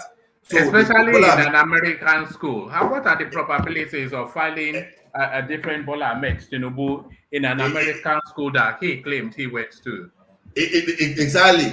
And suddenly the person is now a woman. So that Tinubu now is so knowledgeable that know that person exists to the point that, okay, let me just adopt this name and use it for my own purpose. All of a sudden. And now he performed that fraud to the extent that he was so brilliant to be performing the role. It's just like someone that didn't study for medicine, for example. All of a sudden, he just got someone with a medical certificate. All of a sudden, you became a good surgeon just because you were able to pick someone's certificate. See, some things are just not really adding up the way we argue some things, and people pride themselves in this type of argument, like when you say like you breed of a Sudan or whatever. So to me, it's not going to stop because it's the narrative that people want. So if it is what they don't want, yes, it can die naturally. Till even if Bola Tinubu becomes the president of Nigeria today, people will never back down. Even we can even still expect some kind of legal suit, even knowing that this thing they are not going to win, but they will still try their best to make sure that they won. Like Eric Martin Riley said this thing. Olisa Abakoba and Femi Falana put this thing to rest as far back as 1999. He got to a stage. I was asking some of my former colleagues I was discussing with today that I'm wondering why is it that the media, all those people that call themselves the investigative journalists, how come they are not even going back to people like Femi Falana that we know that they have credibility, and people like Olisa Abakoba, to just ask them, okay, what did you find out? Nobody is doing that. But they would rather go to that space that will make everything controversial, that will spread the type of publicity they want. Now, let me put this one straight. I cannot categorically stand for any politician. I cannot vouch for anybody's character. But based on the fact we have on ground, we have to just be very careful how to about whatever we believe. That's just the way I see. Now, Tinubu went to school or not, he went to school. Even a good friend here, everybody here now, I see them as like, was even calling me the liar that I said the school was changed. I said, go to the Higher Learning Commission and go and check for this thing. So this thing is not boju because whenever we talk here, the first thing whatever I don't know, the first thing I look for the agency that supervises that particular, I just cross-check the fact. I won't just go on random Googling and say maybe something that I don't know. I went to the agency directly, Higher Learning Commission, to say, okay, what happened to the name of this school? Southwest. So David on his own may not be lying. The guy that was trying to crucify may not be lying. But one thing is for you to get your facts and to use it the right way, or to use it to satisfy other purpose. So that is what I believe that the like of David is trying to achieve. Because Adiola has a good reputation. Farouk Perogi is in the academia, so he tried a lot. So, but Reno Omokri, I don't know what to spend the 4,000 upon, but we should give him the credit for being in the opposition party. I was still bold enough to say, okay, I tried to find out about this guy. Sorry to interject. This same Reno Omokri was on Channels 3 days ago, supporting. Go on. Yeah, continue, Waman. No, land that point and then go. Sorry, I apologize. Yeah, he was on Channels 3 days ago and supporting this Udini guy and adding most light to what he found when he went to America to do verification on Tinubu. Now today he's sending this tweet, so it's getting me confused of everything that is happening right now. And just to answer you, World Peace, that tweet was published about 10 hours ago, so that's today. Yeah, So that's what I saw it. Yeah, I saw it. yeah. I saw it. So it's getting me puzzled because he was just on China's 3 days ago, lambasting, bringing fat to add to more fat, and now today he's setting this. So I don't think you give him credit because we should just remove Reno Omokri from this talking point right now because Warpy. See, sometimes we can make mistake, but for us to accept that we made mistake is what is honorable. Even as I speak here now, I find a situation whereby, okay, you see now that I said I went straight directly to higher learning commission because it's from my experience. I've seen something on Google before that was wrong, and it was like the thing paid me. Then since that time, I improved on how to search for information, not just to go and listen to one random person. For example, I've seen picture of Tinubu with his classmates. But do you know why I'm not publishing that, for example? It's just because I've not found it directly on the alumni page of that particular school. But I have the picture of his graduation. I have the picture that he took with some of his classmates. But I'm not posting just because I'm not so sure of the source. So is it something you're able to share? That those pictures. Yeah, I can share, but like I said, I will tell you that I'm not sure of this also. So if you put it in the of course private I will chat? share I will share it. So, but I will tell you that I'm not sure because I ó didn't lè get jẹ́ it. àgbélẹ̀rọ ó lè jẹ́ àgbélẹ̀rọ That's máa why yẹn oríṣiríṣi ni ó pọ̀ lọ́rọ̀ máa yẹn o ó lè jẹ́ àgbélẹ̀rọ. Wait, Ola, is it primary or secondary school?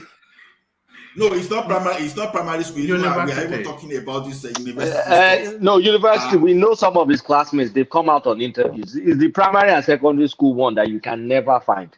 Oh, never. Okay. I thought the secondary school is talking. I heard that where the error came was that the guy said because he was poor, he dropped out. That was said. Now, no, Ola, you still remember your primary and secondary school friends, Abi? Baje. I know. I even remember my mates. Exactly. So Tinubu is the only person I know alive that nobody has come to say they know him from primary and secondary school. And he said his friends, maybe it's a joke, he's on internet, say, oh, his primary school mate died in Biafra War. But I believe that's a joke anyway. Anyway, Ola, to quickly tell you, Tinubu have case in, is it Tribunal or Federal High Court? As yesterday, it's about 9 cases he has right now on this perjury, lying under oath and others. But you know that there's this new law. It's only the contestants and the other members that contest for presidency that can sue him. So that's why you're not hearing it like that. But there's a case in court in that primary school that this new form he filled at presidency. I think he admit the primary school, secondary school he filled before. That one is in court. Then I think age discrepancy is how you say it in English. That one is in court. The recent one is that guy, that Enaro guy, the Benin guy. I think that make it 9. So let's see, but I don't think that thing will fly because most of those cases, like that Houdini guy, I respect him. Said most of those cases won't fly because of it happened in different continent. So it won't. Most of these cases will not hold ground. But that primary school, secondary school that he omit now, I think that one will puzzle him a little bit. But let's see how it goes. But I respect him for one thing. Kiamu is not on air saying anything. It's just with that speculating here. So I think he will come back with a counter argument to suppress that. But Kulata is right, Ola. Don't try that consulting you are saying. I consult. You can go to my website. I've sold a nail company, a nail both screw for a Korea company through my cousin. I works in a World Bank section, Africa section. We were able to sell through my friend here to work in the Korea embassy. Yeah, we sold this thing. But anyway, that consulting, if Tinubu he shot his leg on his foot on that place, when you consult for somebody, you don't get that bonuses if you're under on that company. Plus, is right. Even here, those companies that work as third party, they'll tell you your bonuses, you wouldn't get it. That's where they get their own commission. But you get your salary. Over time, you were saying that you work extra. That's overtime. Overtime is different for bonus. Bonus come in quarters, either 3 months, 6 months, or a year. That's how it comes. So most companies get that. You don't get it directly. What piece? I don't want to go to that place because, like I told you the other time, you only know what you know. It's okay. Let me understand my point. You are right. Let me understand my point. Because you are talking of, you are comparing Japan and North America. You know, when I was saying, I was saying in the North America area, I was not being general about it. So I can now, even if I want to narrow it, I can narrow it to Canada. But because I know that American and Canada, they have almost the same framework.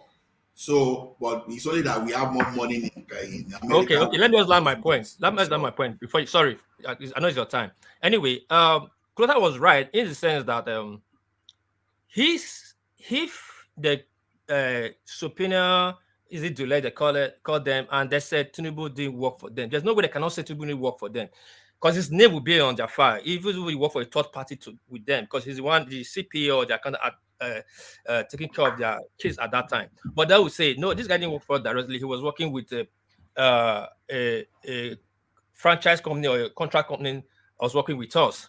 That will definitely come out. But since they say it didn't work for them, that means definitely he has no tie, even the third party over the consulting for a third party. Now, if it was consulting for a third party, they would have referred, Juliet have referred whoever subpoena, they're like, this guy didn't work for us, but we have third party that was working for us. Go check that data if it's there. And such is not there. So there's something hidden that is coming up, but will it hold waters? That's what we are looking at. But to say that all those things they did was not right, actually, I don't support that a lot. Clatter is okay, right. What please, to say something straight, like I told you, it depends on who they contacted. For example, when I was going to do something here, when I referred to my school to contact my school for reference, for example, my former place of work refused to give reference because the person that responded, because he said, because my boss was no longer there, that they will not say anything that they cannot substantiate, because tomorrow I can come and sue them. They refused that recommendation. Does that mean that I don't work there, for example, that I ain't working? So it depends. See, maybe you deal with the human resource, HR, for example, they go to the payroll and, oh, we don't have this guy on our file. Or you go to the contract administration, they look at it, oh, this guy, what they will be seeing there is the personality of a company, for example, not at individual level. So it depends on how we understand this thing. So don't let us just go there. But on that case of that Tinubu misrepresentation, because at the end of the day, we cannot say Tinubu did not misrepresent his qualification or so many things. But the question will now be that how significant will that misrepresentation be in changing the outcome? Because for example, now if you say the minimum is university and someone lied that he went to secondary school, but even the people that want to even nail you, they cannot even prove it that he didn't go, and at the end of the day, they could not even resolve that case. Now, they will not consider that, okay, maybe this thing is not even significant enough to change the outcome. They can just dismiss or let that thing go. So it is a lot, because even I heard that Tinubu himself agreed that why it was someone that was helping him to fill the form. It's just like someone applying for immigration status and you just allow someone to fill your form for you. If that person feel rubbish there, tomorrow the immigration can come and make hell out of that person's life. This is what you are saying now. We treated this case, I think, 4 months ago during the screening. I think Gajalikoko and other people spoke on this issue. You cannot say somebody freed your phone for you. That's not possible. But let's take it as his excuse. You know, because that's the excuse that was fine. That's what I'm saying. So because one thing that's so sure is that Tinubu misrepresented a lot. Because for someone to say he attended University of Chicago, whereas you attended the Chicago State University, you know, Ganifa Wemi was on that case when Yemi Oshibajo contracted Femi Falana, and then I think Olisa Agbakoba too contributed that time. Even before they went to court, they actually tried to persuade the Ganifa Wemi to just back off, because you know he happened to be one of Ganifa Wemi's own, where the one that even defeated him in that case.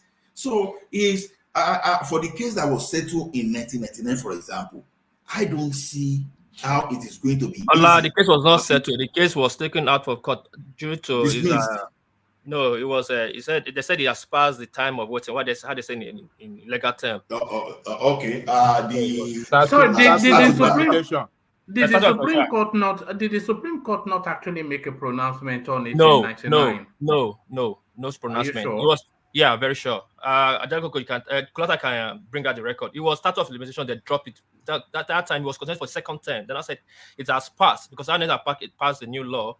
If you want to charge anybody, you charge the person 3 months before the election. Anything apart from that, it will not hold waters. So when it was contested for the second term, they were bringing it up. They said that thing has passed. That's when he started changing all his record for the second. When he was submitting his form for the second. I think it was already elected as a governor. Yeah. So what protected him was the what do you call this thing? Immunity. It was the immunity that protected him. So that couldn't take him out of office. So and it was they didn't settle out of court. There was I'm not a lawyer though, but I know immunity cannot protect you from the fraud you committed from before you come to the office. It's the action you take as a governor that they can't take criminal charges against you, but there's still some kind of thing they can still do, not the perjury you committed. So to me, I think all these things is just we are just witnessing another political drama, entertainment, because I don't really expect any positive outcome like saying, oh, Tinubu will be banned from contesting. So I don't think that is going to happen. So Reno Omokri, I think he has done something very good and unusual, but I hope too that David will be able to defend everything that he has been publishing, because I don't want to doubt the guy totally, but from what I can see from his approach, I'm not totally convinced, and the guy may be in for a very long ride. The step is taking, so the guy better get his fight right. But to me, the way I see, I don't know what to say, because this guy eventually came that okay, he dropped out of school because because he was poor. Because I can't really see any of his schoolmates though to claim that his school with them. I saw one fake picture on internet too. Like I said, I didn't talk about it just because I cannot guarantee the source. Right. That will not hold waters too. That to say he's poor. That he's from Tinubu's family, as a claim. Tinubu family will not drop out of primary school in Nigeria. No, at that time. The thing is this. I think I could be wrong. This is just my opinion. Don't take it as the truth or the fact. No, I'm not taking it as the truth. I'm just saying if it goes that, it's possible that Tinubu family adopted him. So that Tinubu may not be the real biological mother, but it is not illegal for you to choose another person to be your foster mother or whatever you want to call it in the country. So it's not illegal. Ola, a friend of me and my friend were talking about this exact same thing you talked about, that he was saying that it's possible that they adopted him. But I was now saying, okay, if you adopted him, what about Wale Tinubu? What about the other Tinubu that look very, very like him? Did they adopt all of them? Because you cannot look at the Ocean and Oil Tinubu, Wale Tinubu, and look at Bola Tinubu and say these guys are not related. So if it's Ogunlere, did they adopt a bunch of kids and the kids, and they adopted all of them and gave them the Tinubu name? Because it's weird. Kulata, where Tinubu grew up from, I think that lady, the Ocean State, the woman was like people that take care of orphan. But who knows if that's the truth? But that war has been dead since before he even become governor. So, and nobody has debunked that. We all know Tinubu was adopted, and people seem to look alike. But how come the Ocean governor? What do you mean we all know Tinubu was adopted? I don't know. Okay, sorry. Okay, hold on. It hasn't been proved. It's just an allegation. We all know the Ocean governor is his cousin. Cousins. So and that was not cousin to the Tinubu's. So it's a big, wide. It's very wild. So the gap is so big. Yeah, but So Tinubu, look, if Bola Tinubu was the only Tinubu, okay, go and look at the picture of Wale Tinubu. Come back to me and tell them they're not related. no, human being tend to look like human. Look like Baba Akure No, they are related. Even Tinubu has money in ocean and oil. I mean, does no. everybody I'm know not the guy arguing I'm what you're talking saying. about? I'm not arguing what you are saying about relation. I'm not in your DNA. I'm just saying is, you know how much Wale Tinubu look like Tinubu. Same with that his cousin in Oshu look like him too. Same eyes, same mouth, even almost talk the same. Even more talk same with closer to Tinubu than Wale.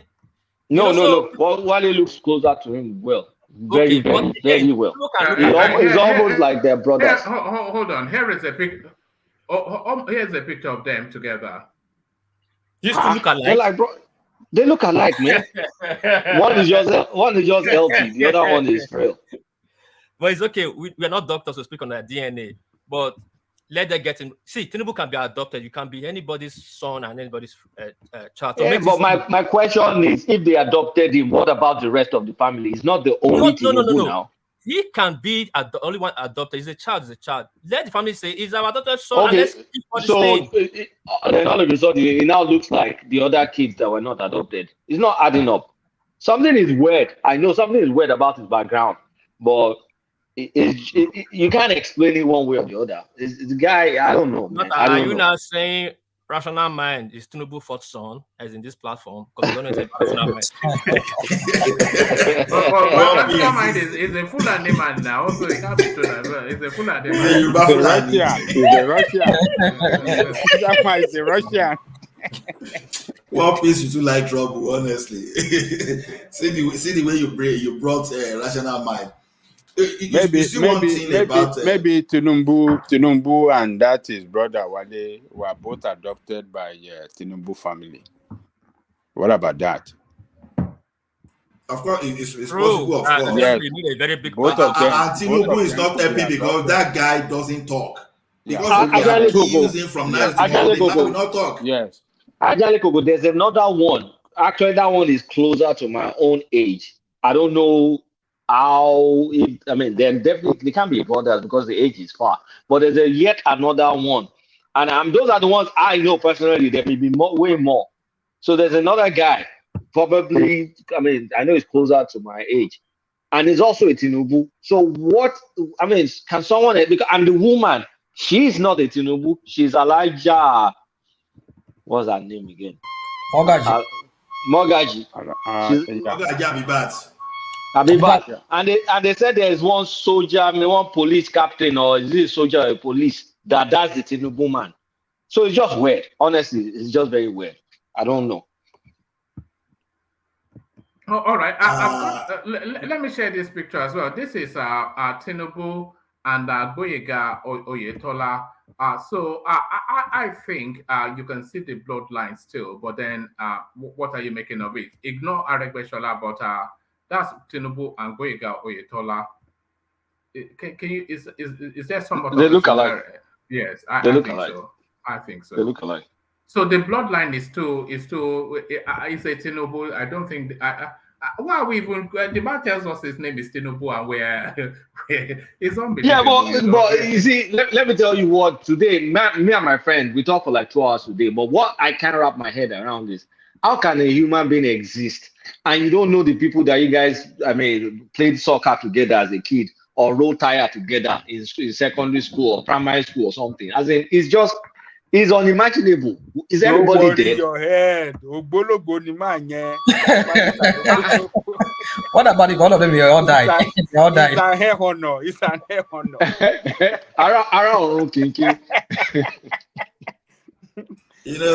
Tinubu, he makes things worse because he will not even talk. See, you listen to what he said today. Apologies, Ola, but that's Tinubu's schoolmate space. Tinubu must have schoolmates. Whether they've come out in public to say so or not, he must have schoolmates. Because it is highly unlikely that he did not go through any form of schooling until he landed in Chicago. So he must have had some schooling before he landed in Chicago.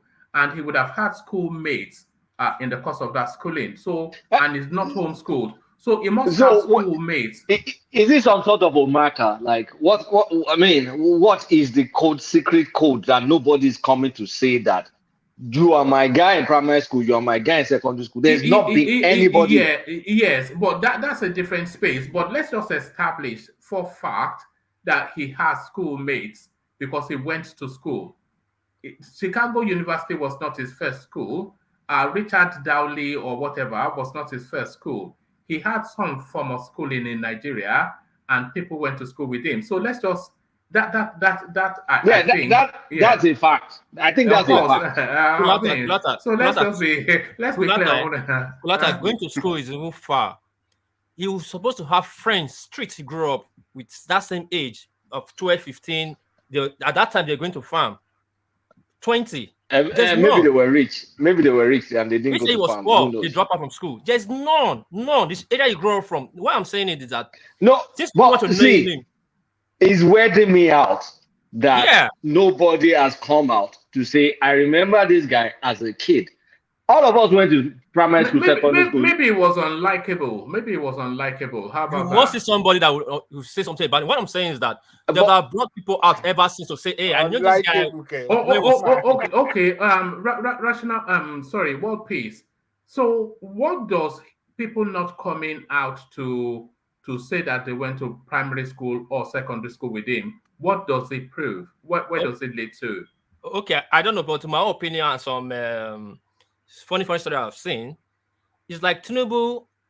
They brought him at the age of 19 to that woman from somewhere to that place. At the age of 22, it's only Jesus Christ that was born. Hold on, Kulata. Because I want this that space. I want to see where it lands because it's all over the space. It must have school friends. It is that and the other. So where does it land? Where does that place land? What's been suggested? Yeah, from my opinion, I felt Tinubu came from somewhere. They brought him from somewhere, which totally far from Osun and Ibadan. At the latter age as a teenager, maybe 19 or 20. Right. To this lady, suggestion. No. So he didn't stay long with this lady before he went to America. So it's very difficult to establish anybody that knows him at the age of 0 to 19 or 20. Right. So what about the people from the place that they would have brought him from?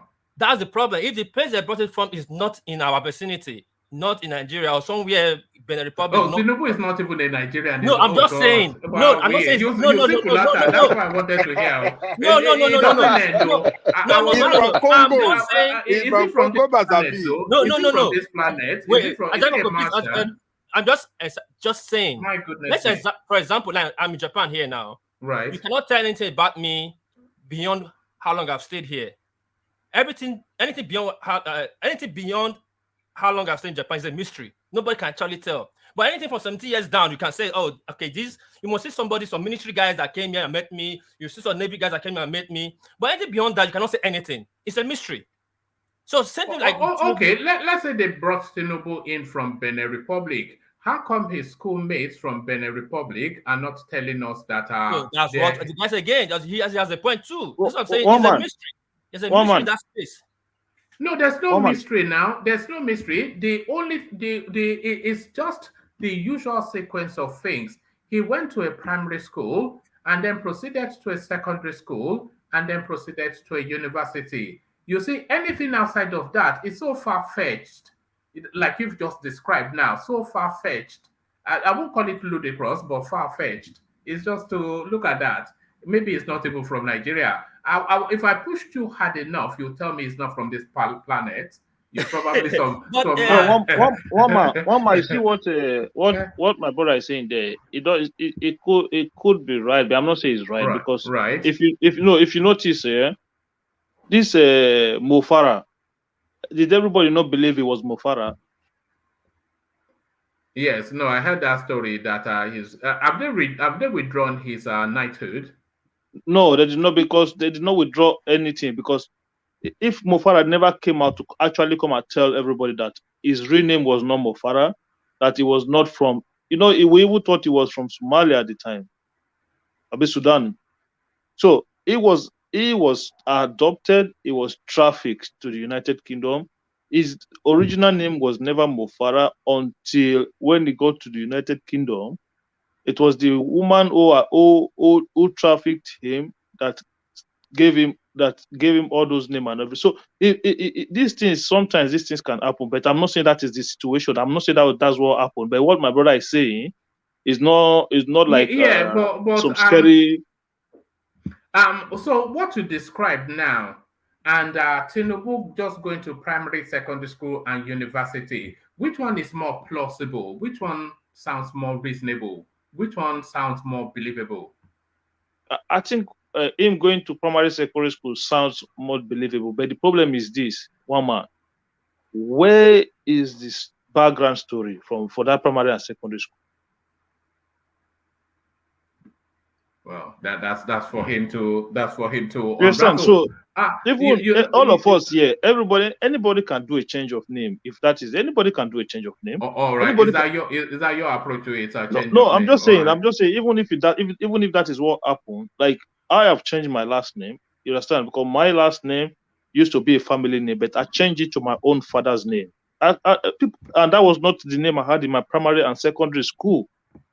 So you can do this, but at the end of the day, there have to be records. Even if I come out to this to say I'm doing something, there are people who know me from Olua Primary School. There are people who knew me from Egosa Grammar School. So there must be somebody who knows you This from guy somewhere. na fool, believer, no, go somewhere. Yes, there must be people who know you, my brother. That is true now. There must be people who You knew know, you one man, somewhere. the name you Look, called me. what I heard was that what I heard is that his mother was an omod or this helper to that woman that finally adopted her in Lagos as to Tinubu family. So the mother, the mother couldn't. I can't remember the story quite well. So maybe the mother shuttled between Lagos and Osun or something like that. She was just a helper to that Mama Oloja of Lagos. And at a point, maybe there was difficulty, and the woman just agreed to adopted her, and after adopting her, they now change his real name from what you used to be in Osun State to the name of the family in Lagos. So how he went about the school, we are not clear about that, but the story was that the real mother was kind of a helper to the Yaloja of Lagos. So, and Yaloja adopted her and changed the name to the family name in Lagos, and that is what I heard that happened. So, his real name was not real, the Tinubu name. His original name was different for what is known today, according to the information. So, that man, Yeah, but Ajali Koko. everything is just controversy from name Ajali Koko. to school to work to everything to how he make money. It's just too controversy. Ajali Koko. Ajali Koko. If you know, when one thing I don't understand is when even if that woman wanted to make them adopt a family name, what about the first name, the middle name, and all of those? Do they have to adopt everything again? We don't know whether because we according to information, it might not be right. They said his real name is Yakini something, You know, Yeah, the real person yeah, but that he has could have just taken actually the Tinubu only. Yeah, we don't know. We don't know what happened. So Yeah, my target, you know that in Yoruba now, you know that we always have plenty of names. So they might just pick some I of the see. names different from what you it used. is APC is the one that gave us this problem. If they are just taking Yemi Oshibajo, all this thing would have stopped long time ago. The person that we know is not actually using his real name. Is actually Atiku, which is not his real name, as we all know. Yeah, that's true. And Atiku, But that one have a record to. His name is actually Siddiq Abubakar. There's a record to that effect that he changed his name. But this Even- one, we don't know where it comes from. Yeah, even when someone just put in the chat section, Deji Tinubu that died. I think is the brother to that Wali Tinubu I'm talking about, and they're all in that same Tinubu family. So was Tinubu just adopted into this prominent Tinubu family, and that's why a lot of the Goshians don't know his background. Because I'm still trying to rack my head. Yeah, the Lagosians, that's really all those Lagosians that they don't really know. There's a Tinubu family in Lagos for sure. Yes, but people that grew up in Lagos say they don't know Bola Tinubu. Yes, the real Lagosians, even Sir Lagos said it here. The Lagosians, like Heather Brownsville, they don't know Tinubu. They don't know him. He just came from Chicago. They were supposed to start knowing him. The time being around a young guy, nobody knows him. Like that article, even when they were accusing me, he's from Cameroon. They went to the school he went. At that time, it was the Cameroon province. That's what they say. Cameroon. Ajali Koko have to explain to us where he brought him from. Yeah, this is it.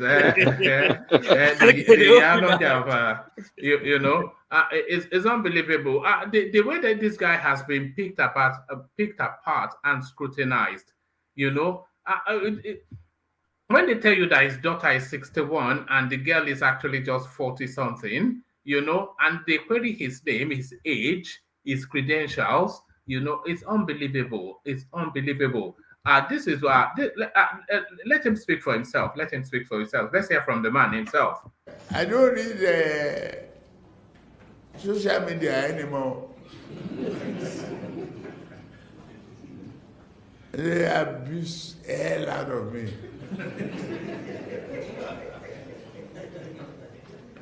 If I read it, I get high blood pressure.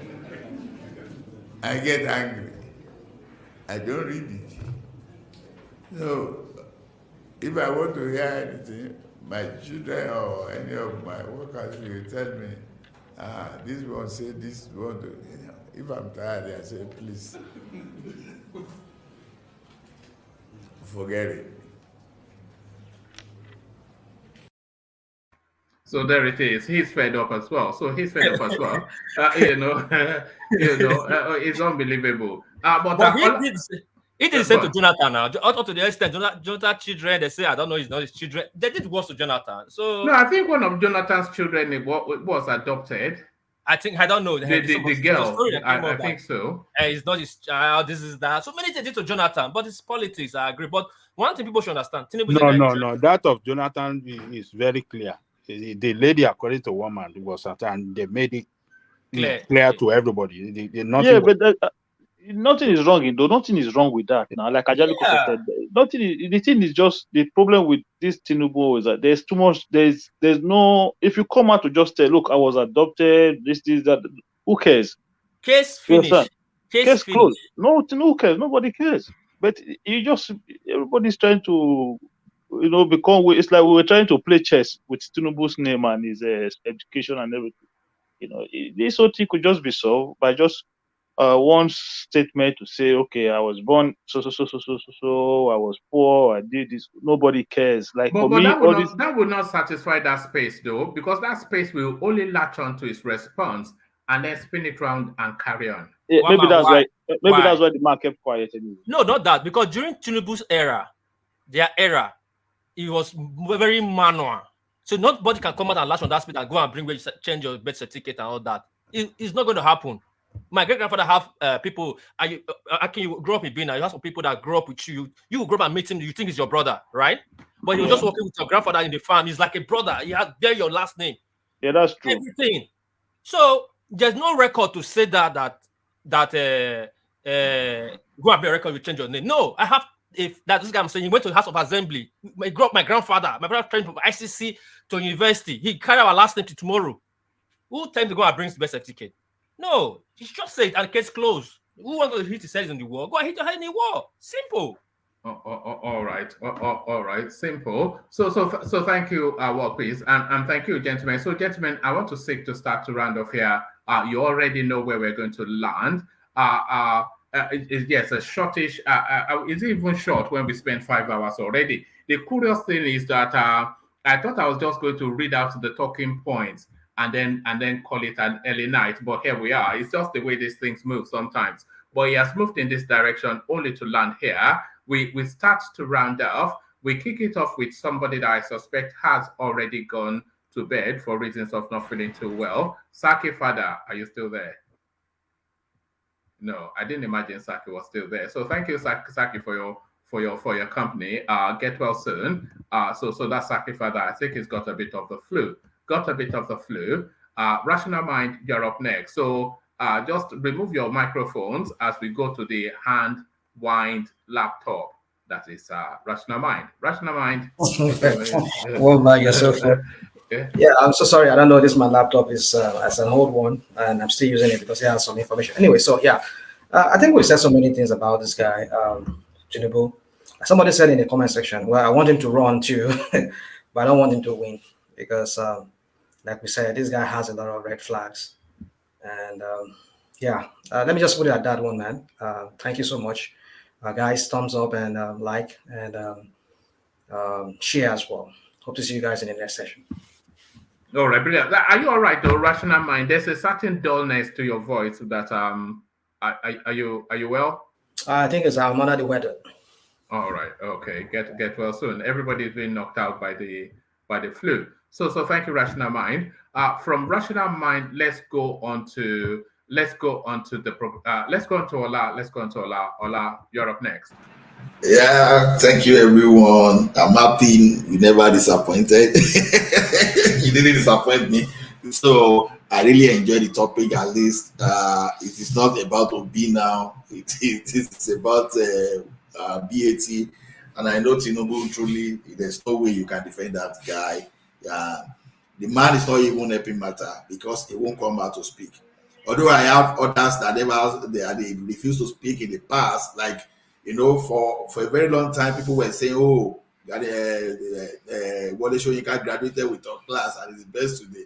The guy didn't talk until maybe about around 5 or 6 years ago when he said he didn't know where people got that message. So same way they said Obi just made the ordinary pass from school, and we know that all those things are lies. So, but these people will never speak. But it's interesting. Let us get more engaged. Let us appreciate the forum, and I know as we speak more, we discover more things in the future. Please thumb up. Let us share. Let us share. Thank you, everyone. Other than that, because of World Peace, nothing to say. I'll see you later. All right, brilliant. Thank you, Ola. So thank you, Ola. Always a delight in your company. So from Ola, let's go on to the progressives. Closing remarks. I'm impressed that you are staying the duration these days. Usually you would have fallen asleep by now. One man, what I did today was a bagel, nothing in the middle. I started at the beginning, I fall asleep in the middle, then I joined at the end again. That was what happened. Look at that. So there was nothing in the middle. Yes. If you ask me what you guys said during the mid part of it, I don't know a single word that went through. So I was surprised when I woke up. You guys were still on there, and I said, that's Ajali Kuko's voice. So that is so anyway, one more. I just want to say thank you for the show today, and I want to ask people out there to continue to participate in the program, continue to support the channel, and because you guys are doing a wonderful show here. I just want to say good night to those of you on this side of the world. I want to say good night to every one of us. And I was reading a story earlier. I don't know if it's true that Obi was saying that he was playing football with Odile and stuff like that. No, that was one of the we never got to it, but that was one of the stories that we were doing. We never got to it, but he was claiming that he was playing football with Odile. But then it now emerged that Odile had actually, it was a KCK, King's Christ College or something in in that part of the world. And he was saying just to Yemsen Wike how memories of playing football with Peter Odile. But then quickly emerged that Peter Odile had actually left that school even before Obi was Obi started. admitted. And then he quickly then did a tweet to say no, that he had memories of Peter Odile playing football. But still, that's a lie because he can't have memories of When he Peter was not Odile. even the school, when he was not even in the You school. know, it's just lies after lies. That's why I'm saying the guy No, is no, unraveling. hold on, gentlemen. Yes. I heard him clearly what he said about Peter Odili. He said Peter Odili was his senior in the school, and Okay. that Peter Odili used to be a football player, and that at any time during their days, if Peter Odili doesn't play in the team, they won't win. He said he was always, the it's like the motivator of the team, that when he's in the team, they will surely win. But when he's not there, when he didn't play, they won't win. So he didn't say that Peter or the leader they play together. No, he didn't say No, that. no, Ajale Koko, even that statement is a lie. Okay, Because what happened? Peter Odili had left that school before Peter Obi was admitted to that school. So he could not have had any experience or any witness of Peter Odili playing football. Obi was in that school in 1973 to 78, and I think Odili graduated in 1967 or something like that. So there was no way. There was no way they could have left. It's just lies after lies, isn't it? I had it because It was a of slip the of old tongue. Scotland níta gbangba. It was a slip of tongue from Peter Obi. Yes. Where is David Udeyin now? Where is David Udeyin to come and do forensic on this one? Ajale Gogo, my people be máa parọ́ gan. Mo jẹ́ rí irọ́ ẹyọkọ̀ eléyìí dẹ̀ burú kò dáa irọ́ ńlá burúkú ni because I heard it clearly. I don't want to set up a new topic for you, please. Live. I was watching it live. Ó ti lọ sórí Twitter láti clarify. Ó ti lọ sórí Twitter láti clarify. How can he clarify what he said? No, he said, yeah, he said they misinterpreted. He now said they misinterpreted. Misinterpreted. So ọ̀rọ̀ tó jáde lẹ́nu. Nǹkan tó jáde lẹ́nu ẹ̀wọ̀n misinterpreted irọ́ ló pa is lie. Ajale Koko was about backing him up until he found out that the guy. Yes, Odili had already forgotten. It's gone already to uni before Peter Obi was admitted. You know the worst part? Someone like Dele Farotimi was now spinning for Obi before Obi now debunked the whole thing. I don't even know how people can. I mean, he went to write a story that the guy came back to secondary school one thing, like Odili left and came back to do some O level. I mean, he should have won something. Obi is now saying, no, you guys are misinterpreting me. But Odili said yes, he has left the school, but Obi went the same school he went to. That was the bigger point. You know, though he had left school before Tabi got there. Obi said like they were in the school together and he was cheering. It was memories of football. Yes. Ronaldo and Cavani, you know. But it's okay. Let's see how it goes. And this was what Soludo was just telling us in a long essay, and he's doing it again. You remember back in them days when we were in school, especially when we were secondary school, and then they'll be telling you stories of the old boys, guys that have left the school before we came. They'll be telling you that one. He was the one that broke that wall. They'll write his name there. They'll put their signature there. Oh, he was the one that did this. Maybe those were the story Obi was told as well about Peter Odili. Then he came out and said. And actually, you know what he was doing? What he was the picture. Let me make this point. You see, he was trying to picture. He was saying that in order to, as an effort to attack Tinubu, he was saying that I those of us that finish, I mean, we know our schoolmates, those that we attended school together, we know them, they know us, that Peter Odili was the one of the players. He was a senior to me in my school and one of the players.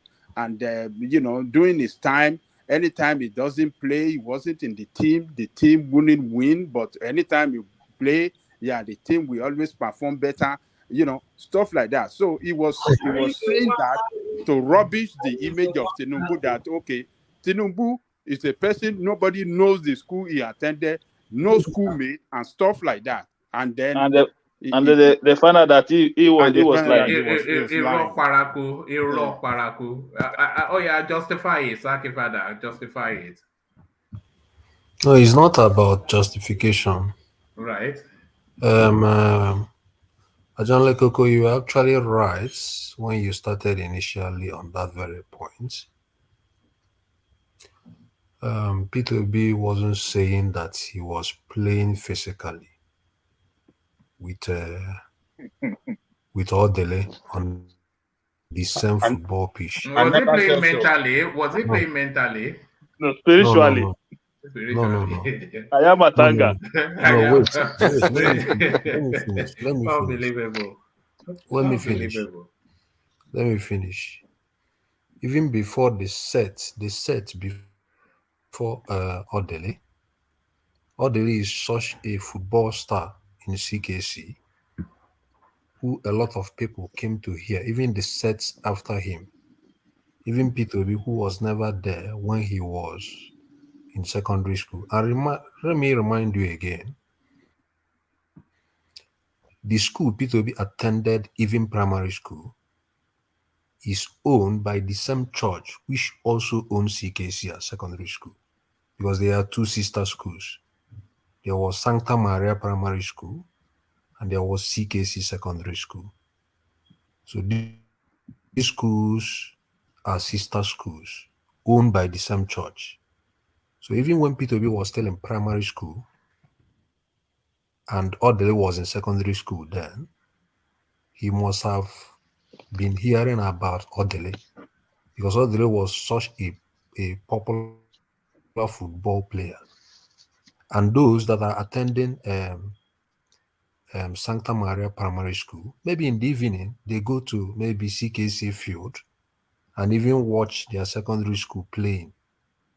So he has memories of those kind of stars, in that secondary school, So when he said he was a senior boy, that is correct. Odele was a senior boy, He never said he played with Odele in the same football pitch directly as classmates. That was not what he said. How is it correct to say is a senior boy when they were not even in school the same time? They were never in school at the same time. No. That's the see. In CKC, anybody that attends CKC before you, whether he was with you at that same year but senior to you call the person senior boy. That's how they call themselves. Oh, even till today, you're just trying to make this work. No, it's unbelievable, No, even till today. Saki Father might be no, right. wait, let me finish. Sorry, Saki Father. You might be right. My primary school, before they now move the primary secondary school away from primary school. Progressive might know this. Legia Secondary School owned that by that white lady. At one time, the primary school and the secondary school were in the same compound. Before now move us to Ogba Iriri, the hostel, when I went to hostel. So anybody I was senior that time, Edegbe was my Edegbe line, the son was my senior. So I could know my junior, my younger brother was in primary school. I was in secondary school. Then they know my friend. My brother is not your senior. He's an old boy. He become an old boy.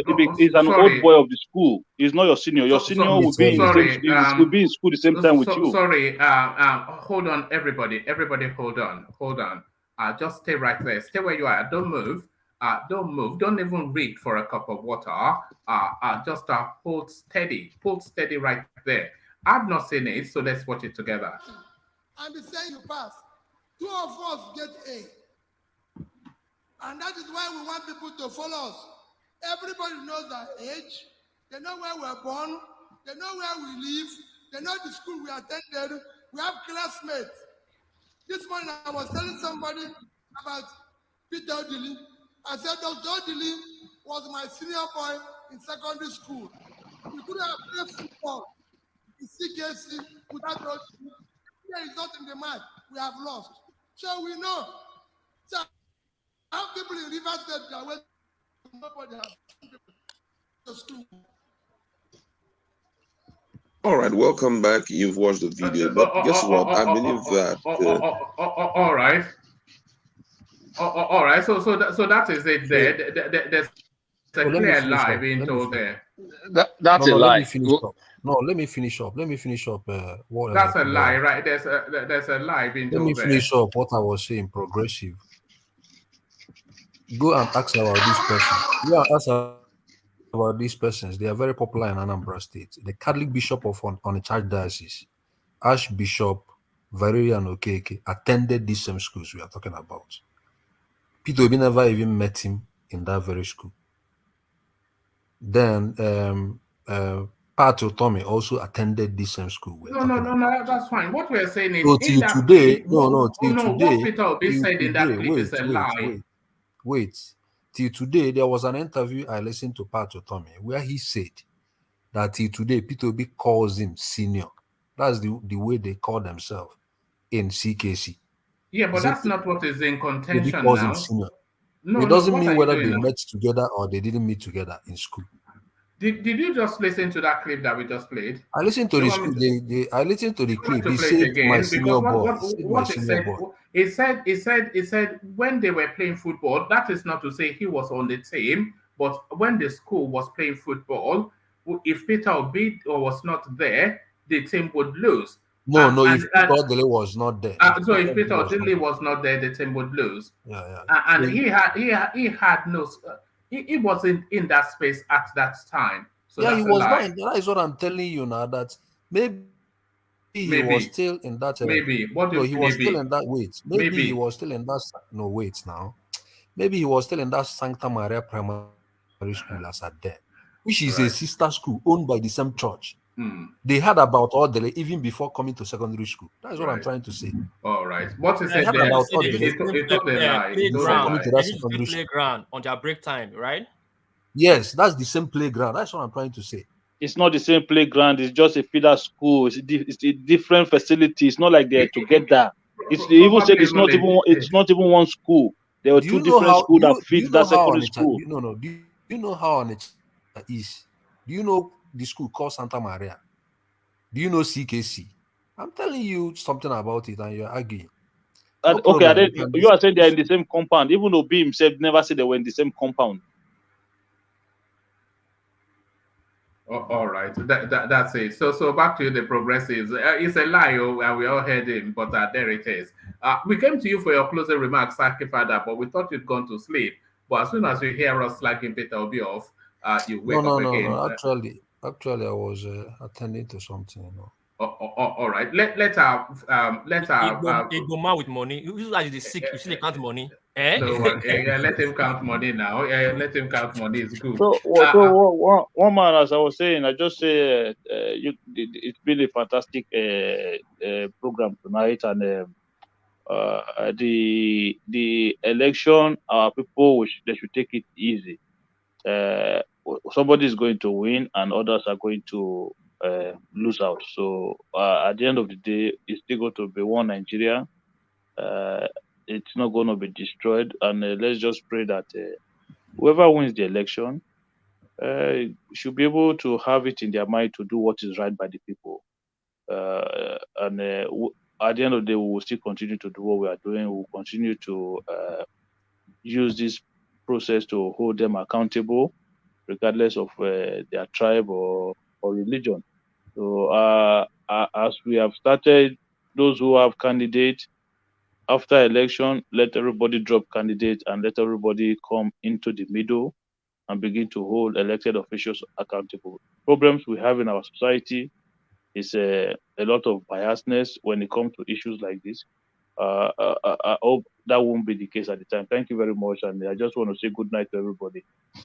All right. Thank you, the progressive. So thank you, the progressives, and thank you for spending the time with us. So that was the progressive. So now let's go again to Saki Fada and get his closing remarks. Saki Fada. Yeah, it has been a very wonderful deliberation today.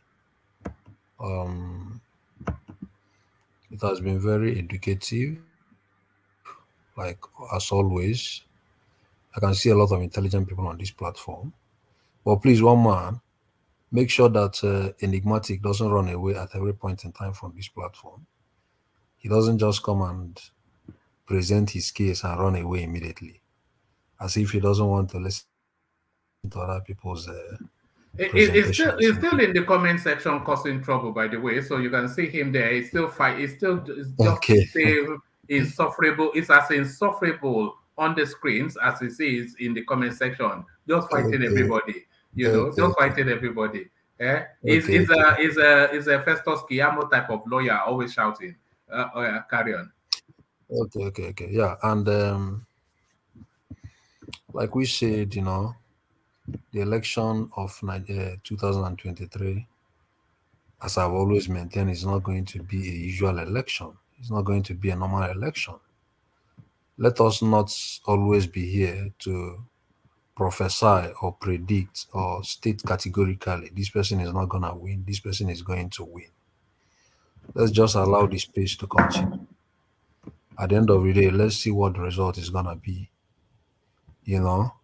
One thing is very clear, at least the G5 governors, I think today, they made it very clear that the power must go to the south. I think they made it very clear this today, sometime today in Rivers State. I don't know, but I read something about that.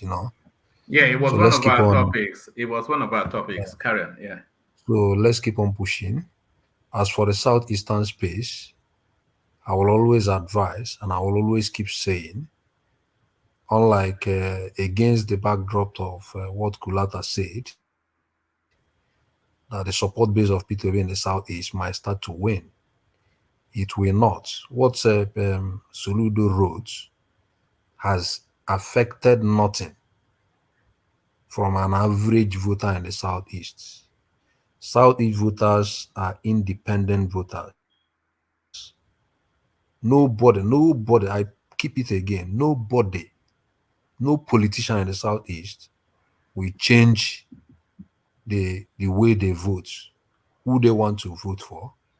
And mind you, when you talk about politicians in the southeast, we have the most politicians in Nigeria. I've always told you guys, the southeastern politicians seem to be the most corrupt politicians. The only respected politicians we can point out in the southeast today, as at today, are Peter Obi, Soludo, someone like Abaribe, and this silent guy that is coming out from Enugu State, who worked under Obasanjo, Frank Nweke Jr. Apart from these four, there is no other politician, average Easterner, we want to take as a role model. That's my point. I might be wrong, but that is my impression. Thank you very much, the viewers. I will come back tomorrow and continue on this platform. All right, brilliant. Thank you, Saki Fana. Take care of yourself. People want to hear that texture to your voice that they are used to, not bunked down with flu voice. So plenty of fluid and plenty of bed rest. So plenty of fluid and plenty of bed rest to Saki Fada, but a man who never sleeps. World peace. What peace? Konnichiwa, everybody. Yeah, we don't reach the final hour at this point. First of all, my greet people did the comment section. Wanna click like, share, and thumbs up. Wanna buy coffee. Like I said, do what I say, not what I do. Did I buy my own? I said, Guya that's how they buy them now. So I want to see on my own. Anyway, make I greet the people who did the how they call them, the panelist people. My favorite one man, greet God Jaliko Kulata, Enigmatic, progressive. Saki for that, I bet drink cold medicine on me for day, all right. Not whether they do the change. And the rest people, I not catch you today. Sorry, Oga, I did put Oga. I not catch you today, but I will catch you on that time. Anyway, Tinubu matter, how I will talk Tinubu matter, we say, Tinubu for just make it matter easy, like the summer of Igbinedio. You better not get brother. I don't go feel no. You not get brother. He come marry for marry Benin woman, born in children. And he come and say yes. And so him be. And case rest. People just say it's easy and make it easy for us so that we're not going to receive all this stone, unnecessary stone. Now election, who cares? Who care about Tinubu, not care about what you want to talk? And who not care about Tinubu, not care until you still talk? They'll still not still believe her. Those who believe will believe her. So say it and move on and let's everybody move on. Other than that, like I'll say, I know we spend 2 hours, get your PVC, vote your candidate, vote your choice, peace, I'm out. All right, thank you, World Peace. So thank you, World Peace. There's a picture that um enigmatic sent to me that he wants me to share, but it's not clear enough enigmatic for me to put on the screen. That's just the thing. It's still tiny. It was trying to show that Tinubu's daughter is not the age that people are attributing to her, but a man of indeterminate age, but the wisdom not in question. The man with the data, who? Latter. One man, you don't cover me for many places. Everybody they feel say I get some data. I don't get, I I'm don't giving you a get any reputation data. now. You're giving me a reputation that I can't hold on to. People are attacking me left, right, and center. Anyway, it was a very good and educative session. I'm amazed the length. Because you see that Tinubu video, when I watched it, I was disturbed. Like, man, this guy cannot be president. He can't be president. But when I now watch this one now, the full cut in context, it was clear. Like Ajani Kuku said, it was trying to say Ula Balu, and I mean, it was trying to insult Arise TV, but it just gave me blah blah blah. I was like, man, this guy has totally lost it. So, well, it still means the guy is still in the game. Delta, what's it called? Delta rally was huge. Like, I don't know how they're getting all those people. And other politicians, they need, if they want to win, they need to stop Tinubu, because right now he's lining things up. But I don't know if you guys talked about the video of El Rufai talking about like he told Tinubu that I was too old and all. I don't know if just El Rufai just talking. Did you send it to me? I didn't. I sent it to you now, but it was in Hausa, but they translated it to English. It's subtitled. It's subtitled. You can maybe play it later on. But I mean, I'm watching the space. We're still. I mean, Labour Party. There's some teaching problems. They still need to. Obi needs to support his Labour Party candidates, and they need to get their acts together. But the more it continues, the more it shows that they're not ready for this kind of campaigning. And honestly speaking, unless Tinubu, I kind of like I've almost seen enough that I think this man is playing his cards right. It will be difficult to stop him, but it will be nice to know his background, because I had a long conversation with my friends, and we just sat down like, yeah, if they adopted him, that the best bet is they adopted him, but you adopted from somewhere. You must have gone to school in that place. You will have friends. Who are your friends? But at least we know he has a cousin, Oyetola. So I guess that explains for something. And everybody knows Oyetola is from Iragbiji. So there may be actually something to that Iragbiji story and him being adopted. But I mean, it will be nice to know. It's just very, very, it feels very iffy if this guy is going to become the president and we have no freaking idea where it comes from or whatever. But I'm not so sure it matters anymore. At this point, this election should just be over. But thanks everyone. Come back here. This is the best platform. You can see what we do here. We could have run away with that blue video without analyzing it, but we had to go back and check. And you see what we found. So that's why One Man's Platform is the best. So that's a testament to the work and level of intellect that is found here. Unbiased intellect. So thanks, guys. I really appreciate you guys.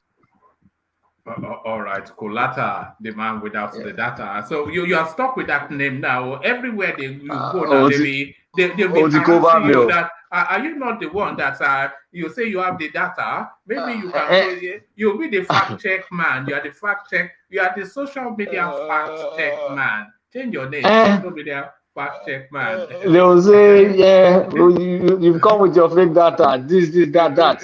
And Yeah. automatically now I'm a Tinubu supporter now. Yes, It's just, it's but crazy. there it is. But I'm sure you can Whatever, handle it.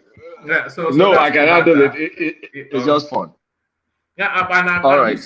you seem to revel in research as well. So you seem to be like I like it. yeah, I yeah, delight in it because I can quickly yeah. find stuff, and why not if not? Otherwise, I just don't like, sometimes I don't like people talking crap. I don't know, man. It's just what it is.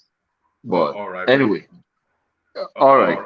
All right, thank you, Kulata. So that's Kulata, a regular staple on the platform now, but the daddy of them all, the Don Juan, the Al Capone of the session, the man with the golden gun, Aja Lekoko. Golden gun, okay. That's James Bond now, James Bond. Oh God, what's the name of this Gaddafi? Then when those guys, when he was toppled, they found golden gun in his. You know the guy that found it, he actually auctioned it later for a lot of money. Wow. Well, thank you, one man, and thank everybody that came on the platform on this session for your great contribution. You have done good so much today to educate and sensitize a lot of people around the world. Please come back tomorrow to join one man in another round of session. And for those of the commentary session, you are the strength of the platform. Thank you for being with us from the beginning to the end. And to our listeners around the world, if you have not clicked the like button, it is the time for you to do that so that we can help the YouTube algorithm of the platform. One man, they have done good again tonight, 5 hours, 25 minutes precise. I guarantee you we shall join you tomorrow. We'll come back with another news for us, and we'll continue the struggle from there. Thank you. Have a good evening, and see you tomorrow. All right, brilliant. Thank you, Ajale Koko. So thank you, Ajale Koko. So let me attempt to share that picture that what's his name? Enigmatic sent in. It's quite. I'm not sure if you'll be able to make anything of it, but let me share it just because he's insistent that I must. So let me share that picture. So in that picture, you'll identify Tinubu's daughter, and he's looking to make the point that she doesn't look anywhere near 60. In fact, she looks very much like somebody in her 40s. So that's the picture. Let me see if I can make it wider. Let me just squeeze this.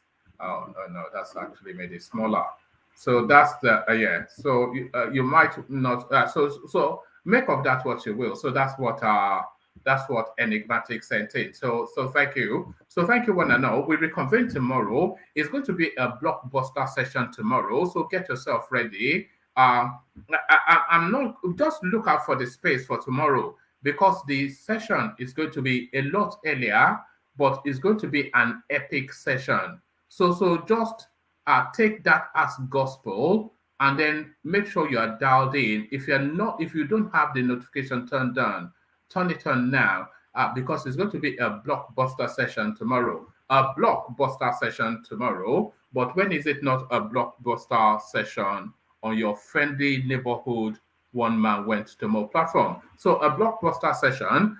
So make sure you avail yourself of the space. So thank you to the super chatters, and I can say the coffee buyers again because that did turn up. So thank you to the super chatters, the coffee buyers, the happy clappers, and the in-betweeners. So thank you one and all. We'll reconvene tomorrow to do it all, or later on today because the day has already transferred over. So we'll reconvene later to carry on as per usual. So I'll leave it here. Carry the conversation on with you, the conversation, but here I say peace.